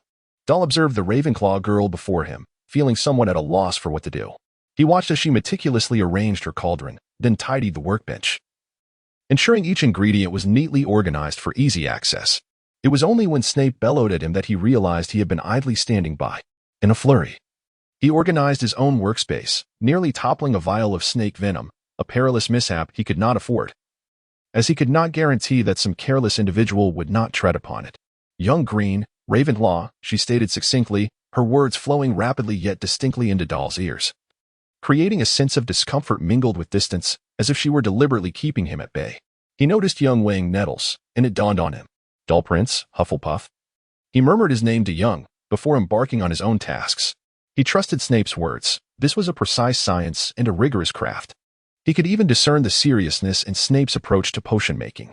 This was not entirely detrimental. Perhaps a stricter regimen would enrich the student's learning experience. However, he disagreed with Snape's punitive measures against Hufflepuffs, deeming them unjust. Yet, he felt powerless to intervene. The Ravenclaws remained silent, seemingly accustomed to such a classroom dynamic, each aware of their responsibilities. Dawlish felt that their scores this semester were on the verge of being entirely deducted. Snape, draped in his long black cloak, paced around the potions classroom, observing them as they measured nettles and crushed snake fangs. Almost every student had received criticism, Ravenclaw included, though Hufflepuff consistently lost a point or two. The only exception was the group consisting of Joan and Dawlish, upon catching a fleeting glance from Snape. Dawlish quickly averted his gaze, which allowed him to immerse himself in his task. He held a flat silver knife in hand, diligently completing a series of straightforward operations without once lifting his head. Each time he delved into his textbook and notes, it seemed to offer him a fresh experience, which exhilarated him immensely. He soon became acquainted with the various properties of the materials at his disposal, perceiving each ingredient as a vibrant life form pulsating before him. They harmoniously entered the cauldron, collaborating to produce a wondrous reaction, the colors gradually shifting. He finally confirmed that Snape had not been lying. The sensation was intoxicating. He did not mechanically follow the textbook's instructions but relied on his intuition, feeling a subtle magic in every moment of adding ingredients. The potion in his cauldron quickly revealed a standard hue, with a shimmering essence seemingly mingling within. He raised his head, gazing contentedly at his concoction, eagerly anticipating some form of affirmation and praise, as this was the first time he had executed everything flawlessly. "Have you brewed potions before?" Joan lifted her head, observing the potion in Dawlish's cauldron. Moments ago, she had been meticulously watching his movements, dismissing him with skepticism, convinced that he would fail due to the disparity between his actions and the textbook's guidance. Yet, astonishingly, Dawlish had succeeded. "No," Dawlish replied with certainty, his face flushing slightly in the rising steam, internally exhilarated by his own commendation. Pleasure to meet you, Joan smiled, looking at Dawlish with a hint of warmth. I look forward to our next collaboration. All right, Dawlish replied, his eyes fixated on his potion, indifferent to Joan's words. It felt as though the moment had arrived. He gently extinguished the flames beneath the cauldron and carefully transferred the potion into 2 glass vials, believing it prudent to save some as a memento. However, just as he prepared to present his potion, a thick yellow smoke suddenly erupted from the basement, reminiscent of the foul odor of rotten eggs. Ernie had carelessly added something to his cauldron, which bubbled like boiling water, producing repugnant frothy bubbles. Then, with a loud bang, yellow smoke erupted violently, akin to a volcanic explosion. Oh no! Accompanied by Justin's piercing scream, Dawlish immediately realized that misfortunate Justin had once again encountered an unwarranted disaster. Idiot! Snape bellowed, brandishing his wand to clear the potion from the cauldron, causing the yellow smoke to dissipate. Justin's pitiful figure emerged from the haze, fortunately unharmed. I presume you forgot to add snake fangs, did you? Such a ruckus. I have stated that potion making is a precise science and a rigorous craft. No fool can learn anything in my class. Hufflepuff loses a point. You need to clear out that foolish brain of yours, Snape admonished Justin sharply. Justin's face, now a shade of yellow, was filled with panic, while Dawlish observed that Justin appeared almost monstrous in his misfortune. After a while, tranquility returned to the classroom.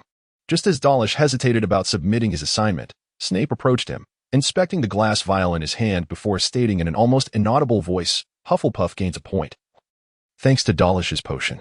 With that, he turned and departed. Dahl and Joan exchanged glances. How did you manage to earn points from Snape? Joan gazed at Dahl with admiration, excitement bubbling within him as he seized the remaining potion from Dahl's hands, uncapping it to inhale its scent. Perfect. You must realize how rare it is to receive points from Professor Snape. He is exceedingly partial to Slytherin and dismissive of Hufflepuff. I am certain you possess extraordinary talent in potion making. Joan's blue eyes sparkled, as if anticipating Dahl to unveil his secret, yet Dahl left him disheartened. I truly have no idea what I did, Dahl confessed, staring blankly at his now pristine cauldron, struggling to articulate his thoughts until he finally managed. Well, I knew you wouldn't divulge it so easily. However, Ravenclaw values wisdom above all, and they possess an obsessive dedication to all manifestations of knowledge. You will soon come to understand this. Joan, initially crestfallen, quickly donned an expression of determination. See you in the next potions class. An hour later, Justin appeared outside the underground classroom, looking as though he bore the weight of the world. He glared fiercely at Ernie, teeth clenched, muttering, I thought only Dahl could cause trouble, but here you are, Ernie. You didn't tell me we needed to add snake fangs, Ernie retorted defiantly, his neck stiff. You should really buy a bottle of Felix Felicis, Justin. Honestly, I fear you may meet an untimely end, Hannah remarked earnestly, as if making a dire prophecy. Her words elicited laughter from Dahl and the others, while only Justin wore a face of despair, pale and drawn. Chapter 21. Dahl had never believed he would find any interest in magical courses. He always regarded them as a torment. Each lesson was a grueling ordeal for him. Unlike Hermione, who was perpetually vibrant and well-versed in all subjects, he overheard the discussions among the Gryffindors, astonished that Hermione could recite various textbooks by heart. Even the history of magic. It seemed utterly unbelievable to him. Yet, he harbored an insatiable curiosity about the wizarding world. Unlike Hermione, who spared no effort in any class, he was only intrigued by those subjects in which he excelled, such as transfiguration and potions. He even felt a visceral aversion to charms. Whenever Flitwick required them to experiment with new spells, he would merely brandish his wand and feign incantations, failing to produce a single effective charm. Since practicing the levitation charm, which allowed him to transform a feather into a swirling mist, he had given up. Hannah also believed that his attempts at spellcasting were misguided and ceased to encourage him to regain his confidence. Nevertheless, this led Dahl to devote all his energy to transfiguration and potions. He borrowed an abundance of books on these subjects from the library, yet each time he entered Madame Pantswood I am warily, apprehensive that he might once again venture into the restricted section and cause some trouble. Dahl disregarded Mrs. Pants's gaze, as he consistently and swiftly located the items he required before returning to the common room to immerse himself in reading. He never lingered too long in the library. However, Dahl's fascination with potions left Ernie feeling rather uncomfortable, for he had always held a certain disdain for the potions class ever since Snape labeled him a dullard. Ernie believed that Dahl had fallen under the malign influence of Snape and endeavored to expel the negative effects that had been insidiously planted in Dahl's mind. He insisted that Dahl consume a clove of garlic with every meal, claiming it would ward off the curse, much like Professor Quirrell. However, Dorr felt that Ernie was somewhat neurotic, prompting him to refrain from reading potion books in Ernie's presence. This made Ernie quite pleased, as he believed it was a testament to the efficacy of his methods, leaving Dorr both amused and exasperated. Yet, many matters had to be set aside. For the previous day, they had spotted a notice in the common room that sent all the Hufflepuff wizards into a frenzy of excitement. They were about to embark on their first flying lesson of the semester. The Badgers were so exhilarated that they seemed disoriented, with some Hufflepuffs even dragging random individuals into animated discussions of their illustrious achievements. Ernie was so enthused that he shouted about his broomstick escapades even from his bed, regaling Justin and Dorr with tales of his aerial prowess, claiming he could effortlessly perform tap dances on his broomstick. However, Justin and Dorr were skeptical, unanimously believing that Ernie was merely boasting. This left the trio restless that night. Come morning, Dorr awoke to the sound of a heated debate between Ernie and Justin. Shaking his head, he ventured alone to the dining hall, where Slytherin and Gryffindor were equally restless, always managing to gather a large audience eager to hear about their fantastical broomstick adventures. Dahl discovered that Draco had now ceased to trouble him as frequently, for previously, Dahl would take great care to avoid Slytherin whenever he encountered them. Ernie was even anxious on his behalf. Dahl had never harbored such animosity towards anyone. He felt this was not a sustainable solution. In a moment of folly, he contemplated secretly adding a potion of his own concoction to the Slytherin's meals in the kitchen, but was thwarted by Hannah, who fervently admonished him against such reckless behavior. It was not until the flying lessons that Draco's attention was diverted. He boisterously bragged about his flying prowess at the Slytherin long table, regaling his peers with tales throughout the day. He vociferously lamented that first-year students were unworthy of joining the house Quidditch team, sharing numerous lengthy, self-aggrandizing anecdotes, each culminating in an exhilarating tale of narrowly escaping a Muggle helicopter. It appeared that boasting was not solely Ernie's domain. Dahl harbored little hope for the flying lessons. He believed that even on solid ground, he could cause chaos, and the outcome of soaring into the skies was all too predictable, which left him in a state of deep despondency. Whenever Hannah and Ernie were together, they invariably found common interests, engaging in fervent discussions about Quidditch that often escalated into passionate debates, simply due to their allegiance to rival teams. Justin, unable to interject, shared Dahl's anxiety. Having never mounted a broomstick himself, Dahl sat at the Hufflepuff long table, listlessly munching on a donut. He had a penchant for sweets, which often evoked a sense of bliss. However, that sensation eluded him today as he was about to face the impending dread of his flying lesson. Ravenclaw and Hufflepuff were to assemble on the grounds at 9 o'clock this morning, mounting their foolish brooms and soaring through the skies, fervently hoping to avoid any unfortunate collisions. Dahl stabbed at a piece of steak with his knife, lost in thought. Yet, he refrained from voicing his feelings. For the first years were eagerly anticipating the lesson, and he did not wish to incite their ire. He was not foolish enough to provoke such discontent. The cacophony had persisted throughout the morning, and Dahl found himself unsatiated by breakfast, feeling utterly drained. He even contemplated requesting a sick leave to abandon a course in which he was not particularly adept, but fate had other plans. He happened upon Hufflepuff's prefect, Mar, engaged in conversation with a fifth-year student, which delayed his moment of indecision. Hogwarts surely held secrets, and I shall restrain the Hufflepuff students from indulging their curiosity. Dumbledore was right. The fourth-floor corridor harbored an aura of impending doom, and this was no jest, for it signified foreboding and peril. Mar whispered. Yet his words reached Dahl's ears as he concealed himself behind a suit of armor, eavesdropping on their discourse, which he deemed significant. Gringotts had been robbed, and Dumbledore had declared the fourth-floor corridor off-limits. There must be a connection, though it was of no concern to Hufflepuff. We ought to maintain a low profile. He chuckled softly, tinged with arrogance. Slytherin boasts of pure blood, Gryffindor of courage, and Ravenclaw of wisdom, but they remain unaware that Hufflepuff possesses the most reliable information. We have our own channels and need not rely on anyone else. We must strengthen our ties with the Hufflepuffs outside the school, though they may not hold high status.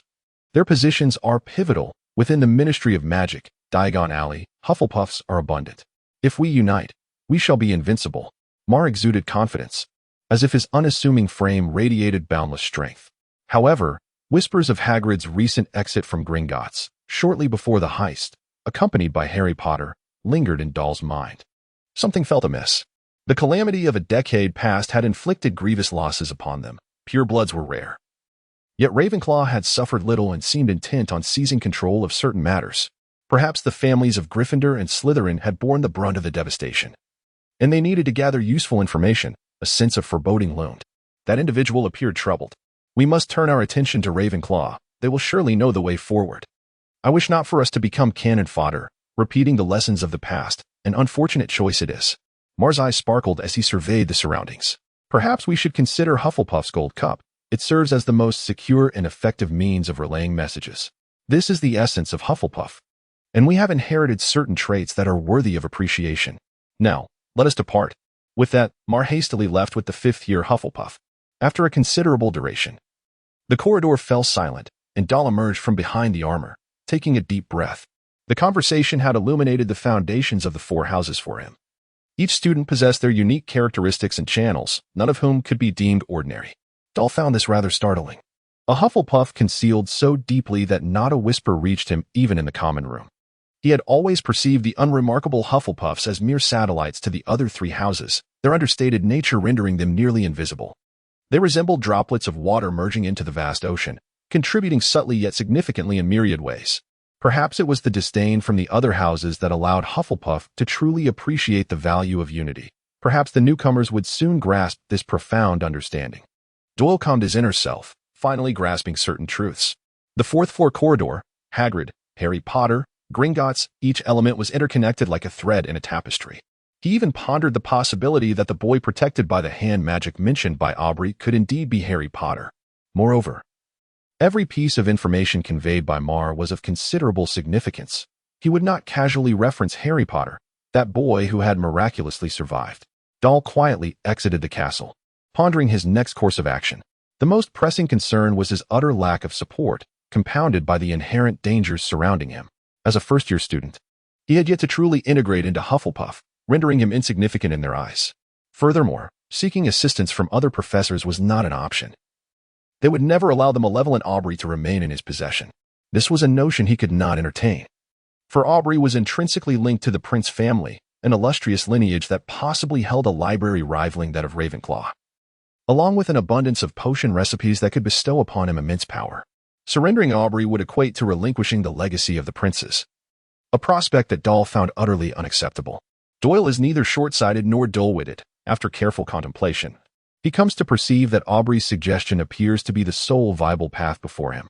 The indelible enchantment would enhance his power, and a boy imbued with protective magic sufficiently indicates the wizarding community's regard for Harry, at the very least surpassing that of an ordinary wizard. Dahl felt as though he had suddenly come to understand many things. The words of Mock had inspired him. However, this realization did not require deliberate effort. As long as he could ensure his safety within a sufficient time frame, Dahl believed it was imperative for him to uncover the secrets of the indelible spell and to do so swiftly, though he had not the faintest clue how to proceed. Chapter 22. Unrestrained flight. That morning at 9 o'clock, Dahl, along with his fellow Hufflepuffs and Ravenclaws, hurried down the steps and made their way to the grounds, eager to commence their first flying lesson. It was a clear day, with a gentle breeze and the refreshing crispness typical of the morning. Fortunately, there was no thick fog, which would have rendered flying impossible. Each young wizard silently mused that it was indeed a splendid day. As they hastened down the sloping meadow towards a level patch of grass on the opposite side, the blades of grass beneath their feet swayed gently in a rippling motion. Beyond the meadow lay the forbidden forest, where dark trees swayed softly in the distance. Dahl did not perceive anything particularly frightening about it. Yet everyone seemed to murmur tales of werewolves lurking within. Dahl found himself bereft of time for frivolous thoughts. He resolved to momentarily dismiss the conversation he had just eavesdropped upon and stifle his agile mind. Should he provoke any further disturbances in the sky, he would surely bury his head in the ground. How mortifying it would be to make a fool of himself before students from both houses. The mere contemplation of such a scenario was terrifying. This anxiety nearly led him to inadvertently join the ranks of Ravenclaw, prompting him to hastily extricate himself from his erroneous position. He then observed Ernie and his companions, transfixed and staring at a cluster of broomsticks not far beneath them, resembling shoddily bundled twigs. Dahl harbored serious doubts about their ability to soar into the heavens or whether they might simply plummet from the air. Hannah clutched her uniform tightly, nervously muttering what Dahl presumed was an incantation for a levitation charm, hoping to prevent a fall from above. Despite Ernie's repeated claims of having experience with flying broomsticks, Justin remained skeptical, convinced that Ernie was merely boasting. As it turned out, Justin was correct. When confronted with the flying broomsticks, Ernie proved no more adept than the others. Dahl perceived them to be equally inexperienced. Nevertheless, this did little to alleviate Dahl's growing apprehension. for he was faced with the greatest challenge of his time at Hogwarts, how to ascend into the sky. He pondered that if he could conjure myriad troubles with both feet firmly planted on the ground, he could not guarantee that he would not incite chaos while airborne. As Doll buried his head in contemplation of the proper flying posture, their charms professor arrived. She sported a head of short gray hair, her yellow eyes reminiscent of a hawk's gaze. "Well then, what are you all waiting for?" she commanded sternly. "Everyone must stand beside a broomstick. Hurry, hurry. Time is of the essence." Doll cast a glance at his broom, worn and tattered, with a few feeble twigs loosely bound together, protruding haphazardly, resembling something starved of sustenance. He furrowed his brow in deep concentration, his expression twisted into a knot, and murmured to himself, "It truly can soar into the heavens. I fear I might plummet from its heights. Of course, that is, if one mishandles it." Suddenly, a voice beside Doll echoed, speaking at a rapid pace yet enunciating each word with remarkable clarity, evoking a sense of incredulity within him. Doll swiftly turned his head, directing his gaze towards the Ravenclaw girl standing beside him, someone he had encountered during potions class. He found her rather impressive, yet at this moment, he did not wish to be positioned next to this porcelain-like girl. In fact, he harbored a desire to switch places with Justin, thereby avoiding the proximity to the astute Ravenclaw. "It's you." "No, it's a pleasure to see you again, Joan," Doll stammered, astonished and somewhat sheepish. It was evident that he was not genuinely pleased. He instinctively felt that embarrassing oneself in front of a girl was equally disgraceful. Given the choice, he would have preferred to attend class with Gryffindor, as this would at least afford him the chance to encounter Hermione, who, like him, was uncertain of her flying prowess. "Likewise," Joan replied, presenting him with an enigmatic smile. "However, this is not potions class. If possible, we could engage in a friendly competition, Ravenclaw against Hufflepuff, wagering our honor. Don't you think that would make for an excellent spectacle?" Joan appeared to be particularly fixated on Doll's performance in potions class. As she advanced towards him with an air of determination, her gaze firmly locked onto his, radiating an unmistakable confidence. Doll's eyelid twitched suddenly, and he finally grasped the deeper meaning behind Ravenclaw's penchant for the dramatic. They seemed unable to accept the fact that a Hufflepuff could outshine her. However, Doll did not consider this a wise notion. He sensed trouble looming. Indeed, Joan slyly rolled her eyes and said in a leisurely manner, "Perhaps you could share with me the secret to your potion-making prowess, and I might let you off the hook this time. What do you say?" For the first time, Dorr felt an utterly dismal sensation in the presence of Ravenclaw. Joan's tone instantly reminded him of Slytherin, causing him to grit his teeth in frustration. However, he possessed no arcane secrets for brewing potions, leaving him with no alternative. He fixed a fierce gaze upon Joan's eyes, convinced that this was not the moment for chivalry. After all, he could not allow himself to be bested by a girl, especially not in the name of Hufflepuff's honor. His agitated mind impulsively commanded him as he bit his lip and declared, "It's a deal." With newfound resolve, he straightened his posture and elevated his presence. Effectively concealing much of his earlier trepidation, this was a significant improvement over his previous nervousness. "It's a deal," Joan replied with unwavering determination. The two exchanged a provocative glare, the air thick with tension, and simultaneously let out a muffled grunt before turning away, refusing to meet each other's gaze. Doll steadfastly believed that this Ravenclaw had lost his wits, for he would not have sought trouble otherwise. He resolved that this Ravenclaw would not have the upper hand. And although he belonged to Hufflepuff, he was not a character easily bullied. "Let us see who takes flight first," Joan stiffly remarked from the side. Not even glancing at him, she appeared somewhat arrogant, a flaw often found in intelligent individuals, which made Doll skeptical. "Very well." Doll would never appear weak. He replied just as stiffly, extending his right hand above the broomstick. Just as Doll and Joan regarded each other with disdain, Madame Hooch called out ahead, "Then say, up, up, up." Everyone shouted in unison. Doll glanced nervously at the broom on the ground, seemingly taking a moment to gather his thoughts before exclaiming loudly. Instantly, the broom leaped into his hand, and he let out a sigh of relief, grateful that he had not embarrassed himself. However, such brooms were indeed rare. Even Ravenclaw, marked by the eagle, could not claim exception. Unfortunately, Joan's broom behaved like a docile kitten, springing into her hand at the sound of her call. Doll and Joan exchanged a glare. The first round ended without a victor, as Doll found Joan's Ravenclaw demeanor utterly incomprehensible, while Joan regarded Doll as exceedingly petty. Doll was resolutely unwilling to cast another glance at Ravenclaw, his heart ablaze with fury. He believed that all this turmoil was instigated by Joan, who seemed to relish the prospect of his humiliation in midair. He stole a glance at Justin's broom, which lay on the ground, rolling aimlessly for a couple of turns without a hint of movement. This disheartened Justin immensely. However, he was better off than most, as even Ernie and Hannah had to call for their brooms twice before they sprang into their hands. This gave Dalton a modicum of confidence as he fixed his gaze on Madame Hooch, as if awaiting her next directive, while he smugly prolonged the moment, deliberately provoking. "Well then, let us see who ascends first. This is a fair wager." Joan was undeterred, determined to extinguish Dalton's arrogant bravado. "All right. At the sound of my whistle, you shall both push off the ground with your legs, exerting all your strength," Madame Hooch instructed. "Secure your brooms, ascend a few feet. Then lean slightly forward to descend vertically back to the ground. On my whistle, 3, 2, 1. However, it appeared neither Dalton nor Joan heeded Madame Hooch's command to return to the ground. They only caught fragments of her words, their focus solely on the contest between them. Fearful of defeat, as Madame Hooch's whistle pierced the air, the two brooms shot upwards like arrows released from a bow, soaring straight into the sky. "Come back, children," Madame Hooch called out, seemingly anxious that they might plummet to the earth. Yet, both brooms continued their ascent, as if a cork had been violently expelled from a bottle, reaching heights of 12 and then 20 feet. The onlookers from Ravenclaw and Hufflepuff gazed in astonishment at the pair, who resembled magnificent birds in flight, diving and weaving around each other, their shouts of excitement and cheers filling the air, while only Madame Hooch's face remained ashen. Dal paid no heed to them. He was only aware of the blood thundering against his eardrums. Mounting his enchanted broomstick, he kicked off forcefully and soared into the air. The fierce wind whipped around him, billowing his vibrant yellow robe, while the air rushed through his long, dark hair. Suddenly, a wave of exhilaration surged within him. He had never imagined that flying could be so effortless and enchanting. He glided across the azure sky, watching as the castle below rapidly diminished in size, his spirits soaring to unprecedented heights. He felt an unparalleled sense of freedom, one he had never before experienced, allowing him to relax completely and cast aside all worries.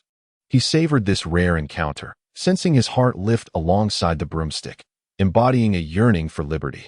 His grip tightened around the broom, and he found no difficulty in propelling himself upward at breakneck speed, executing a daring aerial somersault, his body precariously dangling beneath the broom. He heard the girls on the ground gasping in astonishment, accompanied by Hannah's concerned cries, and not to forget Ernie and Justin's admiring shouts.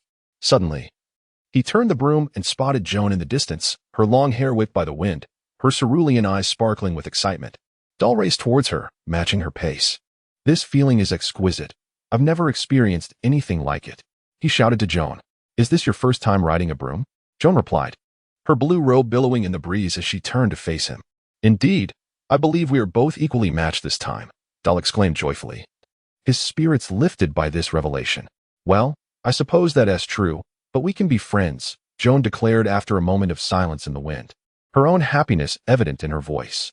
"Pleased to meet you, Dorr-Prince," she continued. "Likewise, Joan Green, Ravenclaw," he responded, her figure slightly leaning forward as if preparing to descend. "We should hasten back. I guarantee Madame Hooch will be furious." "Well, I'm no stranger to trouble," Dal replied, a hint of frustration in his tone. "But this is my first offense. Ravenclaw never advocates breaking the rules. We'll lose points, but I'll earn them back swiftly," Joan boasted, clearly exhilarated by this unprecedented adventure. "I shall do the same," Dal retorted, equally competitive, as he plunged downwards on his broom like a meteor plummeting to earth. The crowd below suddenly scattered, creating a vast expanse, their faces turning pale as they looked up, shrieking in terror, as if witnessing a tragic moment. Madame Hooch's complexion darkened. She had never encountered such audacity in a student, let alone two, one of whom was a girl renowned for her intellect in Ravenclaw. Dal was quite pleased with the effect he had crafted. It was indeed intentional, though he would never admit it. Just as the broom was about to collide with the hard ground, he suddenly lifted it upward, landing gracefully on the surface. He glanced over at Joan, who had descended slightly after him, and smiled with satisfaction. This was yet another of his rare accomplishments, one that would keep him in high spirits for quite some time. However, the moment both of them touched down, they were met with the furious roar of Madame Hooch. Her voice rang out sharply. "You are exceedingly reckless. You could break your necks. Hufflepuff and Ravenclaw each lose 20 points, enough to ensure you remember this lesson. None of you are permitted to ascend into the air." She continued with a commanding presence. "From now on, you shall practice solely on the ground. Otherwise, before you can even utter Quidditch, you will find yourselves expelled from Hogwarts." I assure you. Madame Hooch's authoritative gaze scrutinized every student, and the remainder of the lesson dragged on, filled with tedious explanations of various flying maneuvers. Only Doll and Joan feigned modest smiles, their heads slightly bowed, while Justin and Ernie leaned towards Doll, enviously eager to uncover his secret. Yet, Madame Hooch provided them no opportunity, insisting that everyone remain stationary. As the flying lesson concluded, there was still no chance to take to the skies. Joan cast a slightly embarrassed glance at Doll and straightforwardly admitted, I concede, I landed slower than you. Well, I suppose this marks a perfect conclusion to our wager. Doll replied, winking at Joan. It was only upon returning to the ground that he recalled her provocation, yet he chose to let her off the hook, as his spirits had calmed considerably. It was not until Joan turned to leave that a sudden thought struck him. He hastened to catch up with the Ravenclaw group and quietly inquired of Joan, how might one reveal the hidden writing on parchment? Consider this my request following our wager. Doll's expression was grave. He refrained from inquiring Ernie and the others, for their familiarity with him was palpable. Any indiscreet question would likely reveal his intentions. Clearly, there was no such hesitation when it came to asking Joan. Without a moment's thought, she answered, displaying her adeptness with the spell. She hastily joined the Ravenclaw group as they entered the castle. Doll committed the incantation to memory, uncertain if it was a wise approach, yet resolved to give it a try. He pondered how to effectively cast this spell. Doll, you shouldn't do this. It's too dangerous. Hannah's voice echoed with apprehension from behind him, revealing that they had caught up. Hannah, don't you think this is marvelous? He flies better than most wizards and is likely to be a member of the Hufflepuff Quidditch team next year. Ernie defended Doll with admiration, standing firmly by his side. He too had wished to soar, his eyes gleaming with eagerness, but regrettably, Madame Hooch was clearly vigilant and would not permit such an event to unfold again. How did you manage that? Justin asked, a hint of envy in his voice as he glanced at Ernie, believing that Ernie's feats paled in comparison to Doll's, which reddened Ernie's cheeks. Well, it was quite simple. I believe you all could do it too. Doll encouraged the trio sincerely, instilling them with courage. He had no desire to boast before his friends, as that would be unbecoming.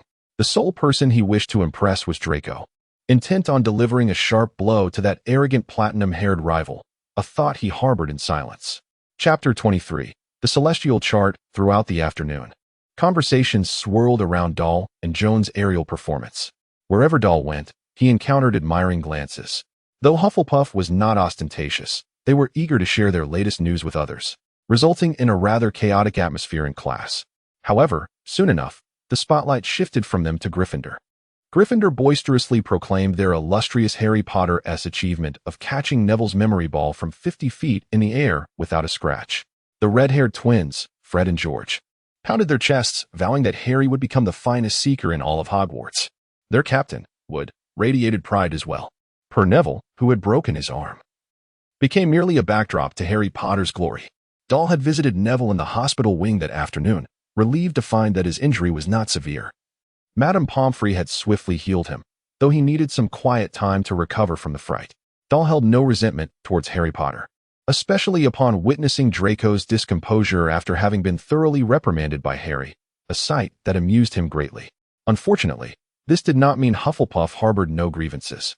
Nearly all of them stood firmly beside Doll, dubbing him their hero, a title that flushed his cheeks with embarrassment.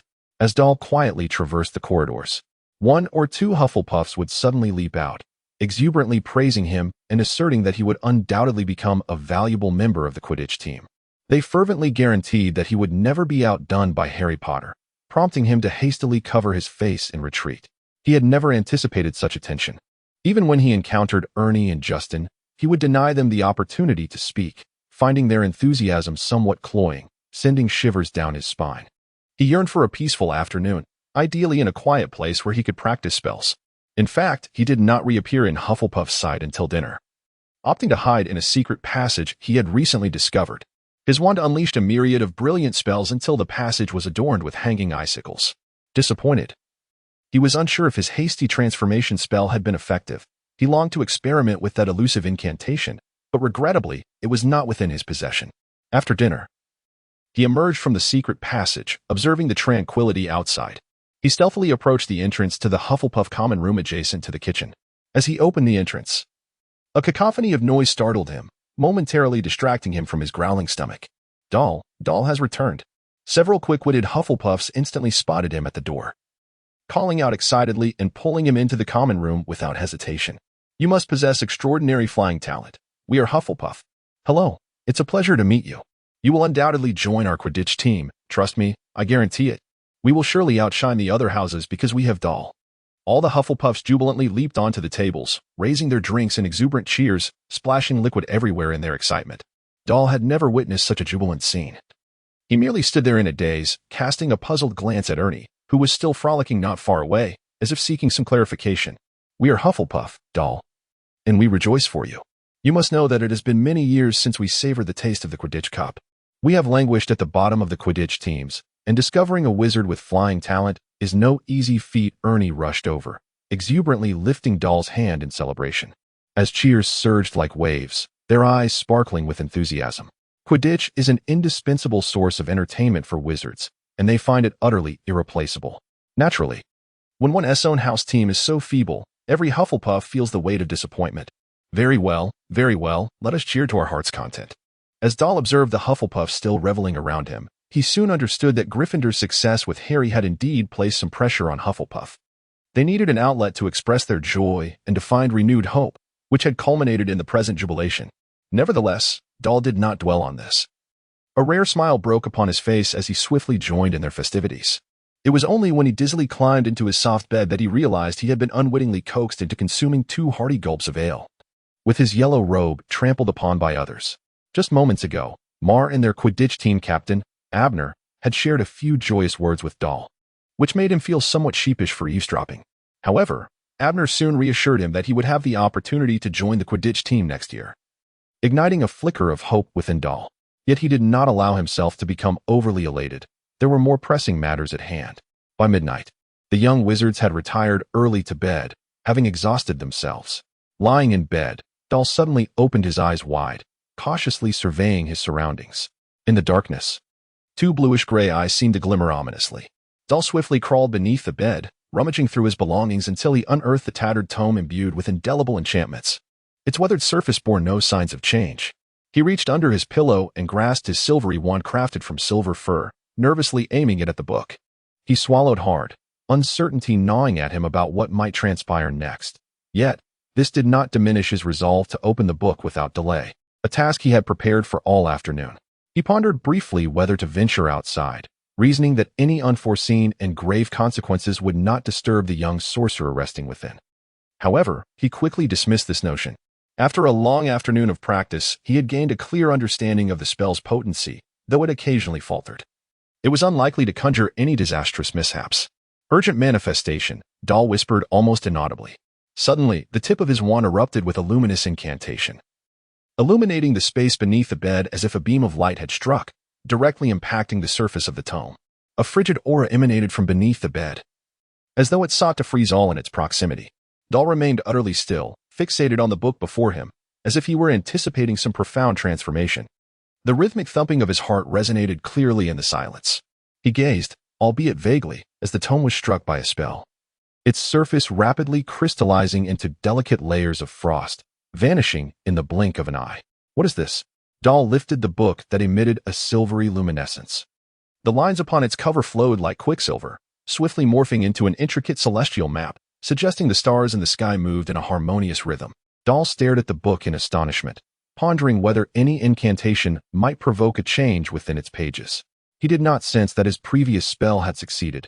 Instead, he found himself grappling with the precision of the celestial chart before him. Regret washed over him as he recalled his lackluster performance in astronomy class, which could be described as mediocre at best. Coupled with the presence of Slytherins in that course, he doubted he could glean any further knowledge from it. He tapped his wand against his forehead, striving to extract some insight. After a while, the celestial chart began to incessantly leap into his mind, and he suddenly realized that it was not as complex as he had initially thought. This chart represented knowledge acquired in the first year of astronomy class, though its observations were contingent upon specific timings, typically once a month, with each occurrence delayed by 2 hours. Consequently, they could only observe it once or twice during the academic year, which rekindled a flicker of familiarity within him regarding the celestial phenomena. Yet, what did it signify? Doll examined the chart repeatedly but remained perplexed, muttering softly to himself, "Is it time or direction?" The pressing issue now was how to unlock the secrets of this book. After Dow had finished speaking, he immersed himself in deep thought for a moment, searching through the meager knowledge he had acquired. He recalled that this celestial phenomenon was expected to occur today, precisely at midnight. Shortly thereafter, a particular incident resurfaced in his memory, while he was diligently working on an astronomical assignment, painstakingly sketching the intricate constellations on parchment. The reckless Justin inadvertently knocked over his ink, leading to a heated argument between them. However, as he hurriedly propped the parchment upright on the table in an attempt to dry the ink, he noticed that several stars had curiously aligned to form an arrow. Could it be? Dower's eyes sparkled with realization as he quickly tilted the book at an angle. To his astonishment, the stars, glowing faintly, remained perfectly still, as if mysteriously pointing towards a direction, a time, a place. It seemed that he needed to venture out. Doll emerged excitedly from beneath the bed, his heart ablaze with the anticipation of unraveling the secrets contained within the book. In his fervor, he seemed to forget that the school forbade students from wandering through Hogwarts Castle after dark. Yet, the thought of unlocking this indelible enchantment ignited a desire within him to embark on a nocturnal adventure, even if it meant transgressing the rules. He donned his robe, seized his wand, and stealthily traversed the chambers of the castle, proceeding down a narrow corridor flanked by 2 walls, ultimately entering the Hufflepuff common room. There, the fireplace flickered with faint embers, occasionally crackling with a gentle sound. Doll steadied himself, feeling as if he had caught a thrill from Joni, igniting a newfound love for exhilarating escapades. However, should he miss this opportunity, he would have to wait for the next celestial alignment, a notion he found perfectly acceptable. He swiftly exited beside the kitchen, his eyes unblinking as they focused on the star chart before him, his hands maintaining their position. Yet, the arrows on the chart seemed to provide him with fresh directives at intervals, compelling him not only to evade the wandering misses, Norris and Filch within the castle, but also to continually adjust his course. This endeavor filled him with trepidation. At every turn, he feared a collision with Filch, rendering the experience arduous. He navigated the corridors with utmost caution as moonlight poured through the high windows, casting radiant beams upon the floor. Dole soon sensed that something was amiss. He was diligently following the guidance of the star chart, hastening through the castle, yet he found himself utterly disoriented. Damn it! Dole cursed vehemently and scrutinized the star patterns on the surface of the book. They were becoming increasingly dim. He realized that the time for this celestial phenomenon was drawing to a close, and if he did not act swiftly, he would miss his opportunity. Chapter 24. An unexpected encounter. Doll felt as though he were hastily embarking upon a clandestine path, seemingly arriving at the 3rd floor. However, according to the celestial map's indications, he had no intention of lingering here, for several stars had undergone a shift, their twinkling luminescence unmistakably urging him to ascend further. Just as he was about to proceed upward upon exiting the secret passage, he suddenly heard a commotion emanating from the trophy room on the 3rd floor. As if Furchie were sniffing around, searching for something. Doll was certain that it was a conversation between Filch and Loris, yet he refrained from immediate action, feeling the need to exercise patience for a moment. Filch was not approaching, and as soon as he vacated the area, Doll could confidently proceed upwards once more. He murmured to himself, contemplating the location he had found himself in, possibly hiding nearby. Currently ensconced in a corridor adorned with suits of armor, he concealed his figure behind one, biding his time while curiously surveying his surroundings. He sought to ascertain his exact location, hoping to uncover a nearby secret passage that could facilitate his escape. However, it appeared that events were not unfolding as smoothly as he had anticipated. Suddenly, a piercing scream pierced the air. It seemed to emanate from Neville. Doll froze, taken aback by the unexpected presence of Neville. And it appeared that Filch was indeed in pursuit of him or Neville's companions. He found it hard to believe that Neville would dare venture into the trophy room alone at such an hour. Almost immediately, it seemed Neville had stumbled, and 2 figures hurtled towards the armor where Doll was hiding. Before he could react, he collided with the 2 of them. Disaster struck. Before he could utter a sound, the armor crashed down upon him, sending his book soaring in an elegant arc.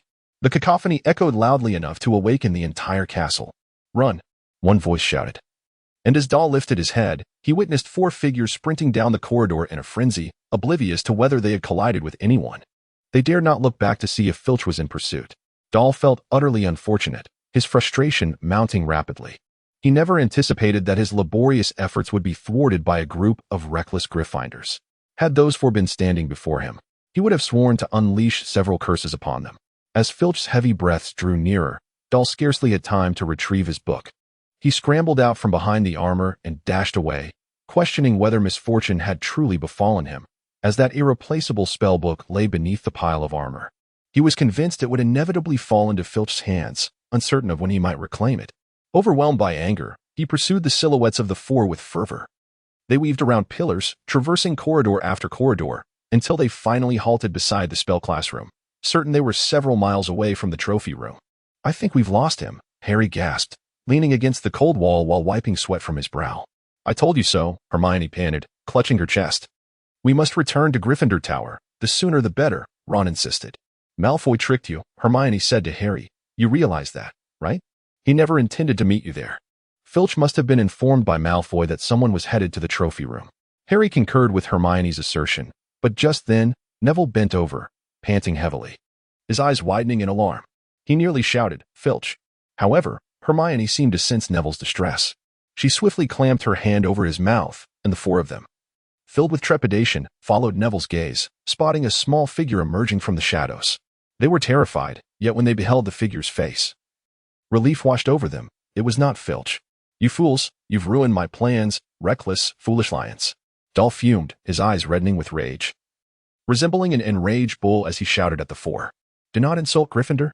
"Who are you?" Ron exclaimed, stepping forward, brandishing his wand as if ready for a duel. "Dorr," Hermione interjected loudly, her voice stern with inquiry. "How did you end up here? What plans?" "Huh. Gryffindor, utterly foolish." Dorr recalled Snape's words with newfound conviction, disregarding the others' comments. He had never harbored deep hatred for the house, yet now Gryffindor seemed 100-fold more detestable than Slytherin. "Ron, do you wish to duel with me? Do not presume that following the illustrious Harry Potter has significantly improved your spellcasting prowess." Dorr had never spoken so venomously about another, even feeling a twinge of envy toward Draco as he maliciously taunted Ron, contemplating casting a transformation spell to turn him into a tortoise, forcing him to crawl back to Gryffindor's dormitory. "Silence." Ron's face flushed crimson, glaring fiercely at Dorr, and even Harry's eyes flickered with hostility. "Dorr, how could you act this way?" Hermione could hardly believe that the person standing before her was a friend she recognized. "You imbeciles, how could I be this way? How could I?" Dorr felt blood pounding in his ears, anger surging within him. The blue-gray hue of his irises shimmered ominously, and a chilling sensation enveloped him as he gazed intently at the four before him. He felt as if the ceiling were about to collapse. The irretrievable spell was a matter of life and death. Nothing was more terrifying than the attention of a dark wizard, and now his hard-earned clues had been utterly squandered. Even that invaluable spellbook had been unwittingly handed over to Filch. The thought that he could not even cast a simple spell filled him with profound despair. He envisioned the fate that awaited him at the hands of a dark wizard. Would he become a ghoul or a wraith? Such thoughts sent chills down his spine, and no one comprehended the depths of his fear. The glimmer of hope he had just glimpsed was cruelly snuffed out, igniting a fierce sense of resentment within him. "A dark wizard," Neville murmured, looking at Dorr as if recalling something dreadful, trembling as he instinctively tried to hide behind the wall. Harry and the others suddenly became alert, their eyes flickering anxiously towards Dorr. Hermione moved her lips as if to utter something more. At that moment, Harry decisively called out to the others, "Let us go," and promptly pulled Hermione towards the direction of the Gryffindor common room. Dorr let out a deep nasal sound, utterly unaware of his future course of action. Although the scant remnants of his reason admonished him against such behavior towards Hermione and Neville, he could not suppress the surge of anger within him. He did not even contemplate what Aubrey had previously imparted to him. Nevertheless, even if he were cognizant of which boy possessed the protective magic of Harry Potter, he would never seek refuge beneath the wings of a Gryffindor, for he harbored his own sense of pride. Dorr furrowed his brow as he swiftly navigated the corridor, keenly locating a hidden passage and quickly slipping inside. At that very moment, he felt an unsettling sensation, as though something were watching him. Instinctively, he glanced back, but there was nothing to be seen. He realized it was imperative to devise a plan to reclaim the indelible spellbook from Filch. That was his foremost concern. He could not divulge the book's secrets to anyone, not even amidst the dangers lurking within Hogwarts. The words of Mock resonated in his mind, a reminder of the formidable dark wizard capable of infiltrating Gringotts. This was the adversary he must confront. The more he learned, the deeper his trepidation grew. If Filch were to capture him, the book would be exposed, and at the very least, Madame Pants and Snape had witnessed him with it. The prospect of nocturnal escapades would likely become increasingly difficult, and instinctively, he recoiled from such an outcome. Thus, he resolutely decided to temporarily entrust the book to Filch, convinced that he would reclaim it in due course. Who could fathom the madness that lurked within the shadows of Hogwarts? Or whether a mere book would provoke such an obsession? He silently urged himself to retrieve it without delay, unwilling to let his secret fall into anyone else's hands. As he traversed the secret passage back to the third floor, he clung to a sliver of hope that the book had eluded Filch's detection. However, disappointment washed over him as he emerged at the passage's exit, peering out to observe the scene. He spotted Madame Rosmerta darting swiftly at the far end of the corridor, confirming that Filch was still patrolling nearby. Yet, the once guarded corridor now appeared immaculate, with the spellbook vanished without a trace. Despite his mental preparations, Dahl felt an overwhelming sense of despair, as if all strength had drained from him, leaving him to slide against the cold, stone wall of the passage. His gaze became vacant, fixated on the narrow ceiling above, as if the last vestiges of safety had been stripped away. Beside him, a dim light flickered, casting a soft illumination on his despondent visage. Dahl abruptly rose to his feet, straightening his posture as he swiftly traversed the hidden passage. Intent on returning to the Hufflepuff common room, he was determined to shed his timidity. He had nothing left to rely upon. Chapter 25, Predicament the Long. Black cloak trailing on the ground swept through the corridor as Snape strode purposefully toward its end. His dark, hollow eyes resembled two profound tunnels, and his aquiline nose was sharply affixed to his stern visage, rendering him decidedly unapproachable. It was only when he halted that one could perceive the pallor of his face. "Icy lemon," he barked, and the two stone beasts immediately parted to either side. He stormed toward the winding stone staircase, as if eager to uncover some urgent truth. "Severus, you've arrived," Dumbledore said wearily, rubbing his temples. His azure eyes fixed intently on the perpetually robed figure of the youngest Slytherin head of house in history, who often had his favorite sweets arranged on the desk before him. With a weary gesture, he popped a cockroach into his mouth, squinting as though lost in reminiscence, his white beard quivering slightly. "You know what you've brought into Hogwarts," Snape said, struggling to suppress the rising tide of his voice, his body leaning forward. He appeared furious, his dark, hollow eyes emanating a perilous glimmer. "Please forgive me, Severus, I had no inkling. Quirrell has always been an exemplary student. No one could have foreseen his deviation." Dumbledore seemed to expend all his energy, leaning back in the armchair behind his desk, his aged hands wiping his eyes as he continued in a somber tone. "I could not prevent it. So you intend to keep him under your watchful eye while urging Harry Potter to probe that exceedingly dangerous individual?" Snape straightened, as if recounting a tragic jest, mockingly addressing the kind and venerable elder. The great savior Harry Potter. What a resounding title. He defeated the Dark Lord at the tender age of 1. He possesses extraordinary talent, Dumbledore, but do you not understand? He stands no chance. Snape's complexion darkened, as if recalling something dreadful. "Do not tell me you are unaware of the Dark Lord's extreme danger. That ludicrous savior boy is but a lamb to the slaughter before him. He must confront it." Severus, Dumbledore's azure eyes revealed no emotion, his exhaustion palpable. Yet his tone remained resolute. "And he requires your assistance." He paused momentarily before articulating, "For Lily." In an instant, Snape's dark, hollow pupils flickered with an uncontrollable emotion, as if something long suppressed was threatening to emerge. He fell silent for a moment before murmuring in a hoarse tremor, "Yes, for Lily. I need you to keep an eye on him, to ensure he does not obtain what he desires. It is not difficult, as it is Hogwarts. The time is not yet ripe." Dumbledore seemed unperturbed by Snape's turmoil, recounting the matter as if it were utterly mundane. His aged hand swiftly seized a piece of honey and popped it into his mouth, inquiring of Snape, "Do you require any?" Yet he appeared fixated on another, the boy named Prince, the banal and mediocre Hufflepuff, who piqued his interest in some way. Snape immediately shook off a certain emotion, disregarding the elder's absurd inquiry, leaning forward and demanding fiercely. Dumbledore's actions faltered momentarily, as if he were a typical old man, growing somewhat sluggish. Beneath his crescent-shaped spectacles, his eyes sparkled briefly, as if submerged in memories. "Indeed, he is one of the most peculiar students I have encountered, cautious, meticulous, and insecure. It reminds me of you, Severus. You are so alike, though I hope he does not tread the same path you did." Snape's expression darkened, his lips quivering slightly. No one could discern his thoughts. His hollow gaze revealed nothing, yet it seemed to struggle against some internal battle. "He is in Hufflepuff." "Yes, he is in Hufflepuff, but he requires proper guidance," Dumbledore lamented, his brilliant blue eyes fixed intently on Snape, as if seeking to discern something within the robed wizard. I believe he has no desire to learn of Prince.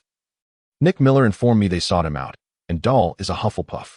Snape's body jolted as if he had received alarming news from Dumbledore regarding the vanished Prince family. He nodded slowly. He would not wish to know. He is a Hufflepuff. Once Snape uttered this, it seemed he was reluctant to linger a moment longer. He swiftly turned and departed, while the white-bearded wizard lowered his gaze, his eyes piercing through the crescent spectacles, intently observing Snape's retreating figure. The following day, Doll awoke. Still incredulous about the events of the previous night, he had misplaced his most cherished possession. With his eyes open, he lay in bed, momentarily lost in thought, contemplating how to retrieve his belongings from Filch's grasp. This would not be an easy task, yet Doll knew he had to undertake it. It was not until Justin impatiently pulled Doll from his slumber that he regained his senses, realizing what he needed to do. He quietly inquired of Justin, "What classes do we have today?" "Defense against the dark arts. Professor Quirrell will teach us about monster spells. I've heard they are quite effective against unpleasant entities." Justin replied, eyeing Doll for a moment, as if he were one of those very unpleasant things he had just mentioned. Doll paid little heed to Justin's words. However, he was acutely aware that his spells were ineffective. As long as he remained devoid of an indelible incantation, he might continue in this manner indefinitely. He pondered whether he should discreetly seek a corner during defense against the dark arts, so as not to burden others with his troubles. Doll swiftly donned his yellow school uniform. His meager allowance afforded him just one set, compelling him to wear it continuously. However, he sensed he had grown considerably, and perhaps by next year, he would need a new outfit. The prospect of donning someone else's second-hand uniform to school was utterly unappealing, as it would leave him feeling quite uncomfortable. Soon enough, he would have to worry about his living expenses. Fortunately, that was not his immediate concern. For now, he was preoccupied with his hard-earned book. He, along with Justin and Ernie, arrived at the dining hall, where they devoured their meals ravenously. Doll had exhausted most of his energy the previous day and had been reluctant to rise even this morning, appearing rather fatigued and distracted.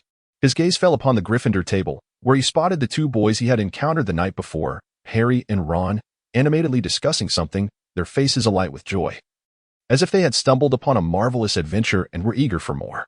Yet, Doll felt no interest in their excitement. He merely wished to finish his breakfast in peace, hoping those Gryffindors would not spoil his appetite.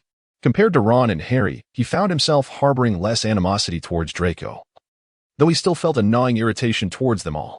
It was not until the defense against the dark arts class that he saw those two boys fade from his view, while Draco wore a sullen expression, as though he had encountered some misfortune. Ernie and Justin, too, seemed to have lost their initial enthusiasm for Harry, perceiving him as no different from any other young wizard, which lifted Doll's spirits considerably. In defense against the dark arts, Doll once again encountered Professor Quirrell, who appeared even more neurotic than before, struggling to speak coherently, often stammering and faltering, rendering the lesson far less engaging. However, they were not entirely unproductive. At least Justin and Ernie managed to learn a rather useful spell, the Creature Conjuring Charm. Doll nestled himself in the last row, his wand obstinately refusing to heed his commands. Since the commencement of the lesson, he had been unable to successfully cast the spell, which only served to heighten his agitation. In his frustration, he even contemplated obliterating the entire classroom, envisioning it as a means to liberate himself from the humiliation of his failures. This experience made him acutely aware of his apparent ineptitude, for no wizard should struggle with the simplest of incantations. As the class drew to a close, he remained unsuccessful. But Hannah kindly placed a reassuring hand on his shoulder and offered words of comfort. No wizard is born with the innate ability to cast spells. It requires persistent practice and the discovery of invaluable techniques. You will undoubtedly succeed, Doll. Trust me. Dorr fell silent for a moment, not convinced that Hannah was correct. At least he considered himself an exception. Nevertheless, this thought warmed his heart. In times of distress, he yearned for solace and encouragement. Yet he harbored doubts about whether he had inherited the silence of his great-grandfather, which could render his spells unreliable. He also suspected that Aubrey was deceiving him, as he believed he lacked any extraordinary talent for spellcasting. He reached the threshold of the classroom, still pondering this dilemma, while that indelible curse loomed over him like a lifeline, deepening his resentment towards Ron and Harry. Perhaps no one could comprehend the absurdity of his situation, waving his wand yet unable to cast even a single spell. "Mr. Prince, might you stay for a moment?" Just as Dorr was about to exit the classroom, he heard Professor Quirrell's halting voice, resembling a soft plea, laced with caution. Dorr looked at the professor, perpetually swathed in a turban and reeking of garlic. Their interactions had mostly been limited to borrowing notes, and he furrowed his brow, uncertain whether he should face a Hogwarts professor alone, recalling Aubrey's warning not to provide dangerous individuals with opportunities. However, Quirrell's subsequent words compelled him to remain without hesitation, as the professor seemed to have lost his usual composure. "I believe I can assist you with the challenges you are encountering," Quirrell said, his gaze lingering on the last student departing the Defense Against the Dark Arts classroom, his voice wavering. Chapter 26. The dispute of the houses. Quirrell's lounge was adjacent to the Defense Against the Dark Arts classroom. Dorr followed him at a respectful distance, feeling a twinge of allergy towards the garlic scent that permeated the air, alongside an unwelcome odor emanating from Quirrell himself. He observed Quirrell open a narrow wooden door. Disarray was Dorr's first impression upon entering Quirrell's lounge. Piles of protective charms lay haphazardly in a heap, and books were scattered about, prominently titled on how to rid oneself of malevolent curses. This sight stirred a sense of sympathy within Dorr for the neurotic professor, who knew what horrific events had transpired to transform him into his current state. However, his empathy was fleeting. Sitting opposite the sole table in the lounge, he eagerly inquired, "Professor Quirrell, you mentioned you could resolve my predicament." "I believe so. I noticed you struggling to cast the creature spell in my class," Quirrell replied, fidgeting nervously in his seat, as if something unclean were present. "Do you possess a method that could enable me to cast spells normally?" Dorr furrowed his brow, an ominous premonition gnawing at him. Yet, he refused to surrender. Perhaps Quirrell truly had a solution. His thoughts settled a bit, and he fixed his gaze intently on Quirrell. "Well, I do know," Quirrell stammered, a hint of certainty in his voice.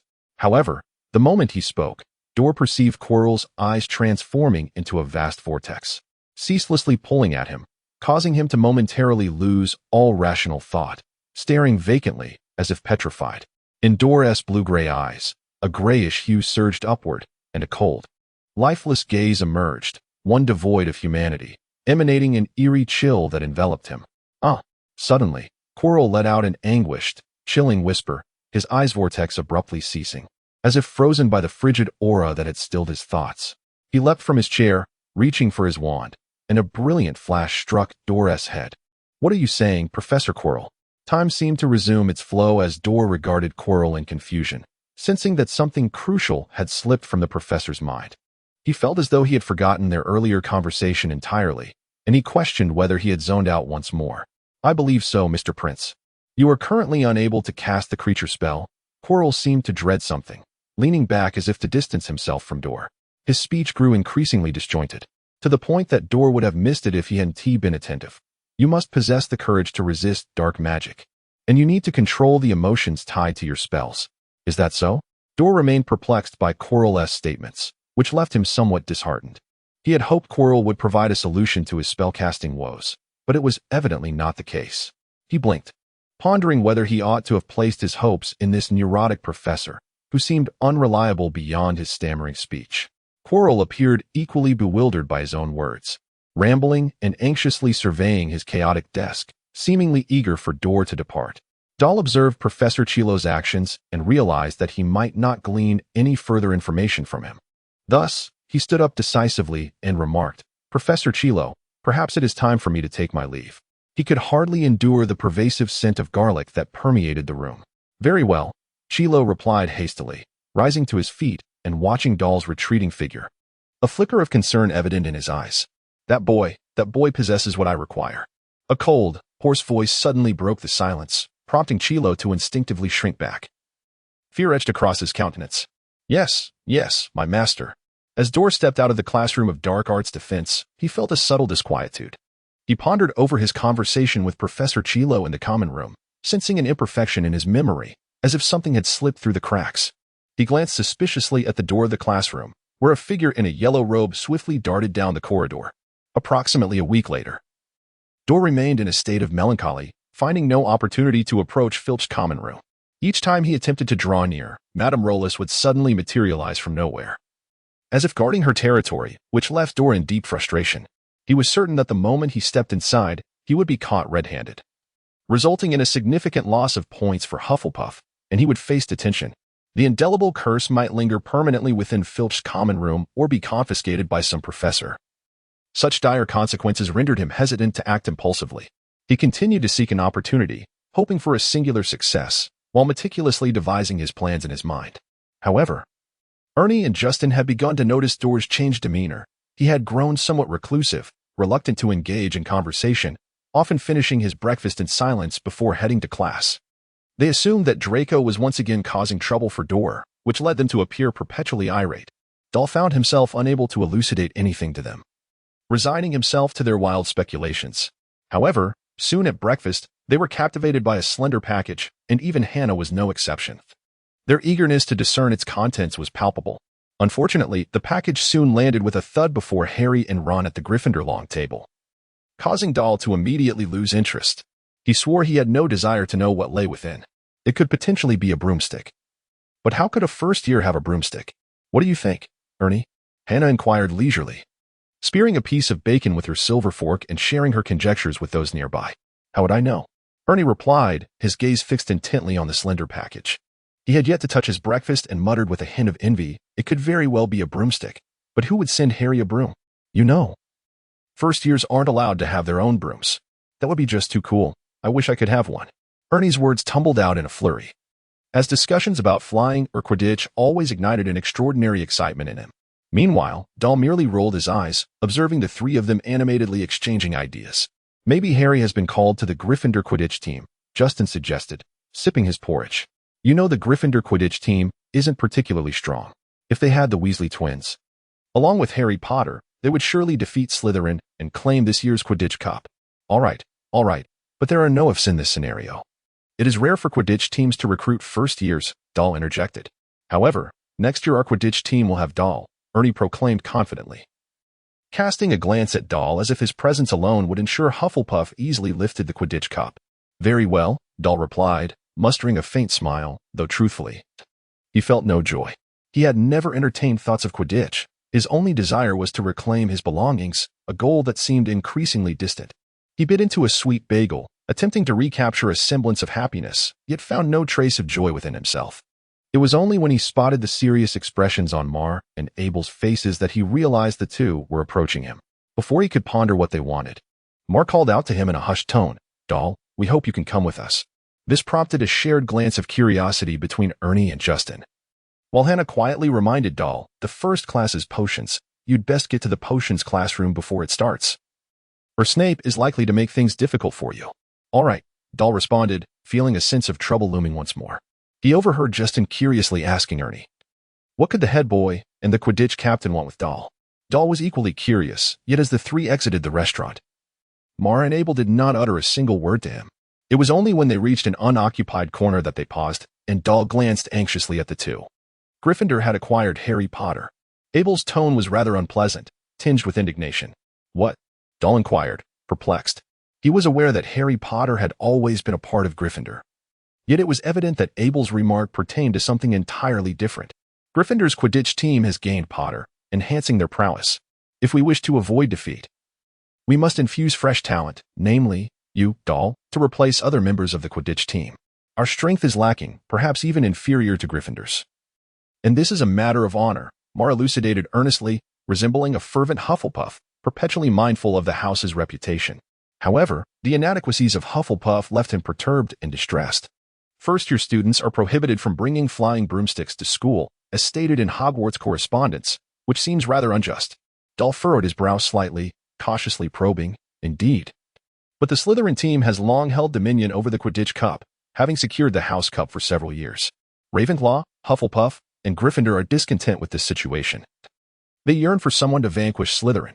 Whoever it may be, it appears that Gryffindor's recruitment of Harry Potter poses little challenge, as he could emerge as the hero to defeat Slytherin.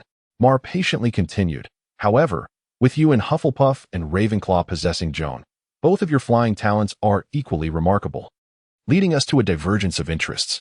Gryffindor need not be the sole victor in overcoming Slytherin. We too possess opportunities and our own sense of honor, not solely reliant on Gryffindor, despite their rivalry with Slytherin. Much like Hufflepuff, Ravenclaw shares discontent towards Slytherin. While we may not wish for Slytherin to thrive, we are reluctant to relinquish honor to others. If we lack outstanding Quidditch players, we may find ourselves harboring resentment, Abel added promptly. Dahl finally grasped that Gryffindor, Hufflepuff, and Ravenclaw shared a discontent towards Slytherin. Had Hufflepuff and Ravenclaw lacked the capability, they would have passively observed Gryffindor suppress Slytherin. However, now that they possessed the means, they felt compelled to uphold their own honor. The honor of their house transcended all else, which was the guiding principle at Hogwarts. This realization fostered a discord among Ravenclaw, Hufflepuff, and Gryffindor regarding the recruitment of Harry into the Gryffindor Quidditch team. They even harbored hopes that Gryffindor would not prevail, believing themselves capable of competing. This encapsulated the current contention among the three houses. Moreover, should Gryffindor alone be granted an exception, it would pose no issue. Slytherin would likely suffer suppression, perhaps dismissing the need to recruit new players due to their own prowess. They would remain inactive, but if all three houses sought to recruit first-year students, Slytherin would undoubtedly respond. They would engage in a rivalry, as Draco's flying skills were commendable, and they possessed advantages in terms of resources. Aber wrinkled his brow, appearing somewhat torn. Our student council president has communicated with Gryffindor, yet they dismiss our council, arrogantly believing that with Harry, their victory is assured. They assert that their Quidditch captain would never relinquish Harry Potter, which has left us and Ravenclaw feeling somewhat aggrieved. We are fair. It is not as if our house lacks flying talent, Ma muttered with a hint of disdain. What obstacles do we face? Dahl pointedly highlighted the crux of the issue. Clearly unconvinced that Ma and Aber were patiently elucidating the discord among the three houses. Ravenclaw hoped for our intervention. If they too recruited first-year students, it would alleviate our burden. Yet, they cunningly believed that the initiative should be ours, allowing them to seamlessly absorb Joan into the Quidditch team. Ma's expression soured. As he clearly perceived Ravenclaw's cleverness as excessive, they still failed to comprehend their own actions, merely parading their trivial intellect. If our two houses united, the matter would be far easier to resolve. However, should we act first, it might invite discontent, with Slytherin and Gryffindor directing their ire towards us. The Slytherin Quidditch team was formidable, yet they might also regard our capabilities with disdain, presuming their first-year newcomers would not be inferior to Hufflepuff's. And they would not remain indifferent to the recruitment of first-year students by all three houses. Alternatively, Draco might insist on joining the Quidditch team, which would be entirely logical. Regardless of the outcome, all the discord would inevitably concentrate upon Hufflepuff, Dahl continued, his mind weaving a natural web of connections. Indeed, Harry's father was also an exceptional seeker, rendering any arguments moot. Gryffindor would certainly harbor resentment towards us, perceiving our actions as jealousy and deliberate opposition. After all, no one would assume that first-year students could make significant contributions on the Quidditch field, which might also explain Slytherin's current indifference. However, should we take action, the nature of the situation would transform. Ma cast an unexpected glance at Dahl, but we are not merely the backdrop for Gryffindor and Slytherin. Aber looked at Dahl with some discomfort. We have gauged Professor Sprout, the head of Hufflepuff, but she does not support our approach. Without her backing, we can accomplish nothing. Harry Potter comes highly recommended by Professor McGonagall. Well then, what is it that you require of me? Dahl said with a headache, clearly reluctant to involve himself in this murky affair. Yet, he might become the one to step forward. However, if he refrained from engaging, he would miss the opportunity to integrate more deeply into Hufflepuff, which was evidently a poor trade-off, prompting his somewhat proactive stance. Indeed, Ma and Aber nodded in unison, affirming their resolve. Chapter 27. Quidditch. We must now seek out Professor Sprout and endeavor to persuade her. You will bring us honor, Dahl. We will take pride in you on the Quidditch field, and all of Hufflepuff will cheer for you from the stands. I assure you, Ma said excitedly to Dahl. I believe you will be a magnificent chaser. Your exquisite flying is the guarantee of the quaffle finding its way through the opponent's hoops. Perhaps a beater should safeguard you. Forgive me, but I can hardly contain my eagerness to practice strategies here, Aber exclaimed with unbridled enthusiasm, as if he had never felt such joy before. His robust form striding purposefully down the corridor, his straight nose adorned with a face full of delight. Meanwhile, Dahl followed silently behind, evidently devoid of any excitement. He felt he should brace himself for potential challenges. To him, every individual in Gryffindor seemed rather difficult to engage with, especially now that they had Harry Potter among them.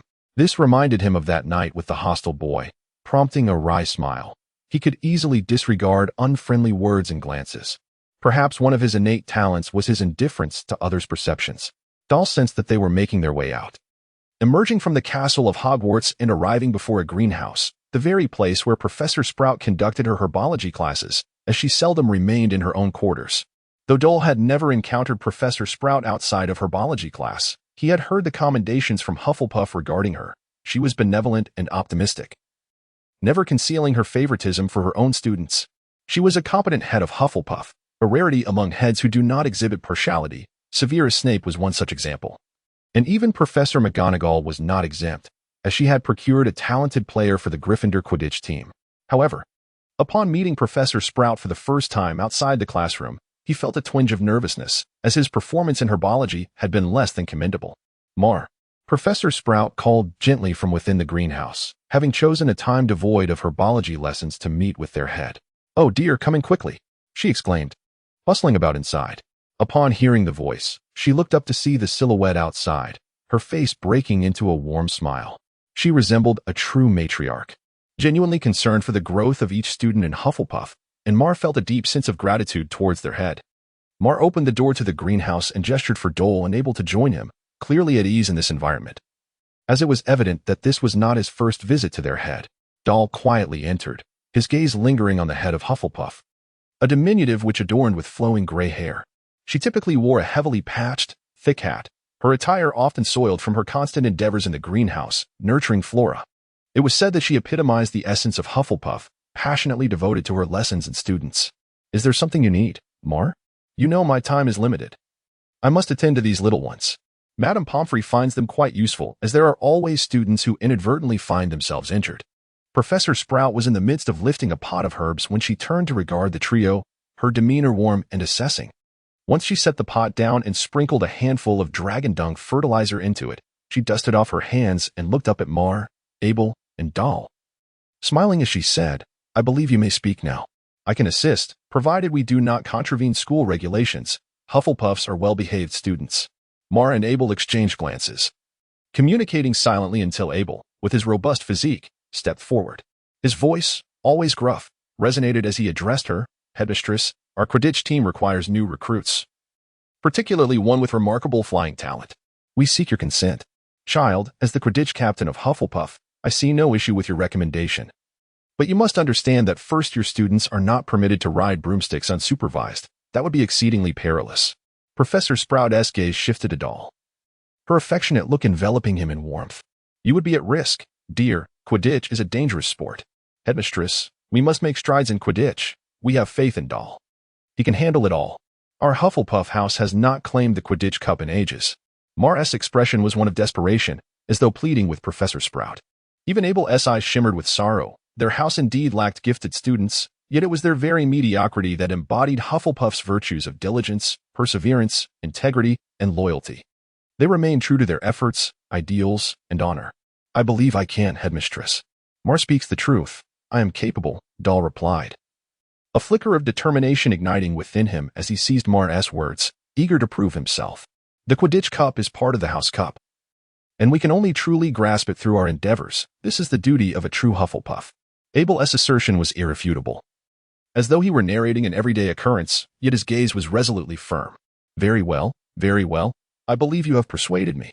Do not forget, I am also a Hufflepuff," Professor Sprout said with a smile, clearly in agreement with Mar and Abel's proposal, which was enough to elate them for quite some time.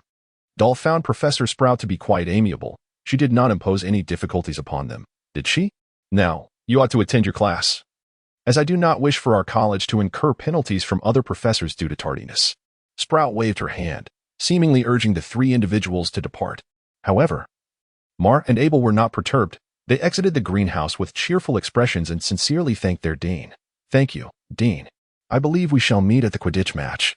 Mar strode out with unwavering confidence, his eyes gleaming with a flicker of hope as he looked at Abel and solemnly remarked, "We have paid our dues. But whether we achieve success in the Quidditch match now rests upon you, Abel." "I believe I shall, Dole. You can report to the Quidditch team this afternoon. We need to practice new tactics to give the other colleges a resounding defeat." Abel patted Dole's shoulder with vigor, prompting Dole to grimace slightly. Yet he restrained himself and nodded resolutely. There is nothing more exhilarating than securing victory in a Quidditch match. Dole observed the expressions of joy on Mar and Abner's faces. He refrained from saying much, yet a flicker of concern lingered deep within his eyes. He mistakenly believed that he could deftly manage the towering pile of homework, coupled with the afternoon's Quidditch practice, leaving him feeling overwhelmed and devoid of time to ponder the book's matter. This instilled within him a sense of unease. He needed to retrieve that book swiftly, even if it remained in Filch's lounge. As the trio parted ways, Dole strode purposefully toward the castle. He did not harbor any illusions that Professor Snape would spare him from difficulty. He anticipated enduring far more ridicule than his peers and consequently losing points. Thus, he made a significant decision. He would skip class, unwilling to confront Snape's hollow gaze. He hastened through the corridor, his yellow robes billowing like a fleeting shadow. His first task was to ascertain whether Filch was present in his lounge, and then patiently wait for an opportunity to reclaim the book. He muttered softly to himself, "Ernie and the others will surely be terrified. No one has dared to escape Snape's clutches. It is perilously risky." A smile crept across Doll's face. He pondered whether Snape might become irate. He was certain that if he were in Gryffindor, Hermione would be infuriated. Yet, he had yet to devise a strategy to mend his relationship with her, a concern that had now receded in importance. He was on the verge of discovering the secret to casting spells normally, a revelation that brought him far greater joy than being selected for the Hufflepuff Quidditch team. He was almost giddy with excitement, continually contemplating the astrological chart from that night. He sensed that matters were not as straightforward as they appeared and perhaps even more magical than he had imagined, convinced that a significant secret lay hidden within. As he approached a corner, the corridor was devoid of any figures. An air of silence enveloped the space. As long as he could avoid the bothersome poltergeist, he could ensure the smooth execution of his plan. After all, he was not a reckless Gryffindor. He possessed ample patience to wait a while longer. As class was still some time away, he produced a piece of parchment from his belongings, crumpled it into a ball, and with a flick of his wand, a small ice cube materialized in his hand, exuding a chilling aura. He casually tossed the ice cube onto the corridor floor and concealed himself around the corner. His eyes fixed intently on the spot. With a sharp crack, the ice cube shattered. Yet, the corridor remained eerily quiet. Even the portrait of the fat lady did not reappear, prompting Doll to take a deep breath, his eyes shimmering with a blue glow as he whispered, "Now is the time." A yellow shadow crept low along the corridor, and with a faint creak, Doll discovered that Filch's lounge had not been secured. A gentle push opened the door, yielding readily to his touch. Lacking experience in trespassing, his heart raced as if gripped tightly by an unseen hand. He did not linger to scrutinize the surroundings. His gaze quickly fell upon several simple cabinets. Doll swiftly scanned the surroundings and identified several places to conceal his belongings. He rapidly opened them one by one, and upon discovering the tattered book, his heart raced as if it might leap from his chest. This was undeniably an exhilarating adventure. Doll mused, hastily stuffing the book into his bosom before tidying the room and swiftly exiting the perilous location. Everything had gone smoothly. Beaming with joy, Doll whispered softly to himself and gestured triumphantly, yet he had evidently failed to consider how he would confront Snape's wrath. Chapter 28. The Invisible Note. Even as Doll stood at the entrance of the basement, he marveled at his own audacity in obtaining the indelible spell with such ease. However, this was not the moment for idle reflection. Taking a deep breath at the threshold, he steeled himself for the imminent confrontation with Professor Snape, the notoriously formidable potions master of Hogwarts. He needed to summon every ounce of his wits, and as he gazed upon the foreboding black door, an ominous premonition began to stir within him. Gingerly, he pushed open the wooden door, revealing a room veiled in the wispy white smoke emanating from students' cauldrons, as though enveloped in thick fog. At that instant, he grasped a fleeting sense of hope, believing he might stealthily slip inside without arousing Snape's attention. Yet, he soon realized that this endeavor was scarcely easier than pilfering a dragon egg from a mother dragon's nest. His foreboding intuition was soon validated. Just as he was about to make his move, a dark robe swept past the heads of the Hufflepuff first years like a flying broom. Its owner's hollow black eyes regarding him with an expressionless gaze, as if Doll were nothing more than an unremarkable stone by the roadside. Doll. A thunderous roar reverberated through the air, causing nearby wizards to turn their heads in unison, eager to discern the commotion. Doll noticed the sympathetic expressions on the faces of the Ravenclaws, who were likely pondering who would dare provoke the all-encompassing dark-robed Slytherin headmaster. Among the crowd, only Jo furrowed her brow slightly, yet wisely refrained from uttering a sound. Professor Snape. Upon hearing that name, Doll's eyelids fluttered, and a chilling wave coursed through him, as though he had been plunged into an icy abyss. Despite his mental preparations, the reality of facing Snape rendered him unable to maintain his composure. He cautiously lifted his gaze to the enigmatic figure swathed in black, exuding a palpable aura of danger. The basement fell into an eerie silence, with none daring to make even the slightest sound. Even Justin would not recklessly speak at such a moment, for that would signify further loss of points for Hufflepuff. Ernie cast Doll a sympathetic glance before returning to his task with focused diligence. Nearly miscombining the potion ingredients amidst the tension, the cauldron emitted faint popping sounds, and Ernie, visibly anxious, scrambled to remedy the situation, no longer daring to glance at Dorr. He knew well that mishaps in potions class were not solely his fault. He ought to be grateful to Merlin for merely managing to keep his own endeavors afloat. Dorr felt his heart gradually tremble. He truly should not have underestimated Snape's cunning. This assessment proved somewhat flawed. Yet he found himself without the luxury of time to amend it. However, the situation had already deteriorated beyond measure. As he was cornered by Snape at the entrance of the underground classroom, standing there in silence, devoid of words, Dorr's mind raced with a flurry of excuses and justifications. Weaving a tapestry of half-truths in an attempt to evade accountability, yet he soon discovered that each was more flimsy than the last. He did not regard Snape as a simpleton. Rather, it was precisely because of Snape's astuteness that he hesitated to speak freely, cornered and bereft of viable options for absolution. Dorr realized that whatever he said, Snape would not tolerate tardiness in his class. A nagging thought crossed his mind. Would Snape even banish him from attending potions altogether? This was one of his innate talents, and Dorr could not fathom relinquishing it. He had mentally braced himself to accept Snape's punishment, contemplating the direst of outcomes. Surely, nothing could be worse than being barred from potions. Yet Dorr harbored no regrets. He doubted he would experience such fortune again. The absence of Filch in his common room allowed him to retrieve his belongings with ease. Not even Snape could dampen his good spirits now, especially with Mock and Abel ready to vouch for him. If this were not potions class, he would have snapped his fingers in celebration of his flawless execution.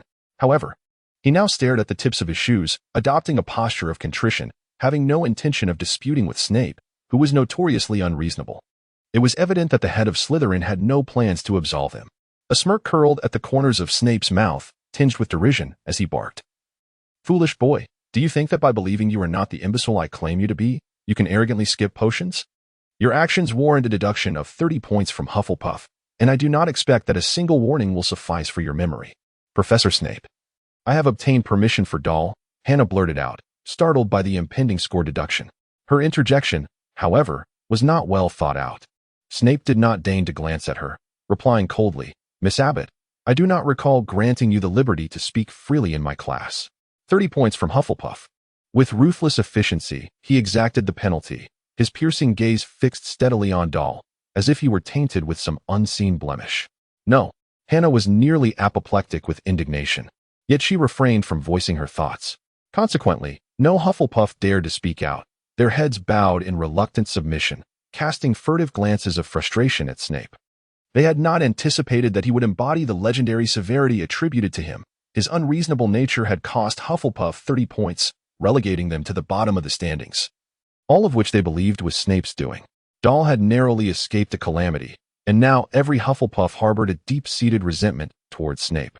Yet he understood that this was hardly the moment for defense. Perhaps any attempt at justification would only result in further deductions. Wisely, he chose silence, casting a furtive glance at the coldly expressionless Snape, as if awaiting the final verdict, acutely aware that he would not easily evade consequences. However, fate often unfolds in the most unexpected ways. Amidst the flushed faces of his fellow Hufflepuffs, one individual stood out with remarkable bravery, Justin, who undeniably fit this description. His crimson cheeks momentarily froze in disbelief. He could hardly fathom the words he had just heard. 30 points deducted in a single potions class. It felt as though he could visualize the precious gems slipping away from the funnel. Summoning his courage, he stepped forward, intending to speak on Dorr's behalf. Yet he failed to heed the recent fate that had befallen Hannah.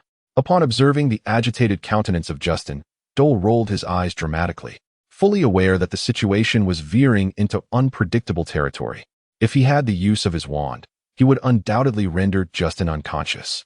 Even being frozen solid would be a preferable outcome. No, it is our head of house. In his haste, Justin had neglected to address the crucial title, appearing as if he were ready to engage in a heated argument, while nearby, Ernie had already distanced himself, clutching his belongings. Silence. Snape's expression was a stormy shade of fury as he spoke. "I do not believe your head of house holds greater significance than the professor's. Moreover, no one is permitted to treat you with such disrespect, Hufflepuff." 10 points deducted. With that, he cast a disdainful glance at the instigator of this chaos, Dorr, who was skipping class. His voice, hoarse and strained, was barely audible even to those around him. "You need to learn a lesson. Starting tonight at 8 o'clock. Report to the dungeon for detention, which will continue until the end of this academic year. This is mandatory." After delivering his decree, Snape paid no heed to Justin's pallid face, his black robes sweeping past Dole as he departed swiftly. Dole gazed at Snape, who was retreating into the distance, exhaling a long sigh within his heart. He would prefer to confront a ferocious magical creature than face the Slytherin headmaster again. Regrettably, he would find himself returning to this cold, damp place every evening, which filled him with a sense of foreboding. He could scarcely comprehend how he would endure the days to come. He felt that even if he were to amalgamate all the terrifying experiences he had encountered, they would scarcely compare to his current predicament.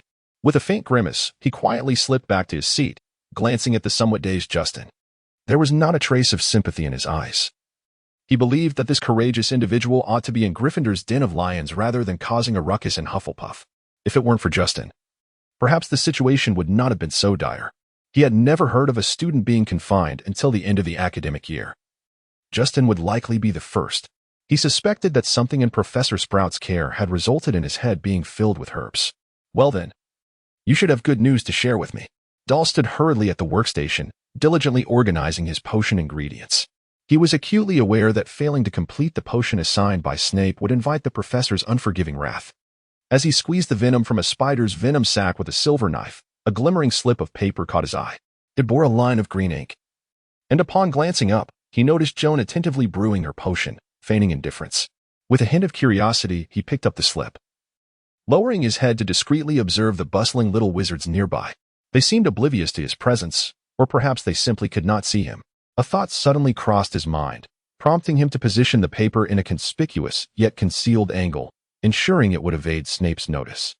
Someone cast a fleeting glance in that direction, only to swiftly avert their gaze, for there was nothing to be seen there. Of that Dole was certain. This sparked a newfound intrigue in him. Joan consistently brought unexpected surprises, which delighted him. He swiftly grasped the slip, watching as the ink appeared to fade like a flowing river, the black letters twisting into a coherent message, precisely what he wished to convey. Ah, clever Ravenlaw. But do you always leave such matters to others? What if Hufflepuff does not choose first-year students?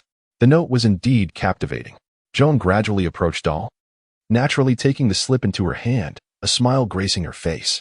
The Hufflepuff Quidditch team lags behind the other 3 houses. You need to make strides. We have classroom points at our disposal, so there is no need to strive desperately for the Quidditch Cup, yet abandoning it entirely would be unwise. We shall see each other on the pitch. I shall show no mercy. A note that could become invisible without the need for handwritten effort. How convenient magic truly is. Dole gazed at the paper bearing his likeness, his brow furrowed in frustration. It dawned on him that this predicament seemed intrinsically linked to Ravenclaw. Yet he noticed a hint of pride and provocation dancing on Joan's face. Chapter 29, a new challenge until the end of class. Dole had not the opportunity to exchange another word with Joan. Just as Snape declared the potion's lesson concluded, he found himself in a flurry, sweat beading on his brow. Meticulously pouring the concoction from the cauldron into the glass vessel, exhaling a long sigh of relief. He could not guarantee that this would spare Hufflepuff from losing a few points. Snape merely cast a cursory glance at the potion in Dole's hands, his impassive expression revealing no hint of satisfaction. However, he refrained from further harassing Dole. This was, in Dole's private estimation, a rather favorable outcome. In the dimly lit dungeon, silence reigned as the young wizards tidied their workstations, streaming out of the classroom. No one wished to linger in the cold, damp, and oppressive atmosphere for long. Perhaps the students of Slytherin and Dole were exceptions, for he felt a deep-seated yearning for potions stirring within him. The outcome was not entirely dismal, at the very least. Snape had not expelled him from the potions class. Dole quietly reassured himself as he flowed with the tide of students, only to find that Joan had vanished from sight. Perhaps she hurried back to join the Quidditch team, he speculated boldly, dismissing the thought, for he did not presume to fathom the clever intentions of Ravenclaw. As the crowd distanced themselves from the underground classroom, an explosive cacophony erupted, as if attempting to tear the ceiling asunder. Each Hufflepuff wore a flush of indignation, fervently grasping their fellow students and engaging in loud discussions, seemingly unconcerned about the professor's overhearing. Dole was momentarily taken aback, lost in thought, as he discerned that the voices were predominantly filled with vitriol directed at Snape. Fortunately, nearly all Hufflepuffs attributed the loss of points to him. It was undeniable that he could not win the favor of students from any house other than Slytherin. Regrettably, a flicker of guilt crept into Dole's heart, for he was acutely aware that this was all his fault. The loss of points weighed heavily on him, leaving an emptiness within. Yet he understood that every decision comes with its own price, and he did not lament his choices. In a swift turn of events, 42 points had been lost. With this, Hufflepuff found themselves relegated to the bottom of the standings. In just one potions lesson, their hopes of claiming the House Cup might have been shattered. This ignited a simmering anger within every Hufflepuff. Even Doll fell into a contemplative silence. Yet, he pondered the magnitude of this loss and whether he possessed the means to make amends. In an instant, the thought of Quidditch, as mentioned by Joan, crossed his mind. Every young wizard could not ignore the allure of Hogwarts Quidditch matches, and now, with the season just beginning, anything was possible. If he could assist Hufflepuff on the Quidditch pitch, perhaps he could rectify his missteps. Doll's eyes sparkled momentarily, instilling a sense of confidence within him. After all, he did not believe his flying skills to be inferior to those of Joan. Doll, I do not perceive this as your fault. Everyone is aware that Snape is unreasonable. Ernie, observing Doll striding briskly down the corridor, hurriedly approached, eager to provide some comfort. He clearly doubted Doll's ability to emerge from his despondency. As every young wizard who falters must endure such a phase. Unfortunately, Doll disappointed him. A contented smile lingered on his face, serene as ever. As if Snape had not affected him significantly. All right, let us pretend I said nothing.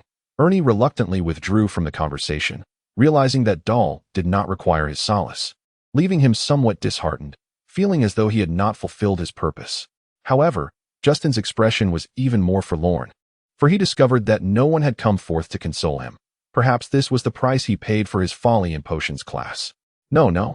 Doll glanced back at the trio and shook his head. He did not wish to be perceived as heartless, but had instead discovered a solution that he was eager to share. We can regain the points we lost. He surveyed his three despondent friends and whispered mysteriously. Hannah, who had been gazing downcast, suddenly lifted her head, as if struck by inspiration, her eyes shimmering with excitement. Perhaps it concerned Mock and Abel. What? Justin was immediately drawn in by Doll's enigmatic tone, pushing forward to catch every word. I have been accepted onto the Quidditch team. Doll did not keep them in suspense. He stated it plainly, though it was evident he underestimated the impact of his revelation. As the faces of the three before him flushed with exhilaration. I have never heard of a first year being allowed to play Quidditch. This is simply marvelous, Justin exclaimed, his words tumbling out rapidly as he slapped Doll's shoulder with enthusiasm. Indeed, we must celebrate you. Let us head to the common room for a celebration in honor of our Quidditch. Ernie was even more animated than Justin, seemingly unable to contain his eagerness to witness Doll in action on the field. No, I believe we ought to keep this under wraps and treat Doll as our secret weapon, Hannah suggested softly, her cheeks flushed, her voice sharper than usual, barely able to contain her excitement. Upon hearing Hannah's words, Doll's expression shifted, as if he were once again confronted with a new dilemma. This news would inevitably reach someone, and he harbored little faith that the Gryffindor Lions could remain composed. They would perceive it as a provocation from Hufflepuff, and consequently, every student from Hufflepuff would feel the repercussions, with him at the center of the ensuing conflict. Yet, there was an intriguing challenge in this predicament. A faint smile played on his lips. He would no longer fear any difficulties, for this was the realm of wizards. Soon, the four houses would welcome the youngest Quidditch player in Hogwarts history, sharing in this honor. It was not solely his achievement. Gryffindor would embrace Harry Potter. Ravenclaw would recruit Joan, and Draco from Slytherin was likely to join as well. Dole quietly explained this to them. But the simultaneous recruitment of first-year students by all four Quidditch teams was undeniably unforeseen, especially considering their limited flying experience. This posed yet another challenge. I knew it, Dole. You would make the Quidditch team, but I didn't expect it to happen so swiftly. You should be scoring points in no time. And we will cheer for you from the stands, Ernie said, barely containing his excitement. Such a sight was indeed rare. Four first-year students competing in the air promised an exhilarating Quidditch season, as it would undoubtedly enhance their prowess. Well, I suppose I need not worry about Hufflepuff scores anymore. Dole, you will surely excel, Hannah remarked confidently, gazing at him. What position do you play? A chaser, I presume? That should be a favorable scoring position. Dole was not entirely ignorant of Quidditch. It was evident that his knowledge stemmed from Ernie and Hannah, who frequently gathered to discuss the sport at every opportunity. Well, we ought to head to the library and peruse some literature, perhaps on the origins of Quidditch. It could be beneficial for you, Hannah stated earnestly, prompting laughter among the group. They quickly forgot their earlier misadventures in potions class. Nothing captivated young witches and wizards quite like Quidditch. Chapter 30. The Quidditch team that day. Dole and his companions found it difficult to concentrate during class. Their thoughts drifted, as though time would hastily usher in November, with them seated in the Quidditch pitch. In reality, time did not pass as swiftly as they envisioned. Rather, for Dole, every second seemed to linger, as he wished to delay his descent into the dungeons for his impending punishment. Nevertheless, he struggled to shake off the discomforting sensation that gripped him. The mere thought of the desolate, damp dungeon at night sent shivers down his spine, leaving him in a state of disorientation throughout the day. Fortunately, the date of the anticipated celestial event was not too far off, instilling a glimmer of hope within him. He believed his nerves were resilient enough to weather this challenging period, instinctively sensing that the tattered book he clutched concealed a significant secret. Justin, Ernie, and Hannah occasionally reminded him not to forget about the Quidditch practice at the pitch that evening, engaging in spirited discussions about Quidditch teams from various nations, which they found utterly fascinating. This, however, bored Dole somewhat. To be frank, he held little interest in Quidditch itself. If it were not the only distraction before his nighttime confinement, he would have preferred to remain in the common room. Alas, perhaps this was his sole opportunity to breathe freely that evening. During dinner, he hastily swallowed his food, barely registering what he consumed. Even his favorite roasted meat was barely touched. He longed for the sensation of flying in the air, which would temporarily help him forget the unpleasant reality awaiting him, facing a potions professor clad entirely in black robes. No Hogwarts freshman could ever experience anything remotely delightful when confronted with Snape alone, not even a Slytherin student. After finishing the last sip of pumpkin juice, Dole rose from his dining seat. Justin and Ernie regarded him with a hint of sympathy, which led Dole to believe they were conjuring some thoughts, perhaps even reveling in his misfortune.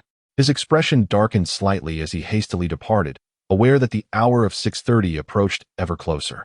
Dole departed from the castle and made his way towards the Quidditch pitch, enveloped in the twilight.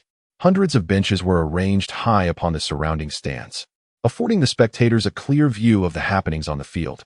At each end of the pitch stood 3 golden poles, crowned with circular hoops. These structures reminded Dole of the small plastic wands that Muggle children used to blow soap bubbles, albeit each one towered at an impressive 50 feet. Dole yearned to soar into the heavens, yet he found himself unable to patiently await the arrival of his fellow teammates from the Hufflepuff Quidditch team. Regrettably, he remained grounded, for he had yet to acquire a broomstick of his own. This brought to mind the first time he beheld the Nimbus 2000 in Diagon Alley. He vividly recalled that it was a magnificent flying apparatus. Its elegant lines shone with luster, the handle crafted from rich mahogany, and its long tail meticulously woven from straight twigs.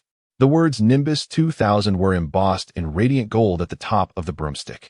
He believed that had he possessed sufficient galleons, he would have purchased one without hesitation. He could envision himself, with a simple push from his legs, transforming into a free-flying bird, embracing the vast skies with hope. What a splendid sensation it would be to rise and fall at will, unencumbered by any misfortunes. A mere touch would redirect the Nimbus 2000 to his desired course. Alas, such dreams remained but fantasies. His finances were severely strained, leaving him unable to afford a new broom, which filled him with a sense of despair. "Hey, Dole, hurry up. We don't have much time." It was Aber, clutching a large wooden crate under his arm, with a slightly used Comet Series broomstick in hand. Dole felt a flicker of excitement, believing it might be his very first broom. Behind Aber followed several upperclassmen from Hufflepuff, their spirits high, evidently eager to visit their new teammate. Dole hurried to Aber's side. "All right, we're short on time. I know about your situation, Dole, but don't let it discourage you. We will soon recover the lost points." A hint of remorse graced Aber's expression. He felt responsible for having pulled Dole out of potions class. "It's nothing," Dole replied. Dole felt no sense of wrongness. Instead, he regarded the broom in Abel's hands with curiosity. This broom, soon to be his, was the most delightful prospect imaginable. Not even confinement could dampen Dole's spirits at this moment. He swallowed in anticipation and pointed at the Comet Series. "Is this mine?" "Indeed," Abel replied, his eyes sparkling. "This broom belongs to the school, but with Professor Sprout's endorsement, it will temporarily remain with Hufflepuff, provided you do not damage it. We have inquired about your flying performance. I must say, the first years are still quite impressed. You will make an excellent Quidditch player. Welcome aboard, Dole." "Yes, we have Dole." Dole gazed at the exuberant Hufflepuffs behind Abel, who exaggeratedly repeated their words while bursting into hearty laughter. Admittedly, this made him blush, yet it also uplifted his spirits. Well, we have Doll, our new seeker, who can score points for us. Abel clapped enthusiastically, pulling Doll over to introduce him to each member of the team. Cedric Diggory, an outstanding Hufflepuff, he declared, and the sentiment was mutual. Pleased to meet you, Doll. Diggory smiled warmly, greeting him with elegance. Likewise, Doll extended his hand to shake with Diggory. To be frank, he found Diggory rather conventional, exuding an air of elegance complemented by his handsome visage. Doll was certain that he would undoubtedly attract the attention of young ladies. However, apart from these observations, he discerned little else. The batsmen, Chris and Jack, along with the chaser, posed a considerable challenge. Yet all one needed to do was trust us, then stealthily maneuver the quaffle into the opponent's goal. We have faith in you. You are bound to succeed. Abel pointed towards the two tall boys as he spoke. However, this reminded Doll of Draco's two lackeys, Crabbe and Goyle. Nevertheless, this did not imply that Doll held any prejudice against the two batsmen, for he understood that batsmen required strength, and the towering figures were evidently a commendable choice. As for the two chasers, the beautiful Hufflepuff girl, Una, what a melodious name. To be candid, I have long pursued her, yet alas, she consistently disregards me, Abel lamented. Feigning sorrow, the Hufflepuff, possessing jet-black hair and a striking figure, shot a fierce glance at Abel before delivering a playful punch to his shoulder, roaring, "Damn it, Abel. Next time, I shall knock you off your broomstick with the quaffle." Abel raised his hands in innocent defense, bewildered by his own perceived transgressions. To be truthful, we always assumed your passion lay with Quidditch. We have never witnessed you seeking a girlfriend. Perhaps you should first consider dating, Jack candidly remarked, offering sound advice. However, Abel seemed oblivious to this counsel, exclaiming loudly, "We are running out of time. This semester, we must establish new arrangements. Every Thursday afternoon will be our training day, and we must practice new tactics. Today, we must ensure Doll swiftly familiarizes himself with the rules so he can integrate into our Quidditch team." All right. Chris replied with a resigned glance at Abel. Every time dating was mentioned, he would invariably change the subject or lament the lack of time. Yet, Una and Abel shared a strong rapport, leaving one to wonder how she managed to endure it. Doll had evidently not anticipated the delightful atmosphere of the Quidditch team. He had always perceived it as a realm of diligence and strict discipline. However, it appeared that the unique warmth of Hufflepuff permeated the surroundings. Here, every moment passed swiftly, with everyone eagerly attempting to impart new insights to Doll. He had never before grasped the nuances of Quidditch with such depth, and even without the exhilaration of flying.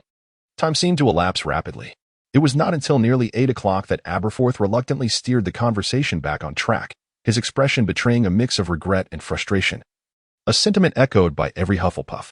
Nevertheless, Doll believed it prudent to arrive punctually in the dungeons, or perhaps even a tad earlier, lest Snape make his life difficult. Chapter 31. The Potion of Black Flames. As the clock approached 8 in the evening, Doll arrived punctually at the entrance of the potions classroom in the dungeons. The corridor was devoid of any presence, shrouded in an eerie silence. Even the poltergeist Peeves seemed to have chosen this moment to stay away. Doll found himself yearning for the warm embrace of the Hufflepuff common room, where he could comfortably settle into a chair by the fireplace and diligently complete the myriad assignments that awaited him on parchment. However, those days seemed to have vanished irretrievably, and perhaps in the future, he would scarcely find the time to fill the parchment with his essays. The days ahead promised to be far from easy. Doll took a deep breath, his mind more preoccupied with the nature of Snape's punishment than the confinement itself. Perhaps he would be tasked with brewing potions. Suddenly, an unsettling thought seized him, one that he could not shake off, reinforcing his belief that Snape would not have summoned him here otherwise. He gently pushed the door open, only to be startled by the sight before him. Snape stood a short distance away, as still as an unyielding statue, his long black robes trailing on the ground. His hollow, profound eyes and greasy black hair unmistakable. Professor Snape. Doll felt no urgency about being late, yet a wave of anxiety washed over him, akin to facing a complete stranger. Summoning his courage, he called out. Snape cast a swift sidelong glance in his direction, his black robes sweeping past the already arranged brass cauldron, his expression inscrutable as he approached, a dark-covered book held in his pale hand. His voice was hollow and monotonous, spoken at a rapid pace yet articulating each word with clarity. "This is your punishment. Follow this recipe precisely. I cannot tolerate even the slightest mistake. Perhaps you should exercise caution," Snape intoned, placing the book before Doll.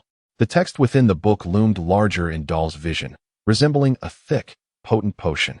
with a silver cauldron perpetually exuding black smoke, a cursed potion, as its name suggested. Snape. Doll's voice trembled, sensing that this concoction belonged to the realm of dark magic. He was bewildered as to why Snape would impart such knowledge to him, yet instinctively felt compelled to seek clarification. However, as he began to speak, he noted Snape's icy gaze fixed upon him, chilling the underground classroom further, rendering Doll's voice a mere whisper without the strength to be voiced. A hint of sardonic amusement flickered across Snape's expression, and in that moment, Doll felt a palpable shift in Snape's demeanor, suggesting an unusual intensity he had never witnessed before, something rather harsh. This realization dawned upon him. Perhaps this encounter was unlike any prior. Bowing his head, he feigned an intense focus on the book, while his mind whirled in uncertainty regarding Snape's attitude towards him. This was the first time he had encountered someone capable of concealing their emotions entirely, leading him to suspect it was an intricate form of magic. Do as I instruct. This is your punishment. You have no right to question it. And you must remember this firmly, Snape stated, slowly opening the cursed potion book. You shall process the ingredients on the workbench according to the book, and then sequentially place them in the cauldron for brewing. I do not wish to see any errors. With that, Snape's gaze intensified upon Doll, his voice rising sharply. Do not tell me you fail to comprehend what I am conveying, Mr. Prince. Understood. Understood. Professor Snape, Doll replied, his nerves getting the better of him. He cautiously lifted the book from the table. The yellowed parchment clearly delineated each step of the potion brewing process, with meticulous annotations filling the spaces between each line. He could not help but admire the man behind the text. Each note was like a spark of inspiration, precisely recorded. It required not only immense talent, but also a profound passion for potion making. He sensed that Snape did not mind his perusal of the book. It was merely an unspoken understanding between the two. Snape had not clarified this, and Doll quickly skimmed through the parchment, murmuring softly, "Black flame potion?" He was perplexed as to Snape's intentions for such a potion. Its very title suggested it was far beyond his reach, unlike the commonplace versions displayed on bookstore shelves, resembling more of a private collection. Doll found himself utterly captivated, particularly by the myriad of intricate characters that demanded his attention. Although he lacked experience in concocting this potion, it did not hinder his ability to extract valuable insights from these inspirations, to the extent that he remained oblivious to Snape's departure. When he finally lifted his gaze, he discovered the empty underground classroom was now solely his own. The damp air, intermingled with the pungent aroma of potion ingredients, evoked memories of the narrow alleyway where his ancestral home resided. Yet, unlike that place, this setting resembled a heap of decaying cabbage, exuding a faintly nauseating odor. Doll's eyes flickered with curiosity as he gazed at the firmly shut wooden door.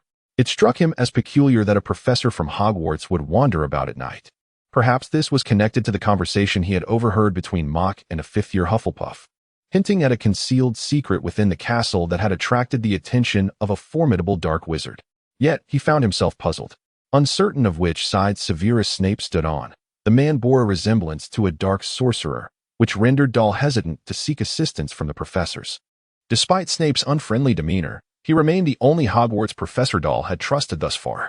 An acute instinct stirred within him, suggesting an unspoken connection between them. An inexplicable feeling that lingered in his heart. This was the dilemma he now faced. Doll gently shook his head, realizing that it was unwise to dwell on the terrifying notion of dark wizards in this cold, damp underground classroom. Such thoughts would only amplify his discomfort. He endeavored to cast aside these musings and meticulously examined the cursed potion that Snape had personally entrusted to him. His fascination with the subject, regardless of whether it pertained to the dark arts or not, always ignited a profound curiosity within him. He found himself contemplating whether he might borrow this book from Snape. Perhaps this tome could illuminate a new perspective for him. The potency of potions could rival that of spells, provided they were not of the conventional variety. Doll found himself immersed in contemplation. This book had introduced him to a wealth of new ideas, which he was earnestly striving to digest in his mind. However, prior to indulging further, he needed to complete his confinement punishment task. Otherwise, he was certain that Snape would not let him off easily. With unwavering conviction, he opened the book once more, though his gaze wandered aimlessly. The writing on the black cover suddenly rendered him momentarily dazed, sending a jolt of profound realization through him. The elegant signature in green ink read, by Dorr-Prince. Perhaps I should test this theory. Doll abruptly snapped back to reality, his eyes shimmering as though he had unearthed a revelation, softly murmuring to himself. Chapter 32. The Elixir of Black Flames continued. In truth, Concocting the elixir of black flames was no simple task. Its brewing cycle required at least 3 weeks, meaning Dahl had ample time to engage with this cursed potion. At the very least, he need not rush to transcribe the potion's formula onto parchment. Otherwise, he worried he might not complete his assignments on time. He certainly did not wish to receive abysmal marks in that regard. This afforded Dahl sufficient time to meticulously brew the potion with enthusiasm and even the damp, chilly atmosphere of the basement was not as uncomfortable as he had anticipated. As time flowed by unnoticed, Dahl completed the preliminary preparation of all potion ingredients. Only then realizing his limbs felt numb and fatigued. Yet, he was determined to accomplish the first step of the potion-making process before Snape's arrival. What could possibly be more time-consuming than brewing a potion? Dahl silently lamented, struggling to conjure an answer. Wearing dragon hide gloves, he carefully placed the already measured and toxic materials into the brass cauldron, wishing to avoid a visit to Madame Pomfrey that night, as he had been warned by Neville and Justin that her remedies were far more effective than any emetic, leaving a lasting impression on him. Spider venom, treacle tart, dragon blood. Dahl meticulously examined the materials he was using, maintaining a steady flame beneath the cauldron, sequentially adding each ingredient. Perhaps few could truly appreciate this exquisite sensation. It felt as if one could hear the pulsing heartbeat of the potion, the rising tendrils of smoke captivating in their allure. Dahl was intently observing the contents of the pot. He did not adhere strictly to the minute instructions laid out in the text. Rather, he felt the necessity to execute the standard procedure once, allowing for a cascade of creative ideas to emerge. There are no shortcuts in any endeavor. While one might regard this as the wisdom of predecessors, it often lacks personal inspiration, and consequently, one may find oneself drifting further from the truth. Dahl possesses his own understanding of the matter, which he keeps firmly in mind. He gazes intently at every subtle change within the cauldron, occasionally furrowing his brow. While he has memorized the steps outlined in the book, at this moment, it seems as though he has entirely forgotten the sage advice contained within its pages. He endeavors to comprehend the astonishing transformations brought about by the combination of these materials in his own unique way. Cautiously, he grasps a vial of dragon's blood, ever sensing that something essential is lacking. Even as the concoction turns completely black, exuding a dense green smoke, Dahl remains perplexed. Unable to discern the underlying reason for its state, his blue-gray eyes perceive a steady stream of magical fluctuations, and he feels that this blackened potion is missing an element that could inspire a moment of clarity.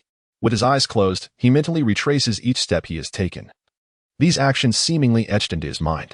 Every flicker of inspiration converges within him, meticulously organized. When he finally opens his eyes once more, he hastily flips to a specific page, eager to find some form of affirmation.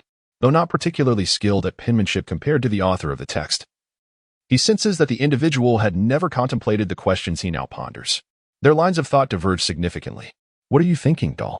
Snape is suddenly behind him, his penetrating gaze fixed intently upon the potion, seemingly lost in thought.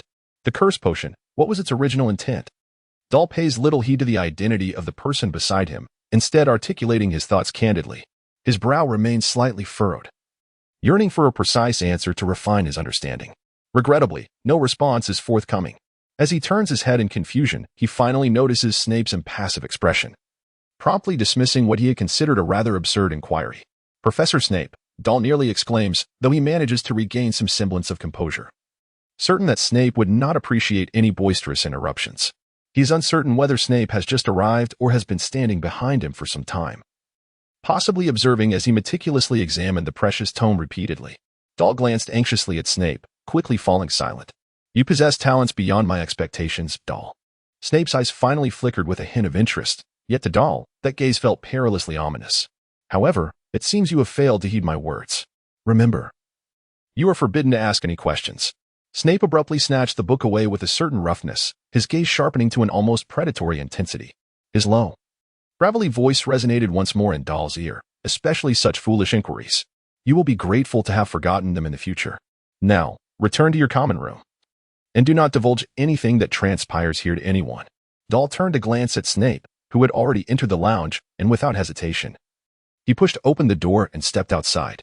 He could not comprehend why Snape held such a notion. It was he who had entrusted that book to him. Yet he was forbidden from inquiring about any matters concerning potions. Dark magical brews could indeed yield dreadful consequences, and he did not consider himself superior to Snape in the realm of potion-making. However, he merely entertained thoughts in his mind without experimenting with any perilous concoctions. He had not even altered any ingredients in the potion, despite believing that certain components would be more suitable. A conviction he had gleaned from the minute text within the book. Alas, in the world of potions, even the slightest modification could lead to unforeseen repercussions, far worse than miscasting a spell with a wand. Yet that thought continued to linger, to the extent that he genuinely yearned to brew a cauldron himself and test all his hypotheses. Perhaps Snape was indeed correct. He instinctively sensed that such thoughts were perilous, and he struggled to restrain himself, but he could not help but replay them in his mind as he walked briskly down the quiet corridor. Illuminated by the moonlight bathing the ancient castle, Doll's gaze wandered restlessly. Upon emerging from the basement, he felt a tightening in his chest, as if he had glimpsed a familiar silhouette, Professor Quirrell. Fragmented memories surged forth unbidden. Ever since that encounter with Quirrell, he had sensed something amiss. He had even spent 2 afternoons in the library, researching spells related to memory. He was aware that the Ministry sometimes altered Muggle memories and was cognizant of a spell capable of rendering a person forget events that had transpired, the Oblivion Charm. This knowledge had deeply seated doubts regarding the safety of Hogwarts, and it was one of the reasons he hesitated to seek refuge with any professor, as he could not discern whether they were a threat or a safeguard. His gaze flickered uncertainly. He believed Mar was right. No Hufflepuff ought to involve themselves in this affair. For Dumbledore had already made it abundantly clear that the desire to avoid a tragic demise was the most compelling evidence. Dumbledore, as the greatest white wizard of the century, could not possibly be a mere madman. If given another choice, he would undoubtedly refrain from bringing that dangerous notebook into Hogwarts. Unfortunately, he sensed an impending confrontation he could not evade. He needed to face it head-on. For Doll, whose spell casting was mediocre yet possessed extraordinary talent in potion making, the prospect of concocting a cursed potion seemed an intriguing option indeed. Doll requires advantageous means of defense, which leads him to deliberately disregard Snape's warnings. Nevertheless, he may need to refine the potion according to his own insights. The improvement of the Black Flame potion has consumed the majority of Doll's energy. Further enhancing a stable magical elixir is no simple task. Such endeavors may lead it toward unforeseen outcomes, and these unpredictable incidents represent the gravest peril within potion making. Despite Doll's nightly close observations of the cauldron, he remains acutely aware of Snape's admonitions. He refrains from meddling with the concoction. Even the mere thought of brewing another batch of Black Flame potion remains confined to his mind, for he cannot access any of the potion-making materials from Snape's collection in the basement. The ingredients prepared each time are meticulously measured by Snape, ensuring that even a minor error on Doll's part would suffice, yet they are insufficient to support him in brewing anew. This predicament vexes him greatly. Potion ingredients are not inexpensive in Diagon Alley, and with the added expense of Outpost, Doll's galleons remain decidedly lacking. Furthermore, his desire for a broom of his own grows. Perhaps by the end of the academic year, he should contemplate ways to amass more galleons. Moreover, Snape has recently grown increasingly enigmatic. After 8 in the evening, the shadow of the potion's master in his black robe seldom graces Doll's sight. He cannot fathom how Snape could leave him alone in the underground classroom, confronting a cauldron of hazardous potion.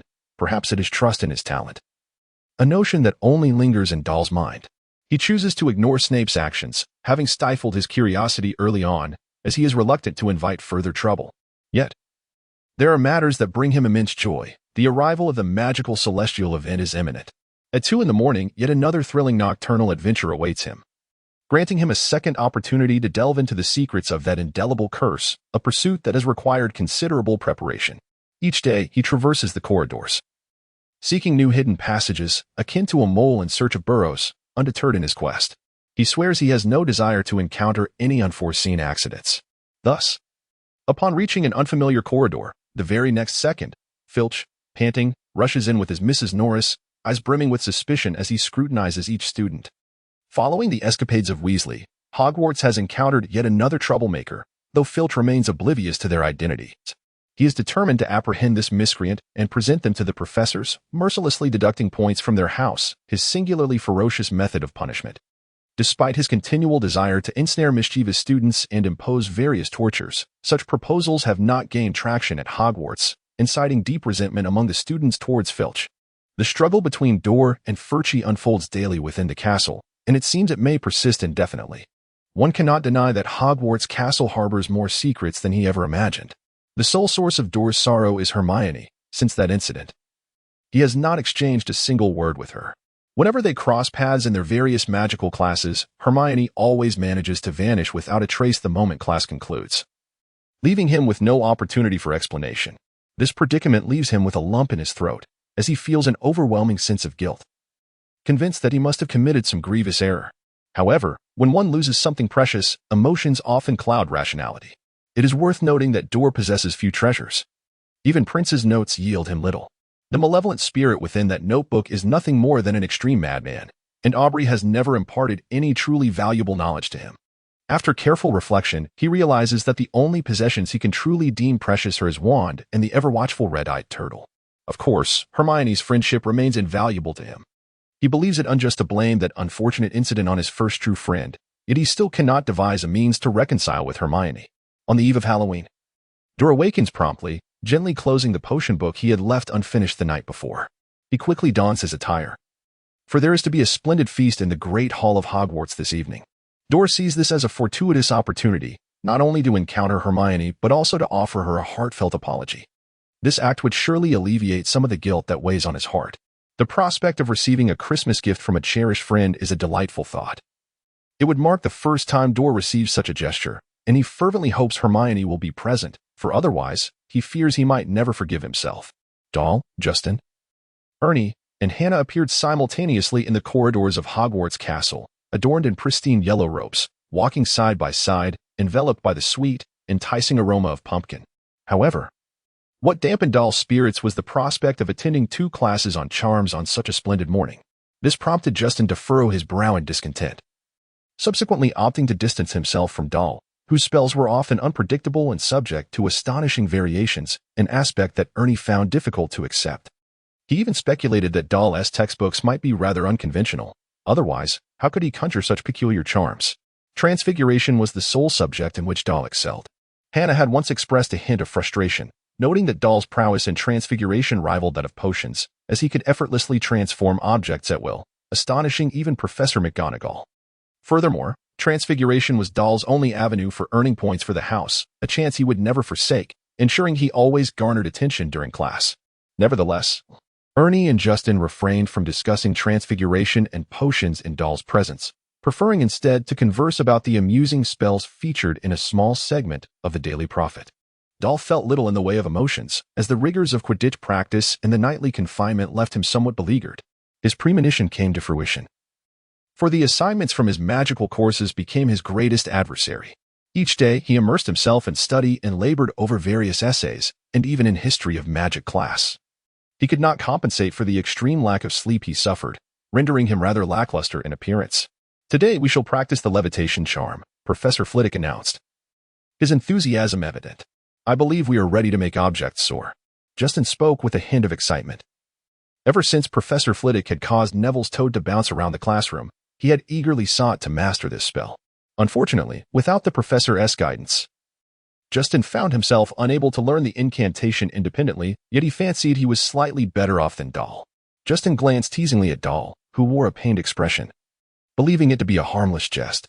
However, Hannah quickly shot him a warning glare and admonished, "All right, are you sure you won't cause any trouble?" Justin faltered, unable to assure her. His own mischief in charms class was second only to Doll's. Since Doll had scarcely employed spells lately, Justin had swiftly become the source of all chaos and charms, drawing much attention. Neville, too, had not fared any better, as the two were often inextricably linked in their misadventures. The levitation charm, well, it's hardly the most thrilling incantation, Doll sighed, shoulders slumping in resignation. He genuinely struggled to muster enthusiasm for an area where he felt himself lacking, and he perceived a significant divide between himself and Hermione, who, even in history of magic, appeared brimming with energy and achievement few could match. Chapter 34, Halloween Eve, Part 2. Now, do not forget the subtle wrist movement we have been practicing. Professor Flitwick, perched upon his stack of books as usual, exclaimed. A flick and a swish, remember, a flick and a swish. Pronouncing the incantation correctly is crucial. Never forget about Wizard Baruffio, who mistakenly pronounced F as S and ended up on the floor with a buffalo standing on his chest. Professor Flitwick divided the class into pairs to commence their training, with Ernie as Doll's partner. However, when Ernie heard this disheartening news from Professor Flitwick, he nearly fainted. While Justin privately congratulated himself for wisely choosing not to stand next to Doll in charms class. Nevertheless, Justin still had a considerable way to go before he could successfully cast the spell as instructed by Professor Flitwick. Doll, seated not far from them, could hear Hannah's exasperated shouts. She had to meticulously correct Justin's posture to ensure he wouldn't conjure any chaos. Yet Justin seemed somewhat impatient, waving his wand with flair, eager to impress, but he paid little heed to Hannah's words.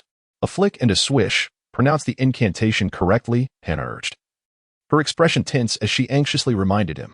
However, before she could finish her admonition, Justin hastily muttered a garbled incantation, and the feather before him sprang to life, darting forth like an arrow and piercing through the desk in front of him.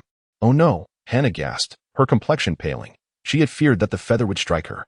Moments later, Doll could hear Hannah's frantic outcry, and he couldn't help but smirk in schadenfreude, believing that Justin had landed himself in serious trouble. He should have heeded Hannah's warning, for she would undoubtedly berate him for the remainder of the day. It was difficult to ascertain who was more unfortunate, Ernie or Justin, yet whenever Doll picked up his wand, Ernie would cautiously scoot his chair back a little. He was determined to keep his distance from Doll during Charms class, deeming it far more perilous than facing a ferocious werewolf. Perhaps he should consider placing a particularly unfortunate individual next to Doll instead. We must articulate the incantation clearly, and remember not to mispronounce a single word, Ernie urged, his face paling further as he observed the chaos Justin had created. He swiftly turned to Doll, quietly imploring him. He could not allow Doll to wield his wand. He swore to himself. Even combined, Neville and Justin would scarcely measure up to Doll at this moment. Doll blinked, seemingly grasping Ernie's implication. Somewhat disheartened, he stowed away his silvery wand. Although he yearned to execute a flawless levitation charm, it appeared that he lacked the requisite talent. At present, he could only recite the incantation verbatim, his mind elsewhere during this lesson on spells. Regrettably, Professor Flitwick had not given up on any of his students. As the astute head of Ravenclaw, keen observation was an indispensable skill. His gaze swiftly fell upon Doll, as he struck the air with his wand, producing a crisp, cracking sound. The entire class was effortlessly drawn to the noise, pausing their tasks to regard Professor Flitwick with curiosity. The charms lesson was inherently practical. Each young wizard was expected to wield their wand and experience the enchantment's wonders. Professor Flitwick hesitated, having never encountered a student reluctant to wield their wand. Yet, Doll was evidently an exception, and Flitwick believed he could assist him. He exclaimed, "Beyond theory, the act of wand-waving is an essential procedure, for it reveals the extent of your understanding. The levitation charm is not an easy incantation. We should select a volunteer to demonstrate, allowing us to delve deeper into its intricacies." Feeling quite pleased with his notion, Professor Flitwick did not call upon the ever-eager Hermione, who always raised her hand high, but instead uttered an unexpected name. "Mr. Prince, I believe you would be honored to demonstrate the levitation charm for us." The class looked around in confusion for the boy named Prince. Truth be told, Doll did not seek the spotlight, and Gryffindor seldom paid attention to Hufflepuff. They were unaware that this prince was indeed the source of their chaotic charms lesson. Doll had skillfully concealed his various blunders and, fortunate for him, had escaped the notice of others. However, upon hearing his name pronounced by Professor Flitwick, Hannah, Ernie, and Justin all covered their foreheads in dismay, feeling as though calamity had befallen them. Oh dear, how could Professor Flitwick possibly think to call upon Doll, who was utterly clueless about charms? Ernie nearly toppled from his seat, having just counted himself lucky to have avoided disaster, only to find that Professor Flitwick had summoned Doll to demonstrate the levitation charm. With reddened eyes, he wished he could devour the diminutive boy before him. Doll found himself in a state of bewilderment, seated motionless in his chair. He did not believe he had committed any wrongdoing, yet he pondered why Professor Philevi would recall him. He felt an overwhelming urge to bury his head in the ground, vowing to remain hidden from all. Given the chance, he would surely escape this classroom, which felt like a living nightmare, in utter embarrassment. Nevertheless, summoning his courage, he rose to his feet, intending to refuse. But Professor Philevi did not afford him the opportunity to speak. "Very well, casting a spell is a splendid moment. Every wizard must possess the courage to perform magic. I believe, Mr. Prin, you may commence now." Professor Philevi beamed with a kind smile, pleased to have granted a Hufflepuff an opportunity and delighted that Doll had not declined. However, it seemed he had misinterpreted Doll's intentions.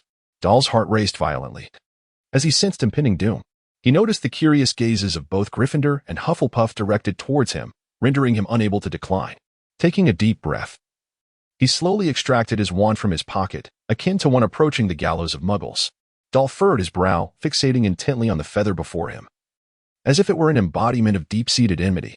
"Ernie, sensing the tension, discreetly repositioned his chair to the far end of the table, creating a safe distance from Doll. Not wishing to incur any inexplicable harm, for Doll's spells were notoriously formidable.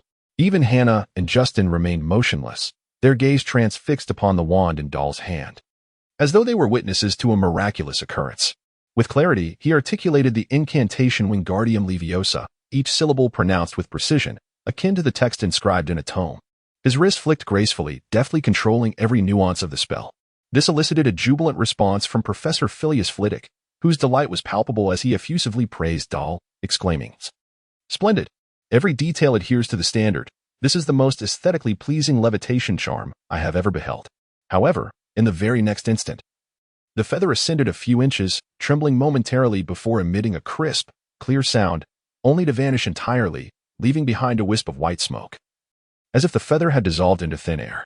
This sudden turn of events left Professor Flitwick's face flushed, appearing utterly bewildered. He could not comprehend what had transpired. Even the nearby Hufflepuffs and Gryffindors exchanged puzzled glances, having heard the professor's commendation, yet surprised that the spell seemed to have failed. Only Doll exhibited no signs of surprise. His expression was one of numbness. Deep down, he understood. He was acutely aware that his spell had faltered. He had quietly experimented with nearly every standard incantation, only to witness inexplicable outcomes. Some spells he executed flawlessly yet failed to manifest, a persistent enigma that left him perplexed and yearning for resolution. Professor Flitwick gazed quizzically at the book in his hands, seemingly questioning whether he had misapplied the incantation. Doll effortlessly stabilized his emotions, expending little energy on the matter. After encountering such situations repeatedly, one becomes accustomed to them. "This is not your fault," Professor Flitwick remarked, noting the precision of your movements. Ernie exhaled deeply, having feared that yet another mishap was imminent, but it seemed that the only issue was the disappearance of a feather. Chapter 35. A group of mischief makers. As the class neared its conclusion, Professor Flitwick appeared to still be reeling from the earlier shock. He leapt from the mount of books, seemingly in search of some profound magical theory to ascertain whether he had inadvertently taught his students the incorrect incantation, a matter of considerable gravity. However, the students had long assumed that Professor Flitwick had vanished, seated behind their desks. They could not perceive his presence. It was not until Ron and Hermione's feather began to ascend from their table, hovering 4 feet above their heads, that the students once again heard Professor Flitwick's voice. "Oh, splendid work," he exclaimed, his diminutive form standing on the ground, fingers pinched together, his face flushed with excitement.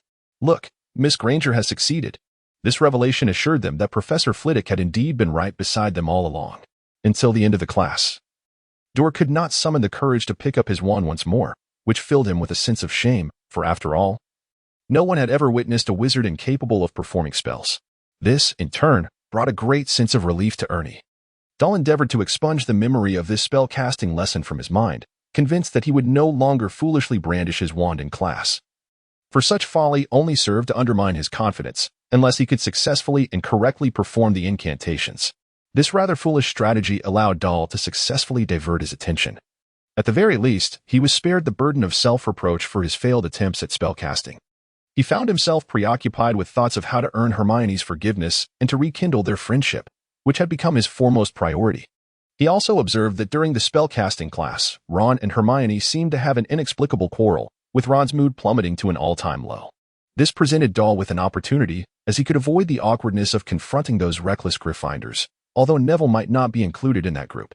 Despite his penchant for stirring up trouble, Neville was obedient, for he struggled to excel in any endeavor. He was, in Doll's eyes, the finest Gryffindor he had ever encountered. Doll's mood had taken a whimsical turn until he encountered that sensitive term, dud. A Gryffindor was laboriously navigating through the crowded corridor, whispering his conjecture to a nearby Gryffindor with an air of mystery. "Aha, do you know what this signifies?" The other Gryffindor exuded curiosity, fixating on him, eager to unveil the answer. "I dare say, Hufflepuff seems to have enrolled a remarkable individual." The lad pretended to cautiously survey his surroundings, his performance adding to the enigmatic atmosphere. As he murmured, "I suspect Prince is merely a dud." The cacophony around them seemed insufficient to mask the harshness of that word. The brave Gryffindors, ever curious, were engrossed in discussions about the peculiar phenomena encountered in their charms class, eagerly offering their interpretations, with dud emerging as the focal point of their interest. In that moment, the term dud had seemingly become the latest trend at Hogwarts, with every young wizard delving into its depths and sharing their understanding. Unfortunately, the instant Doll heard that word, A deep sense of discomfort washed over him. He had never felt such anger and frustration. He understood all too well the shame encapsulated in that term. As one of his ancestors had been a part of that category and had narrowly escaped execution by the ancient family. A crimson hue swiftly crept to the roots of Dahl's ears, and he uttered not a word, biting his lip tightly as he hastily maneuvered through the throng, pushing past others as if he were exposed and hanging in the castle for all to see. A profound sense of humiliation surged within him, rendering his mind blank as he trudged forward, haunted by the thought of his secret being laid bare. Ernie, Justin, and Hannah exchanged glances at Dahl's sudden disappearance until the rising clamor of Gryffindor discussions revealed the unfolding events. They glared at the exuberantly chatting Gryffindors, a sentiment echoed by every Hufflepuff present. Almost every young wizard acquainted with the wizarding world understood the derogatory connotation and humiliation tied to that term. The atmosphere turned tense. The united Hufflepuffs would not easily abandon one of their own, especially considering Dahl's extraordinary flying talent, which they regarded as heroic. Regrettably, the Gryffindors remained oblivious to the gravity of their words. They merely expressed their thoughts. In a wizarding world where entertainment was scarce, aside from Quidditch, prying into another's secrets became their greatest amusement, unperturbed by the potential ramifications for Gryffindor. Nonsense, Justin exclaimed, rushing forward, intending to confront them. Unfortunately, he misjudged Gryffindor's vigilance. They recklessly assumed Justin sought a fight. At that moment, one Gryffindor inadvertently extended a foot, and in an instant, Justin became the first casualty of the Hufflepuff-Gryffindor skirmish. He fell hard to the ground, blood streaming from his nose. This scene ignited the dwindling courage within the Hufflepuffs, who bravely surged forward, with even Ernie joining the fray at once. The hesitating Hufflepuffs found their youthful fervor ignited amidst the heated chaos. After all, they were still young, weren't they? The entire corridor devolved into a tumultuous melee, with yellow robes and red intertwining until they were tattered, some sporting bruises and battered faces. The brave Gryffindors seemed instinctively adept at fighting, excelling in reckless maneuvers, even when faced with the numerous Hufflepuffs. The noise echoed throughout the corridor. To make matters worse, amidst the chaos, an orb-like ghost floated through the wall, witnessing the fray, and excitedly hollering, even adopting a chaotic demeanor. Nearly headless Nick. No, he'll summon Filch, the ancient castle caretaker. I see a bunch of troublemakers. Yes, a bunch of troublemakers. Doubt me not. Nearly headless Nick. The professors will be utterly astonished. But you may roll about on the floor. It will surely clean the corridor, Nick bellowed, unabashedly placing a trash can atop a Gryffindor's head, reveling in the excitement. Let us flee. At Nick's urging, the Gryffindors promptly made the right call. Each little wizard in red robes scrambled to their feet, forcefully throwing down the nearby Hufflepuff. And soon, they vanished without a trace. However, the Hufflepuffs remained puzzled, wondering how the brawl could end so abruptly until Filch and Madame Rosmerta huffed their way into view, prompting them to sense impending doom. What have I witnessed? A gaggle of young wizards brawling in the corridor. I trust Professor Sprout will administer the most just punishment. Filch glared at each little wizard, wary that one might escape his wrath, his hoarse voice dripped with irritation. He had been thoroughly exasperated by the Weasley twins and the latest troublemaker, yet now, the sight of young wizards flouting school rules lifted his spirits. As he had found a fresh outlet for his frustration, he lowered his voice, concealing his glee. I ought to hang you all up and give you a proper thrashing. The Hufflepuffs concealed their fury. Not a single Gryffindor was present, clearly more experienced than the honest Hufflepuffs. Each kept their heads down, resembling a flock of sheep herded by Filch, collectively moving towards Professor Sprout's greenhouse, utterly unprepared to face their head of house. Even Justin wore a grim expression, experiencing a twinge of guilt for his recklessness for the first time. Yet, when they beheld Professor Sprout's reaction, they were taken aback. The kind-hearted Professor Sprout nearly uprooted a herb from its pot in her fury, deducting 50 points from Hufflepuff, the usually unassuming Plump, which was genuinely furious for the first time. Without hesitation, Professor Sprout summoned the head of Hufflepuff, Mace, handing over the group of first-year students as if none could escape the punishment of detention. What is the meaning of this? Do you think Hufflepuff has too many points and seek to slim it down? Mace frowned, uncharacteristically irate. The usually jovial head was genuinely upset, and even in this situation, he attempted a joke, though it fell flat. He did not believe the typically reserved Hufflepuffs would provoke such trouble. He must investigate the true cause behind it all. It was that reckless bunch of lions who instigated the whole affair. The first-year Hufflepuffs were utterly indignant about the outcome. They held steadfast to their principles of integrity and firmly believed that, even if they faced punishment, it was merely a consequence of violating school rules. Yet, They felt that Gryffindor should not so easily evade accountability. Consequently, the tone of their discussions was fervent and filled with fervor. Even Ernie was seething with anger. Ma, patiently listening to each student's grievances, felt his face flush with indignation. A house of integrity, he believed, should not endure such humiliation and injustice. He did not chastise any of the first-year wizards. Hufflepuff was a united house, upholding values of honesty and hard work, but that did not imply weakness. You should not have been caught by Filch, Ma said, his face reddening, as he led a group of Hufflepuffs through the corridor, turning back to issue a serious warning. In the Hufflepuff common room, the crackling flames of the fireplace continued to snap and pop. Each young wizard bore bruises upon their faces. And even more disheartening was the sight of them clutching vials containing a potion that resembled repugnant snot. As a large group of Hufflepuffs was ushered towards the Hogwarts hospital wing by Ma, Madame Pomfrey was utterly taken aback. She furiously admonished each Hufflepuff in turn. Assuring Ma that no first year would remain in the infirmary, they merely needed to drink a vial of potion for their ailments to vanish. As Madame Pomfrey distributed the thick green concoction to the Hufflepuff newcomers, their expressions soured considerably. I would rather brawl with those reckless lions, Justin muttered, rubbing his nose and emitting a series of disgruntled noises, accompanied by a bitter smile. He felt as though his nose might snap, yet Madame Pomfrey had thoroughly examined him and declared him mostly unscathed. Nonetheless, Justin felt unjustly treated.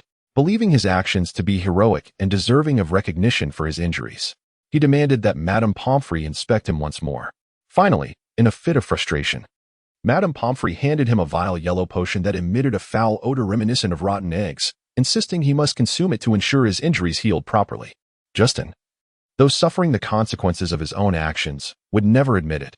He believed Madame Pomfrey was punishing him for questioning her skills. Hannah stood by, diligently caring for Ernie and Justin.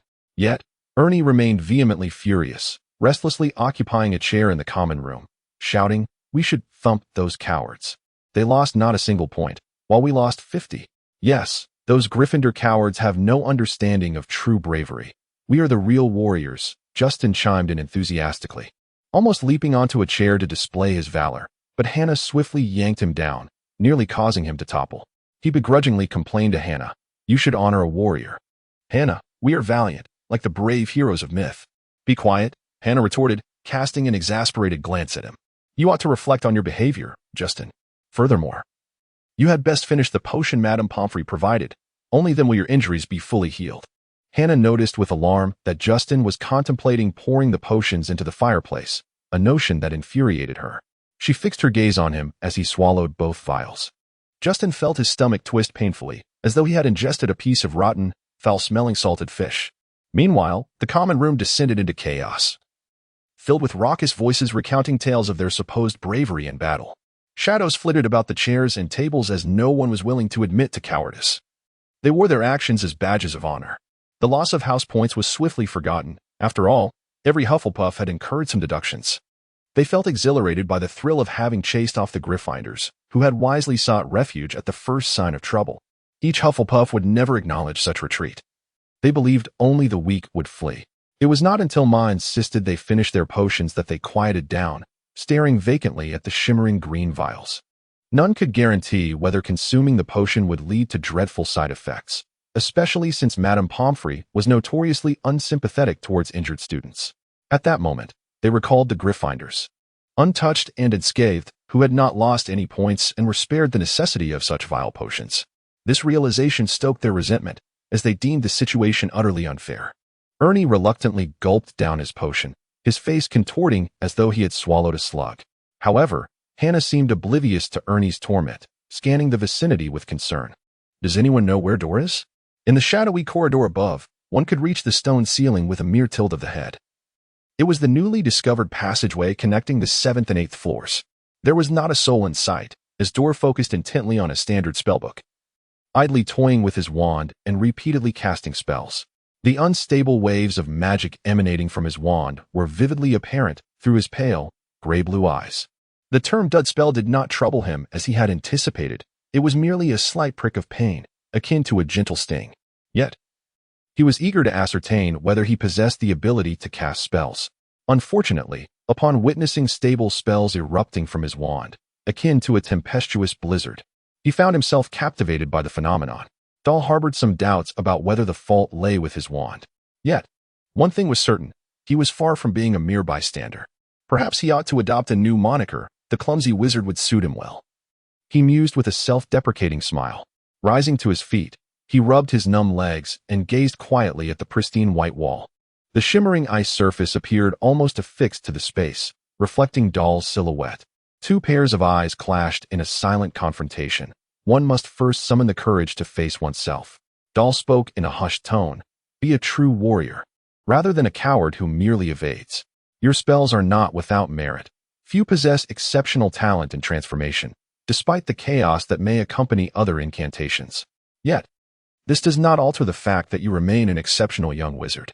You possess the ability to brew potions that others cannot. And you have the potential to refine potion recipes. At the very least, you will achieve distinction in the art of potion making. Dahl repeated these affirmations to his own shadow, a faint smile gracing his face. You are astute.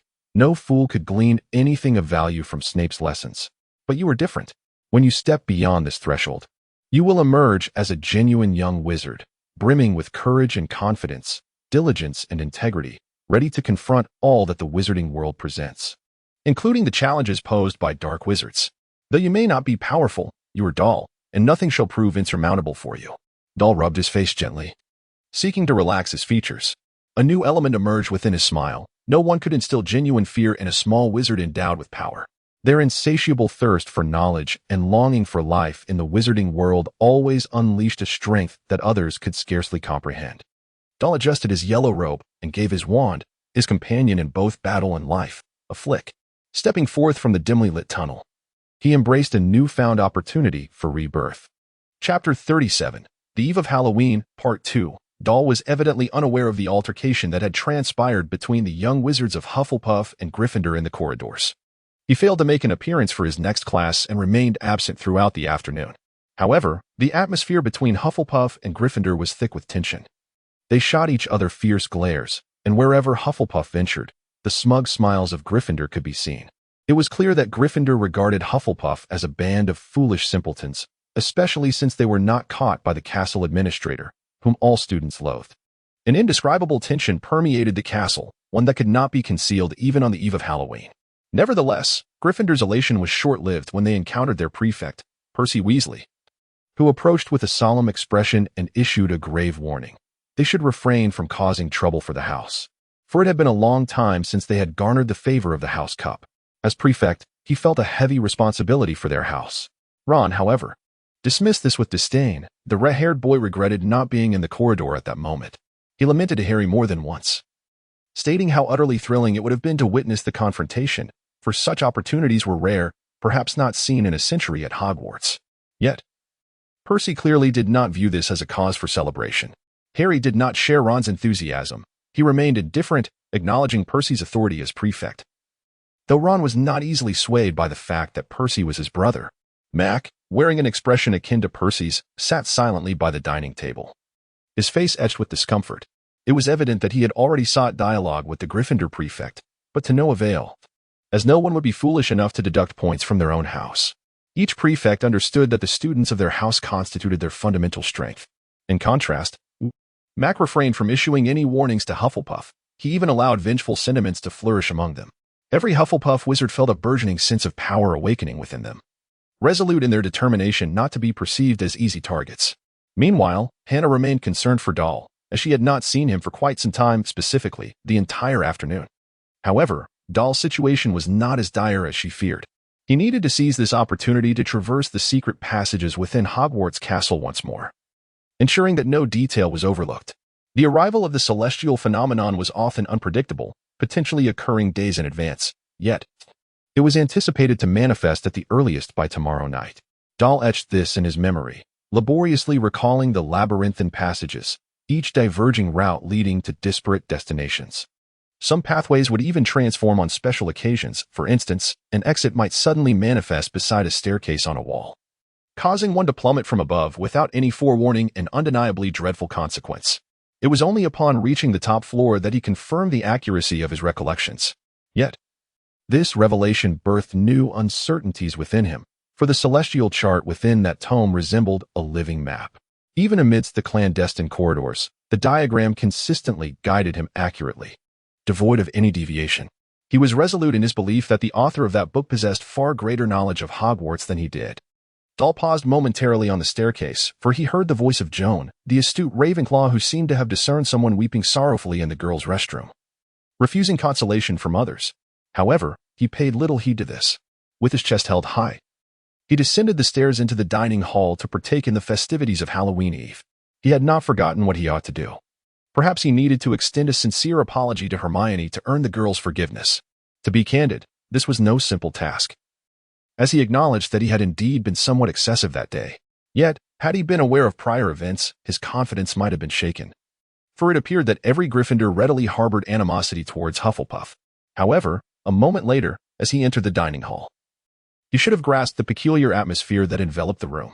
The usual clamor at the long tables of Hufflepuff and Gryffindor had dissipated.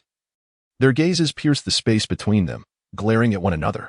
Slytherin unabashedly wore smiles upon their faces. It must be said that their dining etiquette was exemplary.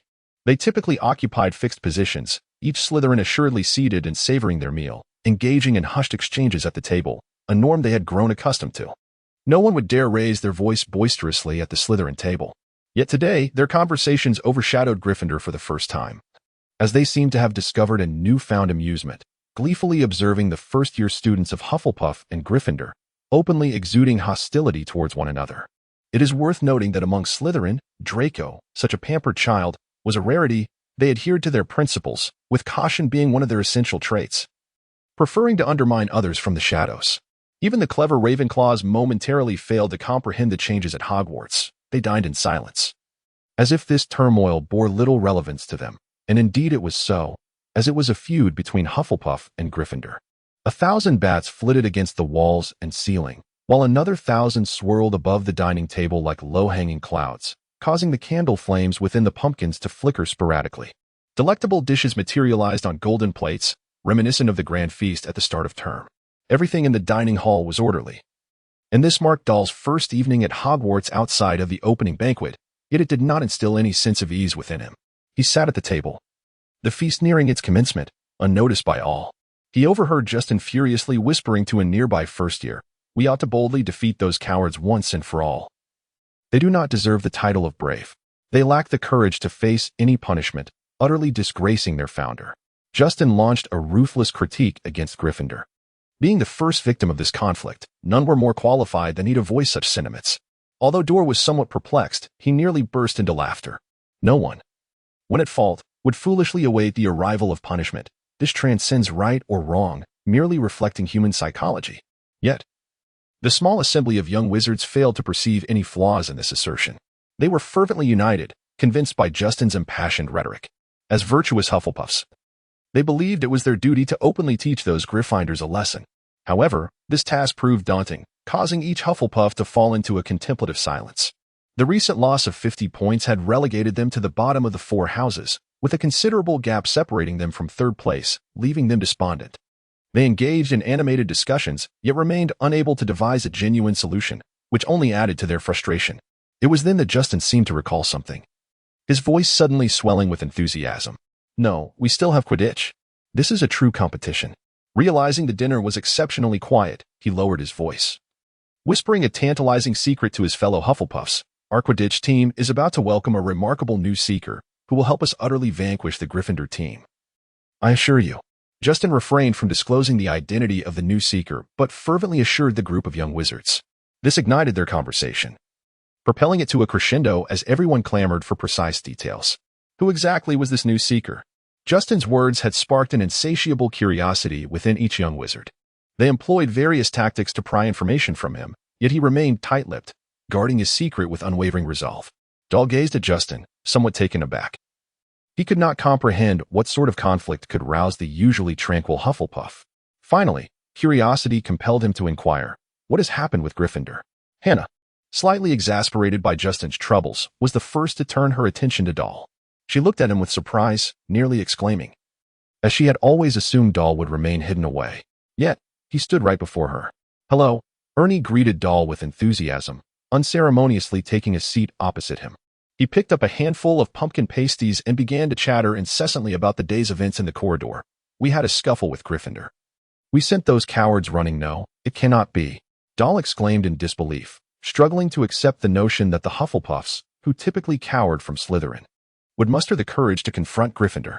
Gryffindor has insulted the entire house, claiming we exclusively admit. Ernie's face flushed crimson, but he was interrupted abruptly by Hannah, who interjected, "Hey, Ernie." Ernie glanced at Doll, as if he had nearly divulged something inappropriate, hastily stuffing a piece of pumpkin pasty into his mouth. "This may be a misunderstanding, but that is no longer of consequence," Hannah calmly asserted. She did not believe Gryffindor would brazenly provoke them. And while she was convinced it was indeed a misunderstanding, as she mentioned, the truth sometimes pales in comparison to the emotions of animosity. Doll swallowed hard, clearly taken aback by the unexpected turn of events. Perhaps he was now more rational than before, which led him to this conclusion. Ernie struggled to swallow a hefty piece of pumpkin pie, eager to voice his thoughts, when Professor Quirrell suddenly burst into the dining hall, his scarf askew atop his head, his face etched with terror. All eyes turned to him as he staggered to Professor Dumbledore's side, leaning heavily on the table, gasping, "A troll is in the dungeon classroom. You ought to know." With that, he collapsed onto the floor, unconscious. At the sight of Professor Quirrell, Doll's eyes brightened. He sensed that the tranquil days were swiftly slipping away, and true peril was imminent. Chapter 38, The Rescue of Hermione, Part 1. The Halloween Eve feast in the dining hall fell into sudden silence, which was quickly shattered by chaos. Professor Dumbledore had to cast a few sharp firework explosions from the tip of his wand before the crowd quieted. "Head boy," he said in a low voice, "immediately escort your house students to the dormitories." Mac was well acquainted with the drill. "Follow me, back to the Hufflepuff common room. It is the safest place. I assure you the troll cannot penetrate. Stay close behind me, do not stray, or you may end up as the troll's dinner." How did the troll get in? Justin, his long scarf now a tangled mess, awkwardly followed Ernie down the corridor as he inquired. "Don't ask me. That creature is a lumbering fool. His head is as small as a bean," Ernie replied. "Perhaps someone let it in for a bit of fun at our feast. I only wish it had been released in Gryffindor's common room, then we wouldn't have to deal with it ourselves. Ernie, this is Hogwarts. No one wishes to be harmed." Hannah sternly reminded him, panting as she kept pace with the hastening crowd. All right, I understand." Ernie responded dismissively, yet curiosity flickered in his expression. "Hogwarts is the safest place in the wizarding world. How could a troll possibly appear here?" Doll did not partake in their discussion. Yet he pondered whether Mock might possess some knowledge, which seemed plausible. After all, a troll was not a trivial matter. However, his initial suspicion fell upon Professor Quirrell. At the banquet, Dumbledore displayed no signs of astonishment, indicating he was aware of the troll's presence at Hogwarts, but he had not anticipated it would roam freely. At the very least, Professor Quirrell had garnered some trust from Dumbledore, and after dismissing Quirrell's credibility in his mind, Doll considered a new possibility. Unless... Doll refrained from voicing his speculation, for it was indeed too shocking. Unless Dumbledore had a reason to utilize the troll, or had tacitly permitted its entrance into Hogwarts. Everything could be elucidated. Professor Quirrell was not a reliable agent. His trustworthiness was evidently in question. Something must have transpired. On the eve of Halloween, Quirrell had not attended the banquet, but instead had embarked on a secretive mission. It was quite possible that the headmaster was privy to everything. Yet he had not foreseen Quirrell's negligence in unleashing the troll. Perhaps it was unintentional. The entire situation rapidly connected in Doll's mind. Yet he remained skeptical of Quirrell's other undertakings. Moreover, the potion he brewed was not a common elixir, but rather a cursed concoction, while at Hogwarts. Snape would not employ such a potion, otherwise he would not have entrusted it to Quirrell for brewing. A troll. A potion of black flames. Doll quietly murmured these thoughts in his mind. These were not substances typically wielded within the wizarding world. Perhaps every professor had their own peculiar endeavors. His eyes suddenly brightened. He felt he was nearing the truth, though it remained merely conjecture. In the corridor of the 4th floor, as Doll pieced together the final piece of the puzzle, he began to comprehend that perhaps everything had been orchestrated since the opening feast. With Quirrell being a part of it, yet he had evidently let the secret slip. But who was the Dark Wizard? A piercing question surged through Doll's mind, as he abruptly realized that the professor's somewhat enigmatic demeanor effectively concealed the true Dark Wizard. Now, every professor was suspect, as they all possessed ample reason to act independently, which left Doll's thoughts in a tumult. Yet, why did Dumbledore not intervene to prevent these events from unfolding? Another new question resonated in his mind. This was the matter he yearned to uncover. "What did you say?" Ernie turned to him in inquiry. "Nothing," Doll replied, evidently unaware that he had inadvertently spoken his thoughts aloud. As they parted ways with students from other houses in the corridor, Dorr instinctively glanced at the Gryffindor group, not having forgotten the sincere apology he owed. Yet, compared to this, the matter of the Dark Wizard felt significantly more distant. Regrettably, he did not catch sight of Hermione, causing his pupils to dilate in alarm. Where was Hermione? In a Hogwarts overrun by trolls, Dorr did not believe she would venture out alone to confront one. He suddenly recalled that he had not seen her at the banquet either. "What's wrong, Dorr?" Ernie asked, observing his restless searching. He abruptly grasped Dorr, realizing that Dorr seemed intent on slipping away. "I need to step outside," Dorr said, biting his lip decisively. "Yes, I must break away from the group. You all better cover for me. Don't let Mock find out." "Are you mad? Do you intend to face a troll alone?" Justin's eyes widened at Dorr, feeling he had misjudged this quiet Hufflepuff, wondering if he possessed an adventurous spirit at his core. "No, Justin, listen to me. I will return safely to the Hufflepuff common room. I would never be foolish enough to confront a troll alone." Dorr's expression was pained, somewhat disingenuous. He did not relish trouble and instinctively avoided it. Yet this time was different. Hermione was his first friend in the wizarding world, and that held immense significance for him. Ernie appeared somewhat skeptical, yet he loosened his grip. Dorr swiftly broke away from the Hufflepuff group and concealed himself around a corridor corner. He saw Ernie still dazed, nearly biting his lip in shock, as he mouthed for Dorr to hurry back to the Hufflepuff crowd. Unfortunately, Dorr did not look back. He departed hastily. Dorr is actually going to confront a troll? Justin, in astonishment, instinctively inquired of Ernie. Ernie nodded dazedly, appearing utterly bewildered. However, all of this did not escape the notice of Hannah, who hurriedly squeezed through a cluster of perplexed Hufflepuff students, her face pale, as she exclaimed loudly, "We need to seek help, now, immediately. Go find Mock." Dorr lowered his body, swiftly extricating himself from the crowd and proceeding in another direction. He traversed the side corridor, hastening towards the ladies' restroom. Mindful of the girl whom Joan had mentioned at the staircase, it was quite possible that Hermione was there. However, upon reaching a corridor, he heard a flurry of hurried footsteps. It was Snape. Dorr concealed himself behind a statue, observing the familiar figure clad in black robes as he passed, seemingly lost in thought. He did not believe that Snape was a dark wizard. If he were, he should have discovered that peculiar notebook in his old residence, especially since he occasionally left it on the coffee table or carried it on his person. Yet, Aubrey's reminder of the timeline evidently pointed to events occurring after their arrival at Hogwarts. Thus, Snape's suspicion might be dismissed. However, he had a growing apprehension that Snape knew more than he could fathom. Dorr's eyes gleamed momentarily as he gazed at the receding figure. He hurriedly traversed the corridor, wielding his silver wand like a sharp sword, fiercely protecting himself with it, instilling a sense of fearlessness within him. He stealthily advanced along the corridor, striving to emit no sound. Leaning against the wall, he wiped the sweat from his brow and endeavored to take a deep breath. As he inhaled through his nose, he suddenly halted and then inhaled forcefully again, a foul stench invading his nostrils, a repugnant amalgamation of dirty socks and an unkempt public restroom. Then, he heard a low mumbling and the sound of enormous feet dragging across the ground. Dorr noticed, at the end of a passageway to his left, a colossal creature advancing towards him. They quickly retreated into the shadows, observing as it ambled into a pool of moonlight. The sight was utterly terrifying.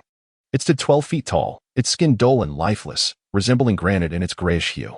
Its massive and clumsy body resembled a pile of enormous rubble, topped with a small head akin to a cocoa bean. Its short legs were as stout as tree stumps, supporting flat, calloused feet. The odor emanating from it was nauseatingly vile.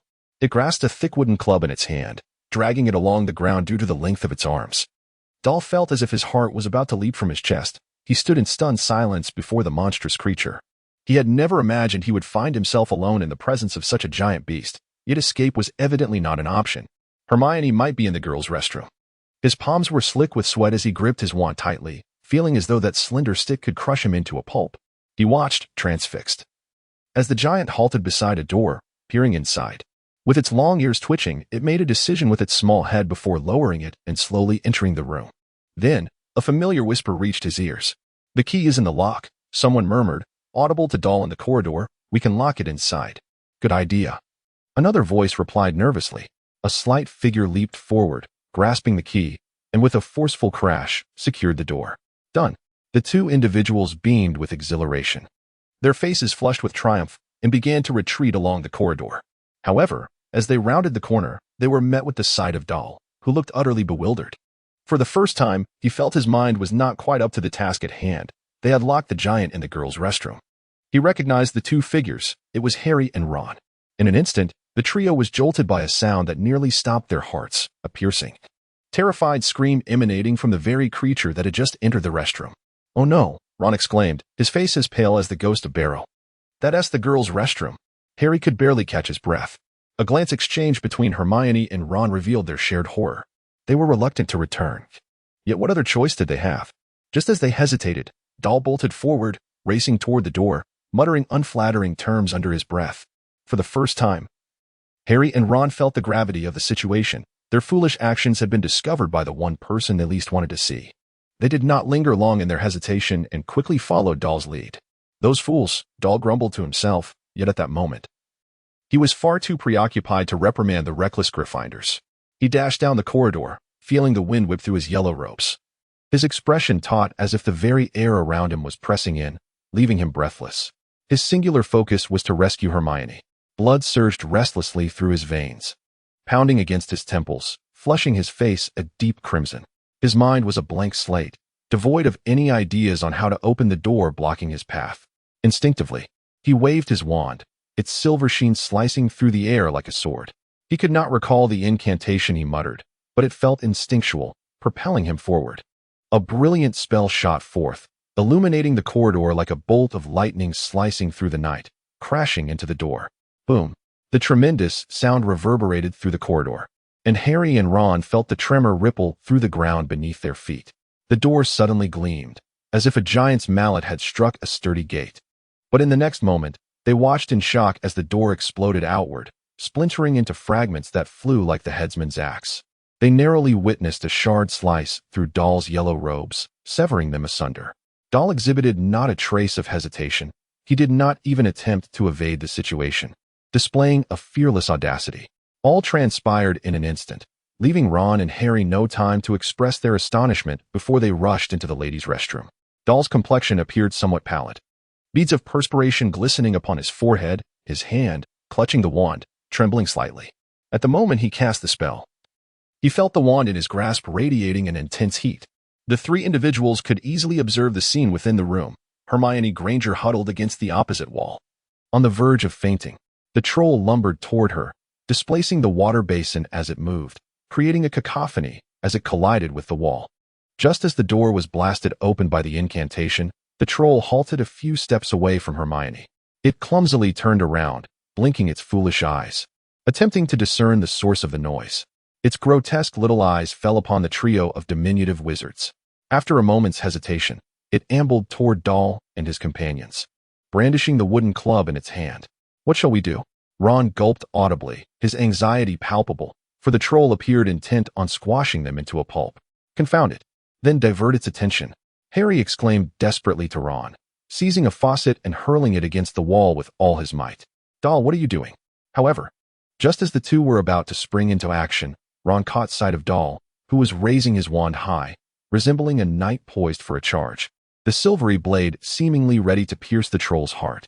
Yet, Ron was overcome with terror, realizing the madness of the endeavor. What first-year wizard could possibly hope to fell a troll with a single spell? It was an absurdly reckless notion. Ron attempted to use his high-pitched voice to dissuade this foolhardy idea, but Dorr appeared oblivious, seemingly willing to face the troll in a suicidal gamble. Yet he was not foolish. He possessed a spell he believed could vanquish the creature. Transfiguration spell. I shall transform this dim-witted beast into something more endearing. Dorr did not hesitate. Swiftly articulating the incantation, he required the two young wizards to distract the troll. Yet, the instant he finished speaking, a spell shimmered and struck the repugnant creature almost instantaneously. Harry and Ron were rendered momentarily speechless, watching the troll be struck by the spell, hoping to witness some miraculous transformation, praying it was not a disastrous decision. The metamorphosis seemed to occur in an instant, yet for the three young wizards, it stretched into an eternity as they beheld the troll, whose skin resembled mud, transforming entirely. It sprouted a terrifying array of scales, its grotesque green form becoming far more symmetrical, and its tree stump-like legs elongated and gained strength. Dorr could scarcely have anticipated that he would conjure a creature more terrifying than a giant. Standing underground, he gazed up at the beast, his face flushed with embarrassment. He had failed to transform it into an adorable sea turtle. His exquisite transfiguration spell had faltered against the giant. The first to react was Ron, who now felt a profound regret. Had he foreseen such an outcome, he would have intervened to stop the boy. Watching the giant's agile legs, he nearly bit his tongue in disbelief, and he shouted hoarsely, "Doll, you fool! What have you done? Curse it! Can anyone tell me what this is?" Harry's gaze was vacant. He appeared momentarily dazed, but in the next heartbeat, he had to evade, for the giant had transformed into a mobile cannon, brandishing a wooden club as it charged through the room, causing the very walls to tremble. The cacophony assaulted their eardrums, and with every swing of the club, chunks of the wall crumbled away. "Hey, you big idiot!" Ron shouted anxiously from the opposite side of the room, nearly missing Harry with his voice. As he hurled a metal pipe at the giant, the creature seemed oblivious to the impact of the metal on its shoulder, disregarding the sound of collision. Yet, it heard the commotion and halted, its grotesque snout turning toward Ron, concealed behind its scaly armor, providing Harry with an opportunity to maneuver behind it. "Come on, run!" Harry called out to Hermione, attempting to pull her toward the exit, but she remained frozen against the wall, her mouth agape in terror. The shouts and echoes seemed to drive the giant into a frenzy, and with a deafening roar, it advanced toward Ron, who was the closest and had no retreat. Doll observed the two little wizards bouncing about, and at last, he regained his composure and the tranquility befitting the situation. He undertook yet another act of bravery, albeit one that could be considered foolish. His wand glimmered once more as he cast a transformation spell, which promptly struck the giant.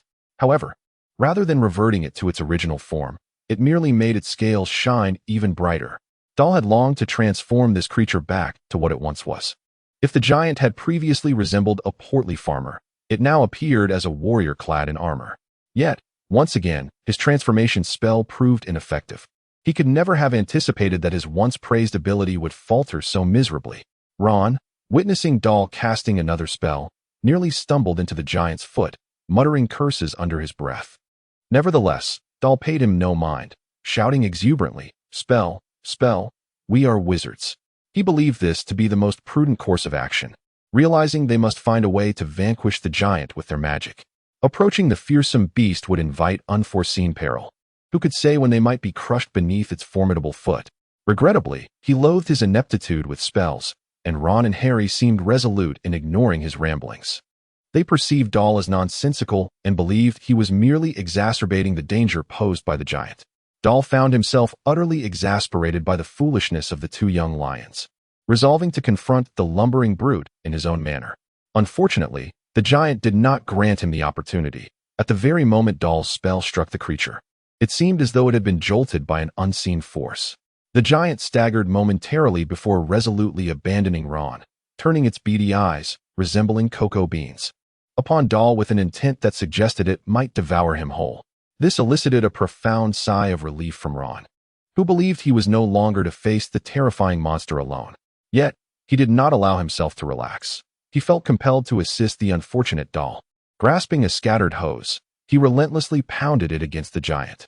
However, this effort appeared far less effective than before, as the giant had firmly fixed its attention on Doll. Seemingly unwilling to divert its focus, Doll gazed at the terrifying figure before him, swallowing hard, feeling as though he was not as courageous as he had imagined. At least now his heart trembled. Nevertheless, he raised his wand, his eyes seemingly racing with thoughts. Upon noticing the water-stained ground, his eyes suddenly sparkled with realization. At that moment, Harry performed an act of extraordinary bravery, albeit rather foolish. He lunged forward, wrapping his arms around the giant's neck from behind. Alas, the giant's scaly hide was too slick, and Harry failed to secure his grip, slipping off and narrowly avoiding a severe injury to his neck.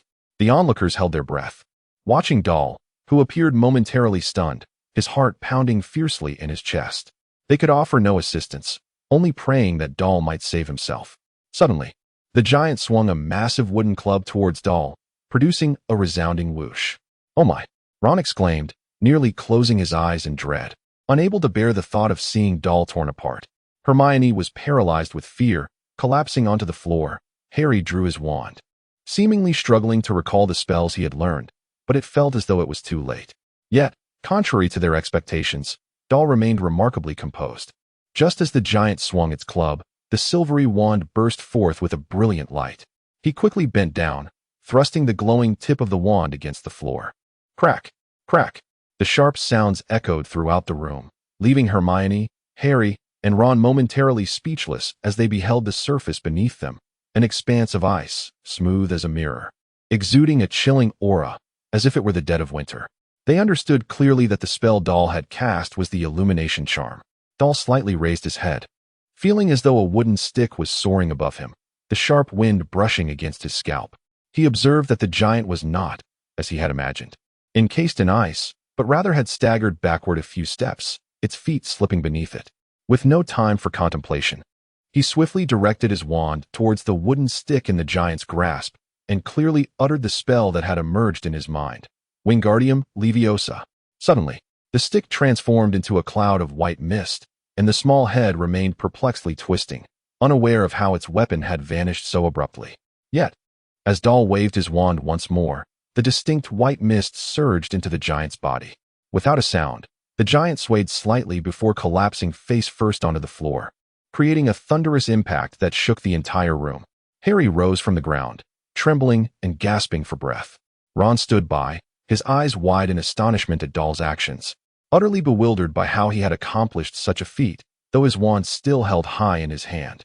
Finally, it was Hermione who broke the silence. "Is it dead?" It should be," Ron replied, gazing at the giant's body, now encrusted with frost, seemingly devoid of any warmth emanating from its mouth. It appeared as though it had been frozen from within, prompting Harry and Ron to exchange astonished glances at Doll, who was leaning against the wall, evidently exhausted and looking rather pale. Doll extended his hand vigorously towards the wand that had fallen a short distance away, exhaling a long breath as his gaze became somewhat dazed, fixated on the giant beast sprawled on the ground. At last, it was vanquished, though it seemed we had merely subdued a single giant.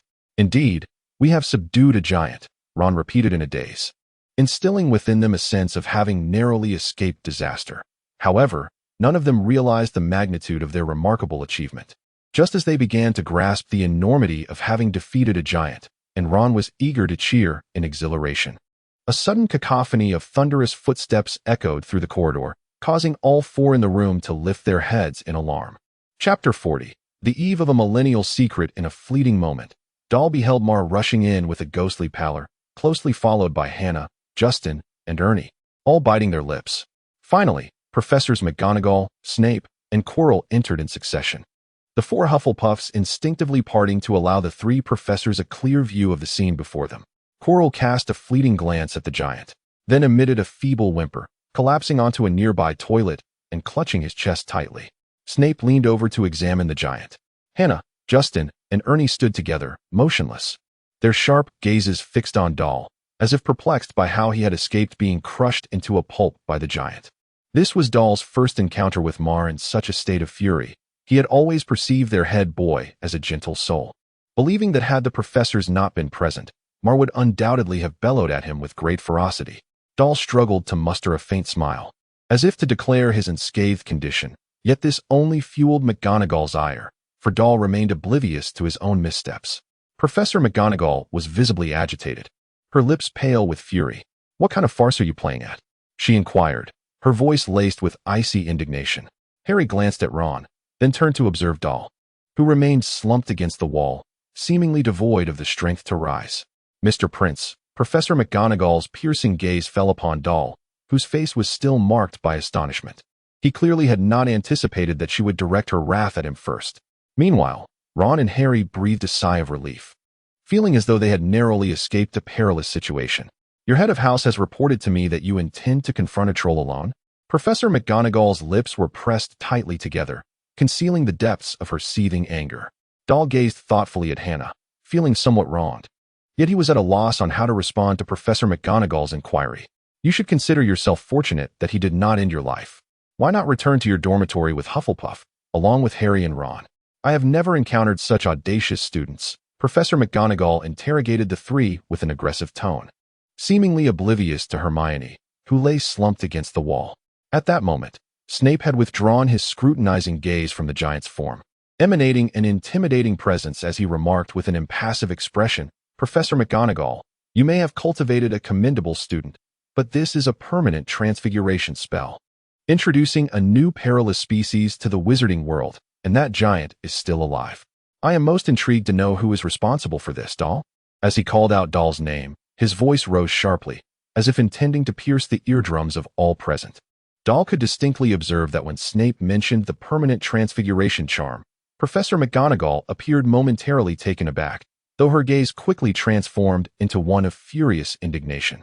He was utterly bewildered by the exchange between Snape and McGonagall, yet he mustered the courage to rise unsteadily to his feet, his frail frame swaying like a slender reed in the wind, at any moment susceptible to being toppled. However, Snape remained entirely unfazed, his piercing gaze, sharp and concealed beneath the surface, directed a warning glance at Doll. "I have cautioned you. Do not embroil yourself in any trouble. But it seems you have disregarded my advice. Very well. It appears you possess the energy for other pursuits. Perhaps your confinement is not sufficiently punishing." Doll sensed that Snape was seemingly growling in a low voice, his words incessantly battering Doll's ears, causing his eardrums to thrum with a dull resonance. Yet, Snape merely stood there, coldly articulating his thoughts, revealing not a hint of emotion. However, as soon as he concluded his speech, Doll's body jolted violently, his mind momentarily clouded, and he felt as though his body was no longer under his command, suddenly collapsing towards the ground, enveloped in darkness, and succumbed to unconsciousness. In that abyss, Doll lost track of time, yet he fought to regain consciousness, for the celestial event was imminent. He was certain that Hermione would forgive him, and thus, the indelible curse became his foremost task.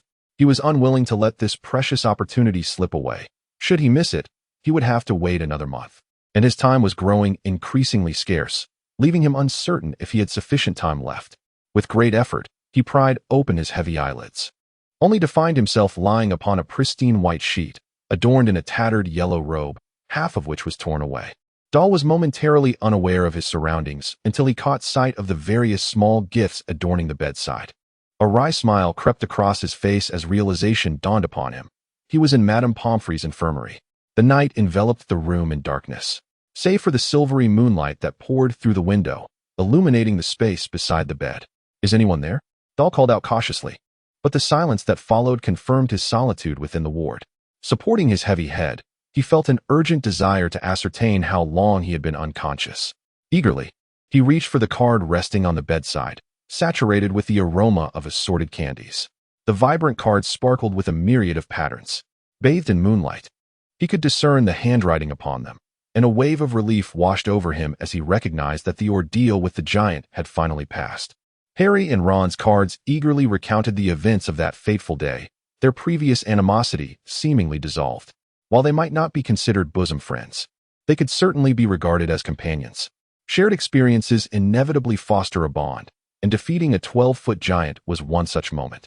A smile graced his face as he read Hermione's card, where she had, rather bashfully, taken the blame for their fortunate escape from punishment, ensuring that each of them earned 5 house points. It was noteworthy that Hermione had never once deducted points from Gryffindor.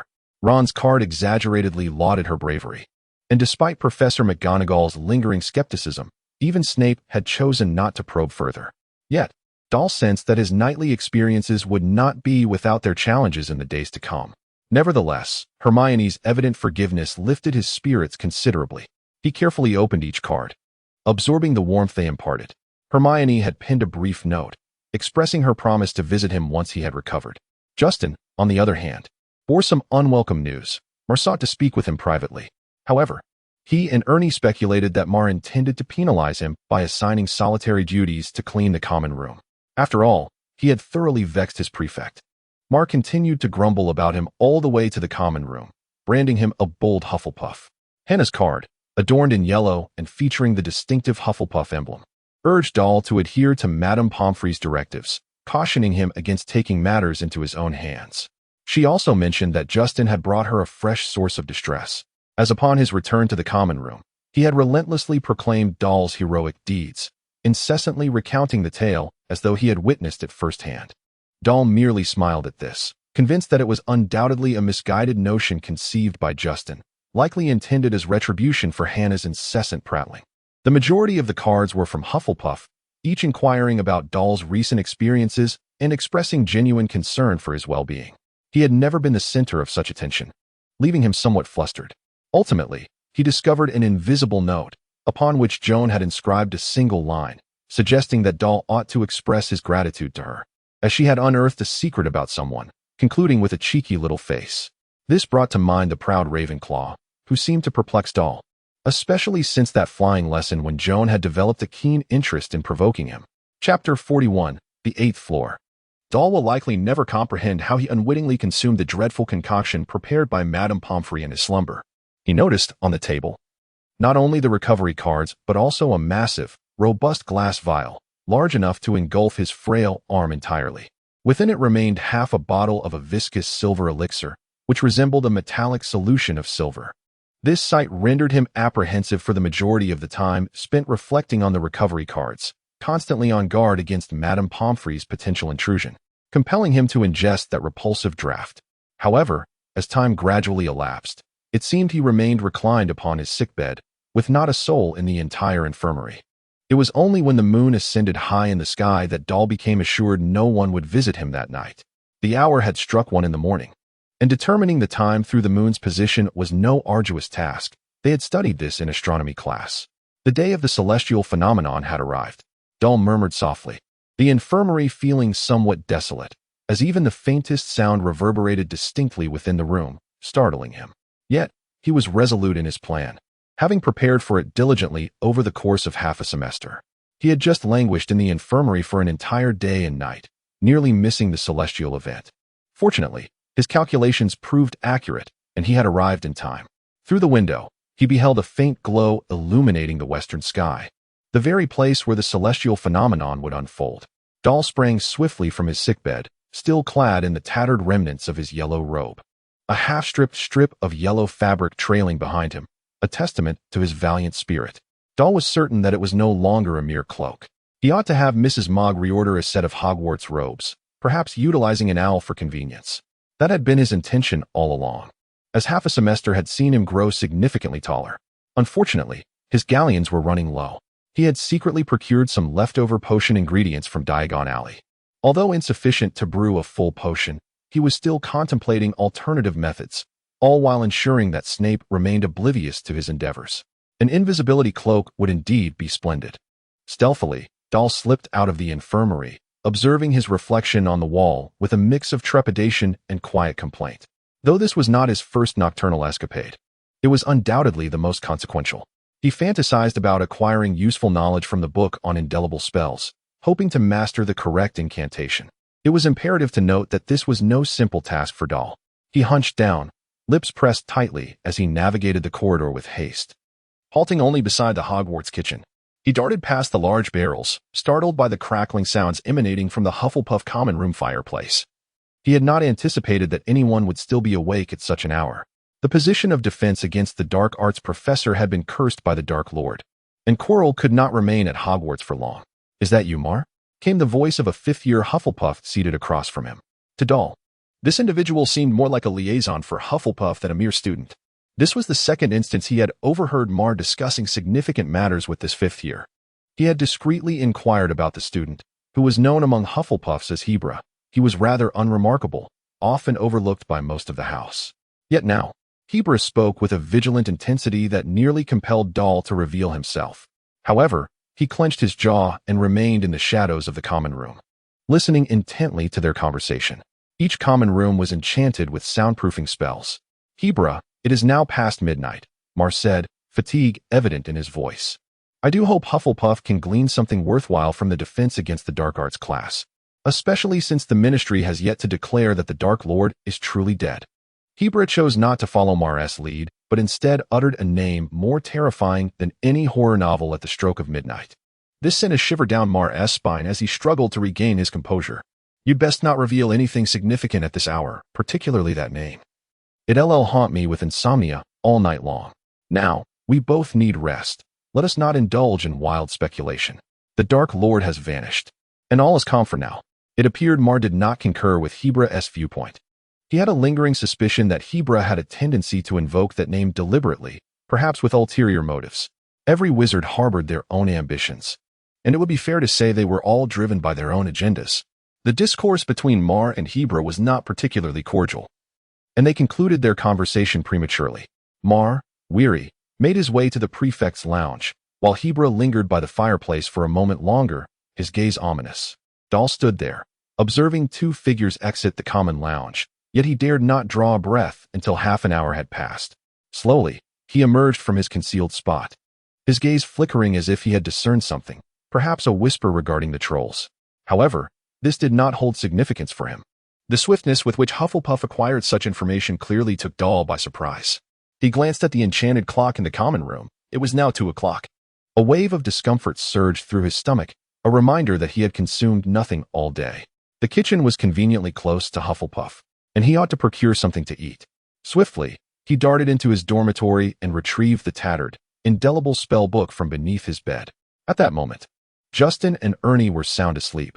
Dorr noticed Justin's blanket had slipped off the bed, while Ernie appeared to be murmuring in his sleep, his teeth clenched. Dorr tucked the book into his bosom and dashed out as if fleeing, uncertain if anyone in Hufflepuff would awaken. After much effort, he had pilfered a plate of pumpkin pasties from the kitchen, hastily stuffing them into his mouth before embarking on his treasure hunt. In the dimly lit passageway, his wand emitted a brilliant flash, striking the book that lay upon the ground. The tattered surface soon shimmered with a faint glow, as if shrouded in a mist. The celestial map became increasingly indistinct, and Dorr's heart sank heavily. The enchanting transformation of the book was evident. Its magical essence appeared to be waning.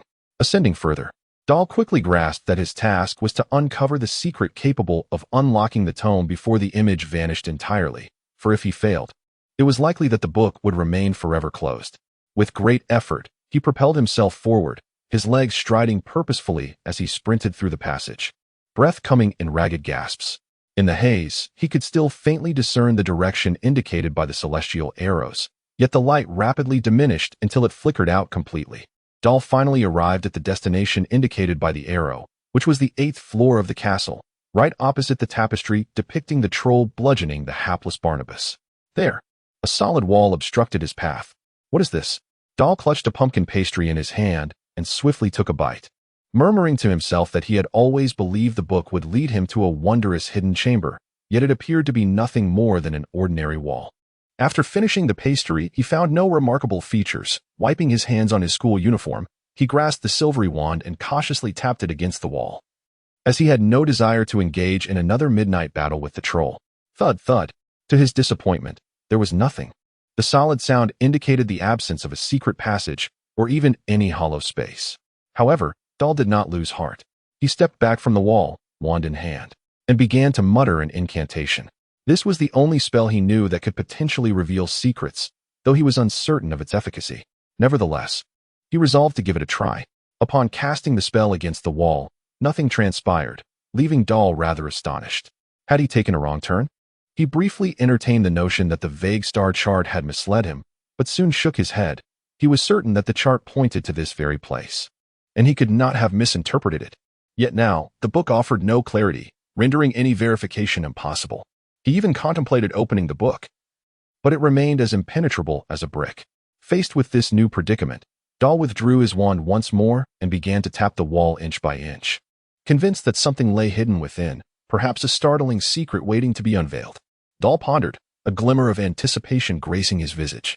The wand struck the wall, producing a resounding thud, yet there was nothing beyond it, confirming that indeed, it was merely a wall. Damn it! Frustration welled up within him as he kicked the wall, the weight of exhaustion pressing heavily upon his eyelids. He felt utterly drained, regretting the decision to seek out obscure spells at such an inopportune moment, longing instead to recline comfortably upon a sickbed. Without Madame Pomfrey's potions, the prospect would have been even more delightful, for at least he would be free from the burdensome task of completing the parchment assignments. A fleeting thought crossed his mind. Perhaps this was all a cruel jest, and the book was devoid of any useful information. Yet, he was resolute not to succumb to despair. He continued to pace along the wall, searching for an alternative escape. Despite having meticulously explored every inch of it, he still found no new leads. A sudden realization struck him. Perhaps he had been utterly foolish, and this was indeed nothing more than a prank. Dorr hastily suppressed this thought. Clutching a book in his hands and leaning against the wall, he gasped for breath, feeling an undeniable urge to persist. Perhaps victory lay not far ahead. If he could unravel this mystery, he might conjure a marvelous spell. the very occurrence he yearned for most. His desire surged with an intensity that became the sole beacon guiding his search. An hour later, he found himself seated beside the wall, his gaze vacantly fixed upon the surface of the book, yearning for a new clue to materialize. Perhaps deep within, he had already surrendered, yet he remained, his obsession anchoring him in place. As he glanced at the foolish carpet, a wave of despondency washed over him, prompting a readiness to turn away. He might as well consider this an absurd dream, a figment of imagination. Otherwise, he felt akin to a fool, having embarked on 2 nocturnal escapades for a secret unknown to him, and nearly getting caught on one occasion. However, just as he turned to take his first step away, the tattered book seemed to dissolve into a pool of black ink, transforming into an empty void. Stars erupted like streetlights illuminating a Muggle night, each one flickering to life in rapid succession. I should have realized it sooner, he mused. The incantations, the wizarding world cannot exist without its secrets and tricks. Dorr murmured excitedly as he observed the book's surface, now profoundly darkened, begin to shimmer with renewed light. Flecks of starlight dotted the page, as if the cosmos had been condensed and imprinted there. An oval-shaped star whirled rapidly, and as it completed its 3rd revolution, it abruptly stilled, appearing merely as a common point of brightness concealed among countless others. Dorr, however, remained fixated, the corners of his mouth gradually curling upwards, for he had discerned the truth. The tome did not elucidate the reasons behind the vanishing of magic as he had imagined. Rather, it was the very spells he himself had unleashed that imbued the magic. And the book functioned as a natural antibody, possibly ensorcelled by some prohibitive charm.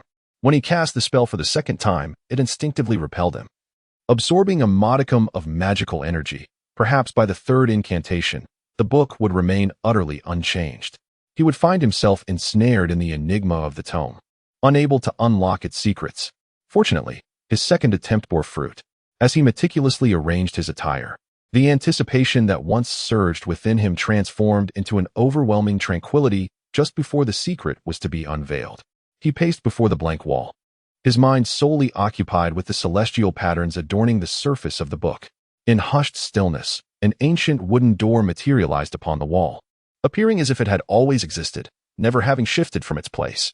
The time-worn bronze handle was encrusted with a thick layer of verdigris, a testament to the passage of time, for it had long since been forsaken by visitors. This was the sole relic bearing witness to history. Dorr's long fingers rested upon the bronze door handle, delicately sensing the lingering chill that had settled upon it, and with a determined twist, the door creaked open. The sound echoed like the friction of metal, as he could no longer contain the tumult of emotions within him. A flicker of excitement reignited. He pushed open the weathered wooden door and stepped into an extraordinarily concealed chamber, one that had been shrouded in dust for countless years. 2 immense banners hung solemnly above the solitary room, one depicting a green-silver serpent and the other a blue eagle, seemingly narrating ancient tales of yore. The simple room was cloaked in layers of dust, revealing Dorr's distinct footprints upon the floor. Yet, he paid no heed to these details. His gaze was fixated on a raised dais at the center of the room. The steps, crafted from pure white stone, seemed to beckon him forward with every deliberate step, glowing softly like the moonlight that graces the heavens. Atop the dais stood a square stone block, at its apex a perfectly formed recess. Instinctively, Dorr placed the tattered book into the hollow, and a blinding light suddenly erupted before his eyes. Transparent waters began to flow within the recess, while silvery threads emanated an extraordinary allure, continuously tugging at the essence of his very soul. Chapter 42. Roina? Ravenclaw. Dorr stood upon the raised platform of the chamber he had discovered, gazing vacantly at everything within, as if surrounded by a whirlwind of objects lifted by a tempest. The river of time flowed rapidly backward, with thick layers of dust swirling upward, vanishing without a trace. The medieval silver candelabra was magically polished once more, its crimson flames illuminating this place as they had long ago. The moonlight of the night seemed to pour entirely onto the central platform of the room, where, amidst the shimmering rays, a figure clad in pure white emerged, startling Dorr. He had not anticipated the presence of another soul in this chamber, and he stepped back a few paces to steady himself, entranced by the beauty of the figure stepping forth from the moonlight. It was a tall sorceress, her gown a pristine white. She towered over Dorr, her long, raven hair cascading gracefully, while a golden crown rested serenely upon her head. Her eyes sparkled like brilliant stars, radiating wisdom. A ring entwined with branches adorned her slender fingers, which rested elegantly upon her chest, while a slender wand was held delicately in her hands. Noble, graceful, wise. No words could sufficiently encapsulate the essence of the sorceress before him. Yet, she was not a true witch. Dorr sensed an unexpected transformation occurring around him. Just a moment ago, this had been a filthy little hovel, but now, as the candles flickered to life, he beheld the room's true nature. Brand new banners fluttered above the dwelling, while shields and longswords crafted by fairies were arranged neatly on one side. A vast cabinet housed an array of materials. Not for potion-making, it seemed. A long table, illuminated by dozens of lit candles, bore remnants of silver platters and a collection of ancient parchment. Dorr scrutinized the witch, whose eyes sparkled with a flickering light, as if she were laboriously contemplating a troubling dilemma that had long plagued her. Dorr gripped his wand with palpable tension, uncertain of what was about to transpire. The wand slipped slightly in his grasp, and to his astonishment, a shimmering silver streak materialized in the air. This luminescent mark glimmered for a few fleeting seconds before seemingly being dispersed by some unseen force, vanishing without a trace.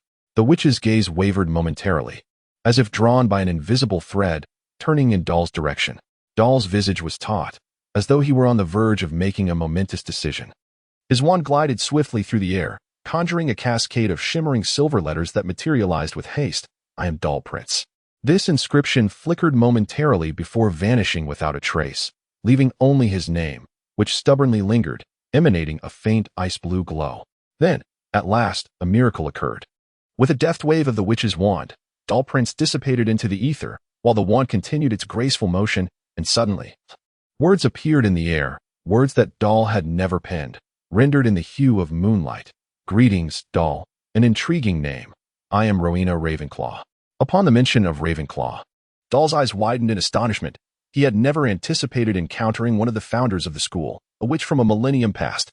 His mouth gaped, seemingly large enough to accommodate a grand platter of pumpkin pastries. Yet their dialogue persisted, the line of text incomplete. How did you find this place? These words quickly dissipated, but only after Dorr hastily began to inscribe his response. The indelible charm, a spellbook discovered in the restricted section of Hogwarts. He eagerly awaited Ravenclaw's reply. Indeed. That is my collection. I made notes within, hoping that an astute individual would successfully navigate my trial to arrive here. What do you mean? Dorr scrawled hastily with his wand, nearly losing grip of it. What I mean is, there exists an intriguing challenge within that book. Each individual is granted only 2 opportunities. The first half leads to a false direction. If doubt resides in your heart, you shall not stand here. The second chance is fleeting. Only by being familiar with the first half can one arrive. Intelligence, patience, and luck are all commendable traits. Perhaps you possess 1 or 2 of these, which is already a notable fortune. Doubt and misunderstanding will forever be a wizard's greatest adversaries. Ravenclaw's gaze was bright, her tone imbued with a sense of wonder. However, it seemed Dorr did not hear her. A fleeting blush of embarrassment crossed his face, for he understood he might not be the clever one Ravenclaw sought. Everything seemed a matter of chance, and perhaps luck had smiled upon him. But why am I able to see you? Dorr furrowed his brow slightly, delicately inscribing his inquiry. Certain it was not a secret that could not be divulged, as Ravenclaw did not hesitate for long. Time reversal, a fascinating incantation that allows time to flow backward. Ravenclaw did not conceal this. Her elongated wand traced the answer in the air. This revelation left Dorr momentarily dazed, as if a sudden realization had struck him. Then may I inquire if you can divulge the secret of the indelible charm? He wrote swiftly, candidly admitting, I am not proficient in spells. Unable to cast even a genuinely useful incantation. Wise Lady Ravenclaw, could you enlighten me regarding the nature of this spell? Dorr's heart raced. He was uncertain whether he could unearth the answers from Ravenclaw. Yet, if Ravenclaw herself could not provide clarity, he truly did not know where to seek the genuine truth. This time, however, Ravenclaw did not respond with her usual swiftness. She seemed lost in a reverie, immersed in her thoughts. After a moment, she lifted her wand once more, inscribing the words, bloodline and emotion. Time possesses the power to obscure all secrets. The brilliance emanating from Ravenclaw appeared capable of eclipsing any flicker of flame in the room. She continued to write, I am uncertain whether Slytherin's choices were misguided, yet it is foreseeable that they will yield consequences in the future. We have been engaged in a clandestine study unknown to Gryffindor and Hufflepuff, yet these endeavors have not borne fruit.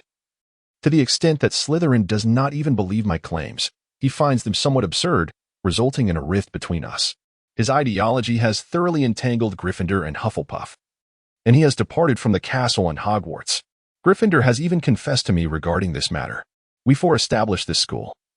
Yet only I am aware that he seemed intent on leaving, in pursuit of his own aspirations. Ravenclaw calmly concluded her writings, her gaze bright as she regarded Doll. Doll found himself lost in a reverie once more, his astonished gaze fixated on the ephemeral words that had faded away. His mind remained a blank canvas. As if he had stumbled upon a monumental secret concerning Ravenclaw and Slytherin, two titans of Hogwarts and their philosophies. Bloodlines and emotions wove themselves intricately within Doll's thoughts. Before he could inscribe another word, he beheld the luminous script re-emerging. If you wish, you may delve into my memories, Ravenclaw continued to write with unwavering tranquility. Perhaps you will uncover something within. This is a gift for the young sorcerers fortunate enough to arrive here.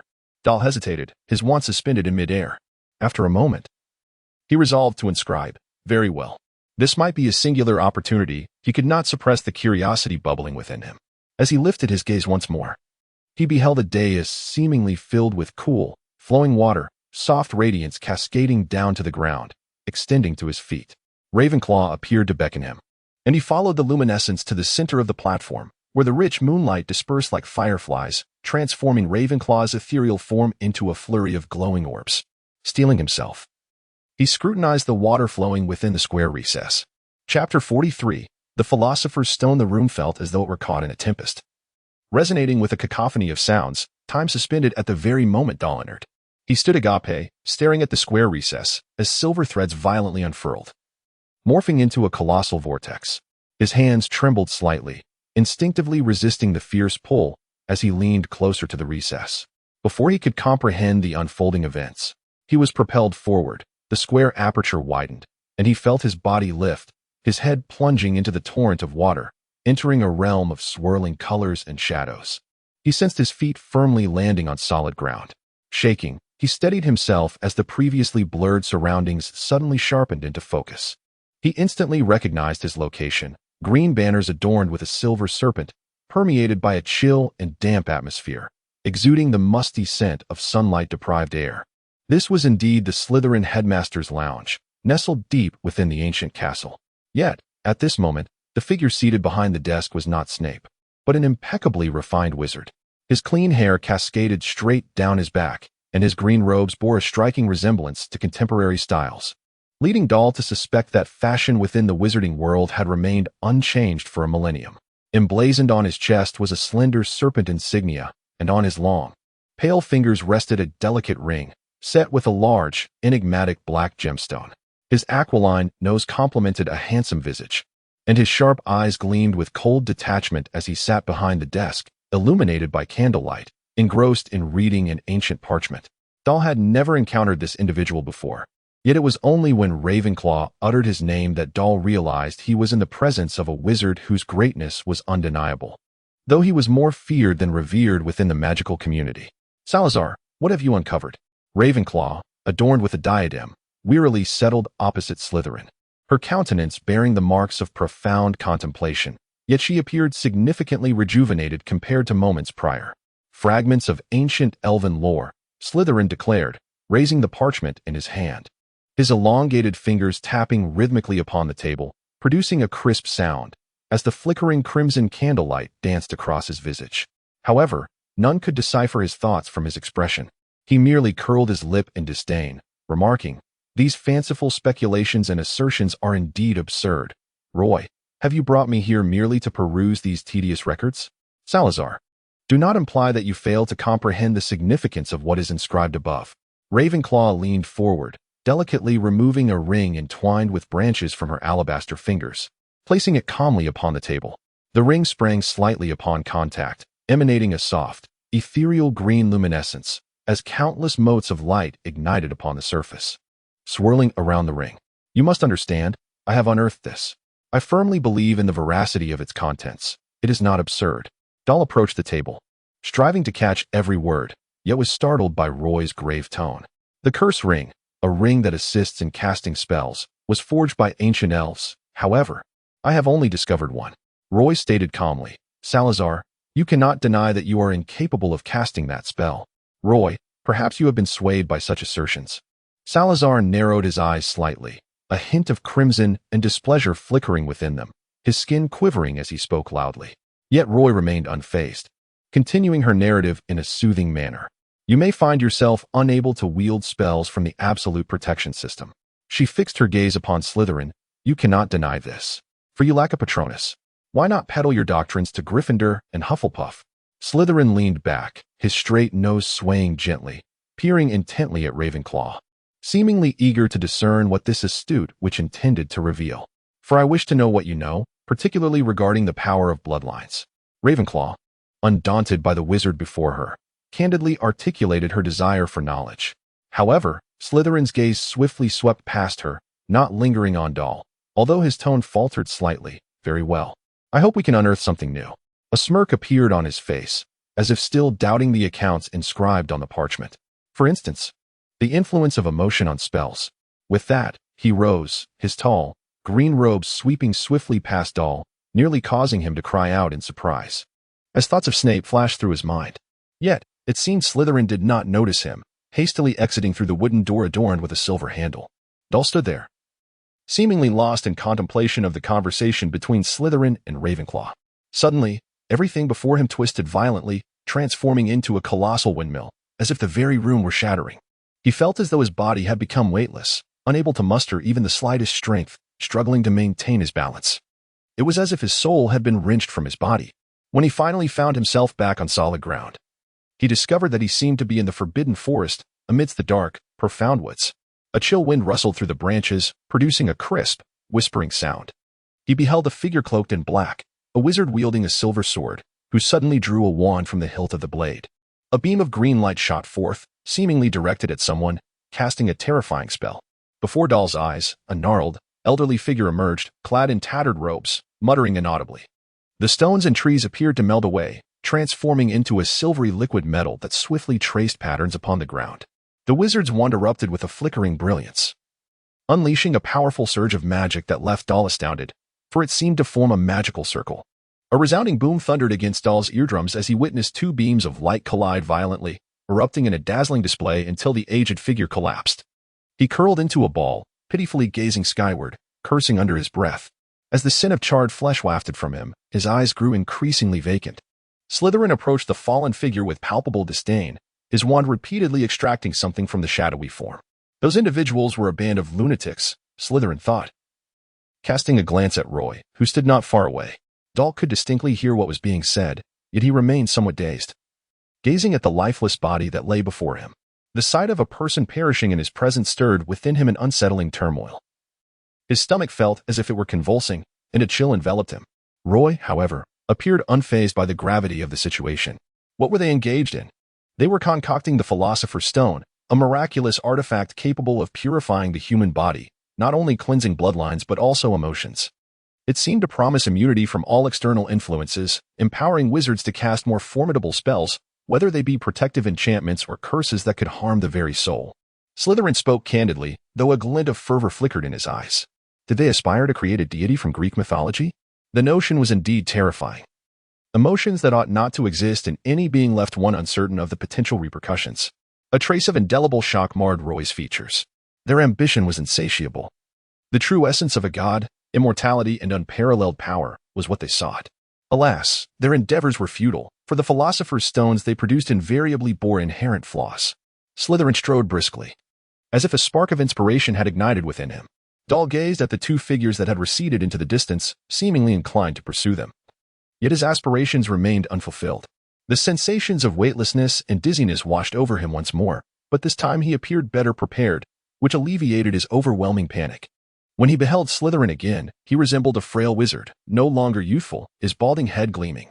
The once lustrous locks had vanished, and a black robe draped over his form, complemented by a glistening silver necklace around his neck. Yet, his eyes retained the fervor they had exhibited moments prior. In his somewhat ashen hands, he clutched a vivid crimson stone, as if vibrant blood coursed within it. He stood in a modest chamber, and in an instant, Doll recognized it as the 8th floor of Hogwarts Castle. The long sword Slytherin had wielded in his youth lay neatly arranged beside a shelf in the corner, and the blue eagle emblem of Ravenclaw hung above him, yet there was no sign of Rowena. Slytherin leaned against the long table, entranced by the scarlet stone, his slender fingers gently caressing each facet of the gem. At that moment, the wooden door emitted a sharp, clear sound, and Rowena's ethereal figure burst into the room. She stared in astonishment at Slytherin, exclaiming in despair, "No, you have succeeded after all, despite the enchantments we cast in this chamber." Indeed. The stone could purify bloodlines and bestow formidable magical power. It was nothing short of perfection, was it not? Slytherin seemed indifferent to Rowena's words, seemingly unconcerned that she had unearthed his secret. After all, they were close friends. Perhaps their bond had never truly changed. "I always believed we could succeed. Yet the only success belongs to you. You remain ensnared by the allure of bloodline power." Rowena approached Slytherin with calm resolve, standing beside him. "Have you never considered what this means for Hogwarts? I speak purely in theoretical terms. Gryffindor seems unable to tolerate it any longer, nor does Hufflepuff." She sighed. "This may very well be the root of all discord. Only bloodlines can wield potent spells, those of mixed heritage. Even the loathsome muggles devoid of wizarding blood cannot enter the esteemed halls of Hogwarts to learn anything." Slytherin's expression darkened, as if he were uttering a vile curse. "We shall stand upon opposing sides." Rowena lightly articulated these words, exiting the chamber, seemingly resolved not to return. Chapter 44. The Curse and Absolute Protection. Doll's heart raced with fervor, as if he had uncovered certain clandestine truths within the castle. It was widely believed that Slytherin was an extremist of pureblood ideology. Yet it was evident that he possessed justifiable reasons for his beliefs, akin to what Aubrey had initially imparted to him, the power of lineage, the very essence from which every wizard derives their strength. Conversely, Ravenclaw appeared to have unearthed a conflicting theory, one that emphasized the significance of emotions, positing that feelings could influence spells. Although many wizards deemed this notion somewhat absurd, the ancient elves undeniably wielded formidable enchantments. Seemingly fueled by their fervent adoration of the natural world, they were inherently gifted in magic. Despite the inherent differences between ancient elves and wizards, Doll remained inclined to trust the words of a wise witch. Thus, Professor Flitwick's remarks in the first lesson regarding the emotions tied to spellcasting no longer seemed so perplexing. Ravenclaw had ensured the continuation of this perspective. Regrettably, the pureblood theory still held sway within the wizarding realm, inciting catastrophic consequences. This perilous ideology had birthed two Dark Lords, and perhaps history will reveal even more. Doll could not fathom that they were entirely ignorant of this matter. Surely they possessed knowledge regarding the records of bloodline power, and those pureblood families might be privy to far more than he had ever imagined. This would elucidate why the Mute Canon had such a disreputable standing within the wizarding community. Those obstinate pureblood families did not believe that the potency of bloodlines would wane in such a manner, and they even harbored a profound fear regarding this possibility. Doll was uncertain whether his conjecture was accurate, yet it appeared that such a conclusion was not far-fetched, perhaps even closer to the truth. The memories of Ravenclaw seemed to extend beyond this point, as Doll beheld the final image. He observed the black robe, somewhat soiled under the flickering candlelight, and Slytherin seemingly emerging from nowhere, standing before the long table, his eyes reflecting a hint of nostalgia and reluctance. Hogwarts was the sanctuary they had collectively forged, a source of pride perhaps more profound than his own magic. However, the institution was no longer operating in accordance with his vision. A flicker of anger glimmered in his crimson eyes as he repeatedly caressed the long table, seemingly reminiscing about the initial ideals shared by the four of them. Now rendered somewhat elusive, he approached the shelf in the corner of the room and grasped the slender silver sword, a blade that had accompanied him throughout his youth. Drawing his wand, he meticulously inscribed a shimmering blue spell upon the hilt. After placing it back upon the wooden rack, the black robe swiftly swept past the doorway. Presently, Rowena hurriedly arrived, her countenance betraying a hint of distraction as she murmured, "I knew it, I knew it." No one could discern the thoughts swirling within the wise witch's mind. Standing in the center of the room, Rowena fervently waved her wand, the ancient parchment disintegrating under the radiant spell. She obliterated all records concerning the perilous Philosopher's Stone, light illuminating her face as a touch of ethereality graced her bright eyes. It seemed she had come to an understanding, as she slowly removed the branch-entwined precious ring from her hand, gently tossing it into the recess atop the pedestal. A brilliant light enveloped Doll's vision, and then the world spun into darkness. He felt himself plummeting, and with a resounding crash, he was forcefully thrown upon the pedestal. Before he could catch his breath, he witnessed what appeared to be an extraordinary transformation occurring within the room. Staring in bewilderment at the square recess before him, he observed the transparent water and silver threads seemingly evaporating in an instant. A hefty tome, resembling a brick, began to slowly ascend from the depths of the recess. Dole did not hastily open the book. Instead, he struggled to rise and slowly approached the square recess. He felt his heart racing furiously, and his face was suffused with a joyous excitement, the crimson hue extending to the roots of his ears. His entire attention was captivated by a ring entwined with branches, and his gray-blue eyes suddenly sparkled with light. Trembling, he murmured softly, "The cursed ring, it is the cursed ring." He extended his finger to secure the ring, and a glimmer of icy blue light spread across his entire arm, as if the cursed ring were melting, revealing a lustrous silver liquid that appeared upon his hand. Doll's eyes widened as he endeavored to discern the changes that had occurred to the ring. It was only when the radiance dissipated from his form that he beheld a silver band adorning his finger, inscribed with icy blue letters, Dorr-Prince. Magical contract. Unbidden. His thoughts drifted back to Aubrey's words. In a flurry, he drew forth his wand, clearly articulating the incantation that materialized in his mind, Wingardium Leviosa. A brilliant spell struck the side of the wooden frame, and a slender silver sword gently ascended. Doll exerted himself to maintain control of his wand as the fairy-crafted weapon floated gracefully before him. Seizing the longsword, he noted the silver scabbard adorned with green gemstones, while a silver serpent, bearing its fangs, coiled around the hilt. He gazed incredulously at the spell he had just unleashed, his eyes flickering as if pondering something with great intensity, until the sight of the silver ring on his finger prompted him to murmur softly, "Could it be that the formidable name magic constrains my development in spellcasting?" Bewildered, he observed the flowing letters on the ring, which indeed emanated a magical aura, provoking a mix of amusement and exasperation within him. It all seemed to be mere coincidence. Even Aubrey appeared unaware of what the name magic symbolized. Yet now, as Dorr-Prince was etched into the ring, it seemed as if he had unlocked some form of restraint, affirming that his initial conjecture had not been misguided. Thus, it appeared that all of this turmoil stemmed from the name, from Prince's notes. Doll became convinced that the chaos was indeed the result of that tattered tome, which had plagued him for an entire semester with the inability to cast spells. However, it now seemed that he was merely an ordinary young wizard, with the name magic having shifted from his being to the magical ring, thereby enabling him to wield spells normally once more. Doll gently caressed the ring, its icy touch sending a shiver coursing through him. Uncertain of what awaited him, he nevertheless felt an exhilarating thrill at the prospect of casting spells once more. He turned to the thick tome before him, its cover adorned with elegant script proclaiming indelible spells of absolute protection. It seemed he had stumbled upon an extraordinary grimoire. Synopsis: a mysterious sorcery, a potion that defies death, and an ostensibly mediocre prince named Prince, all converge in a moment of unexpected turmoil. This is a unique Harry Potter fanfiction, detailing a special magical contract that binds a name to a wizard. Dorr-Prince finds himself under the spotlight, ensnared in a web of astonishing events and conspiracies. The clash between white and dark wizards, bizarre prince journals, a forsaken castle, the ancient halls of Hogwarts, and the legacy of potion-making families compel him into a series of bewildering adventures,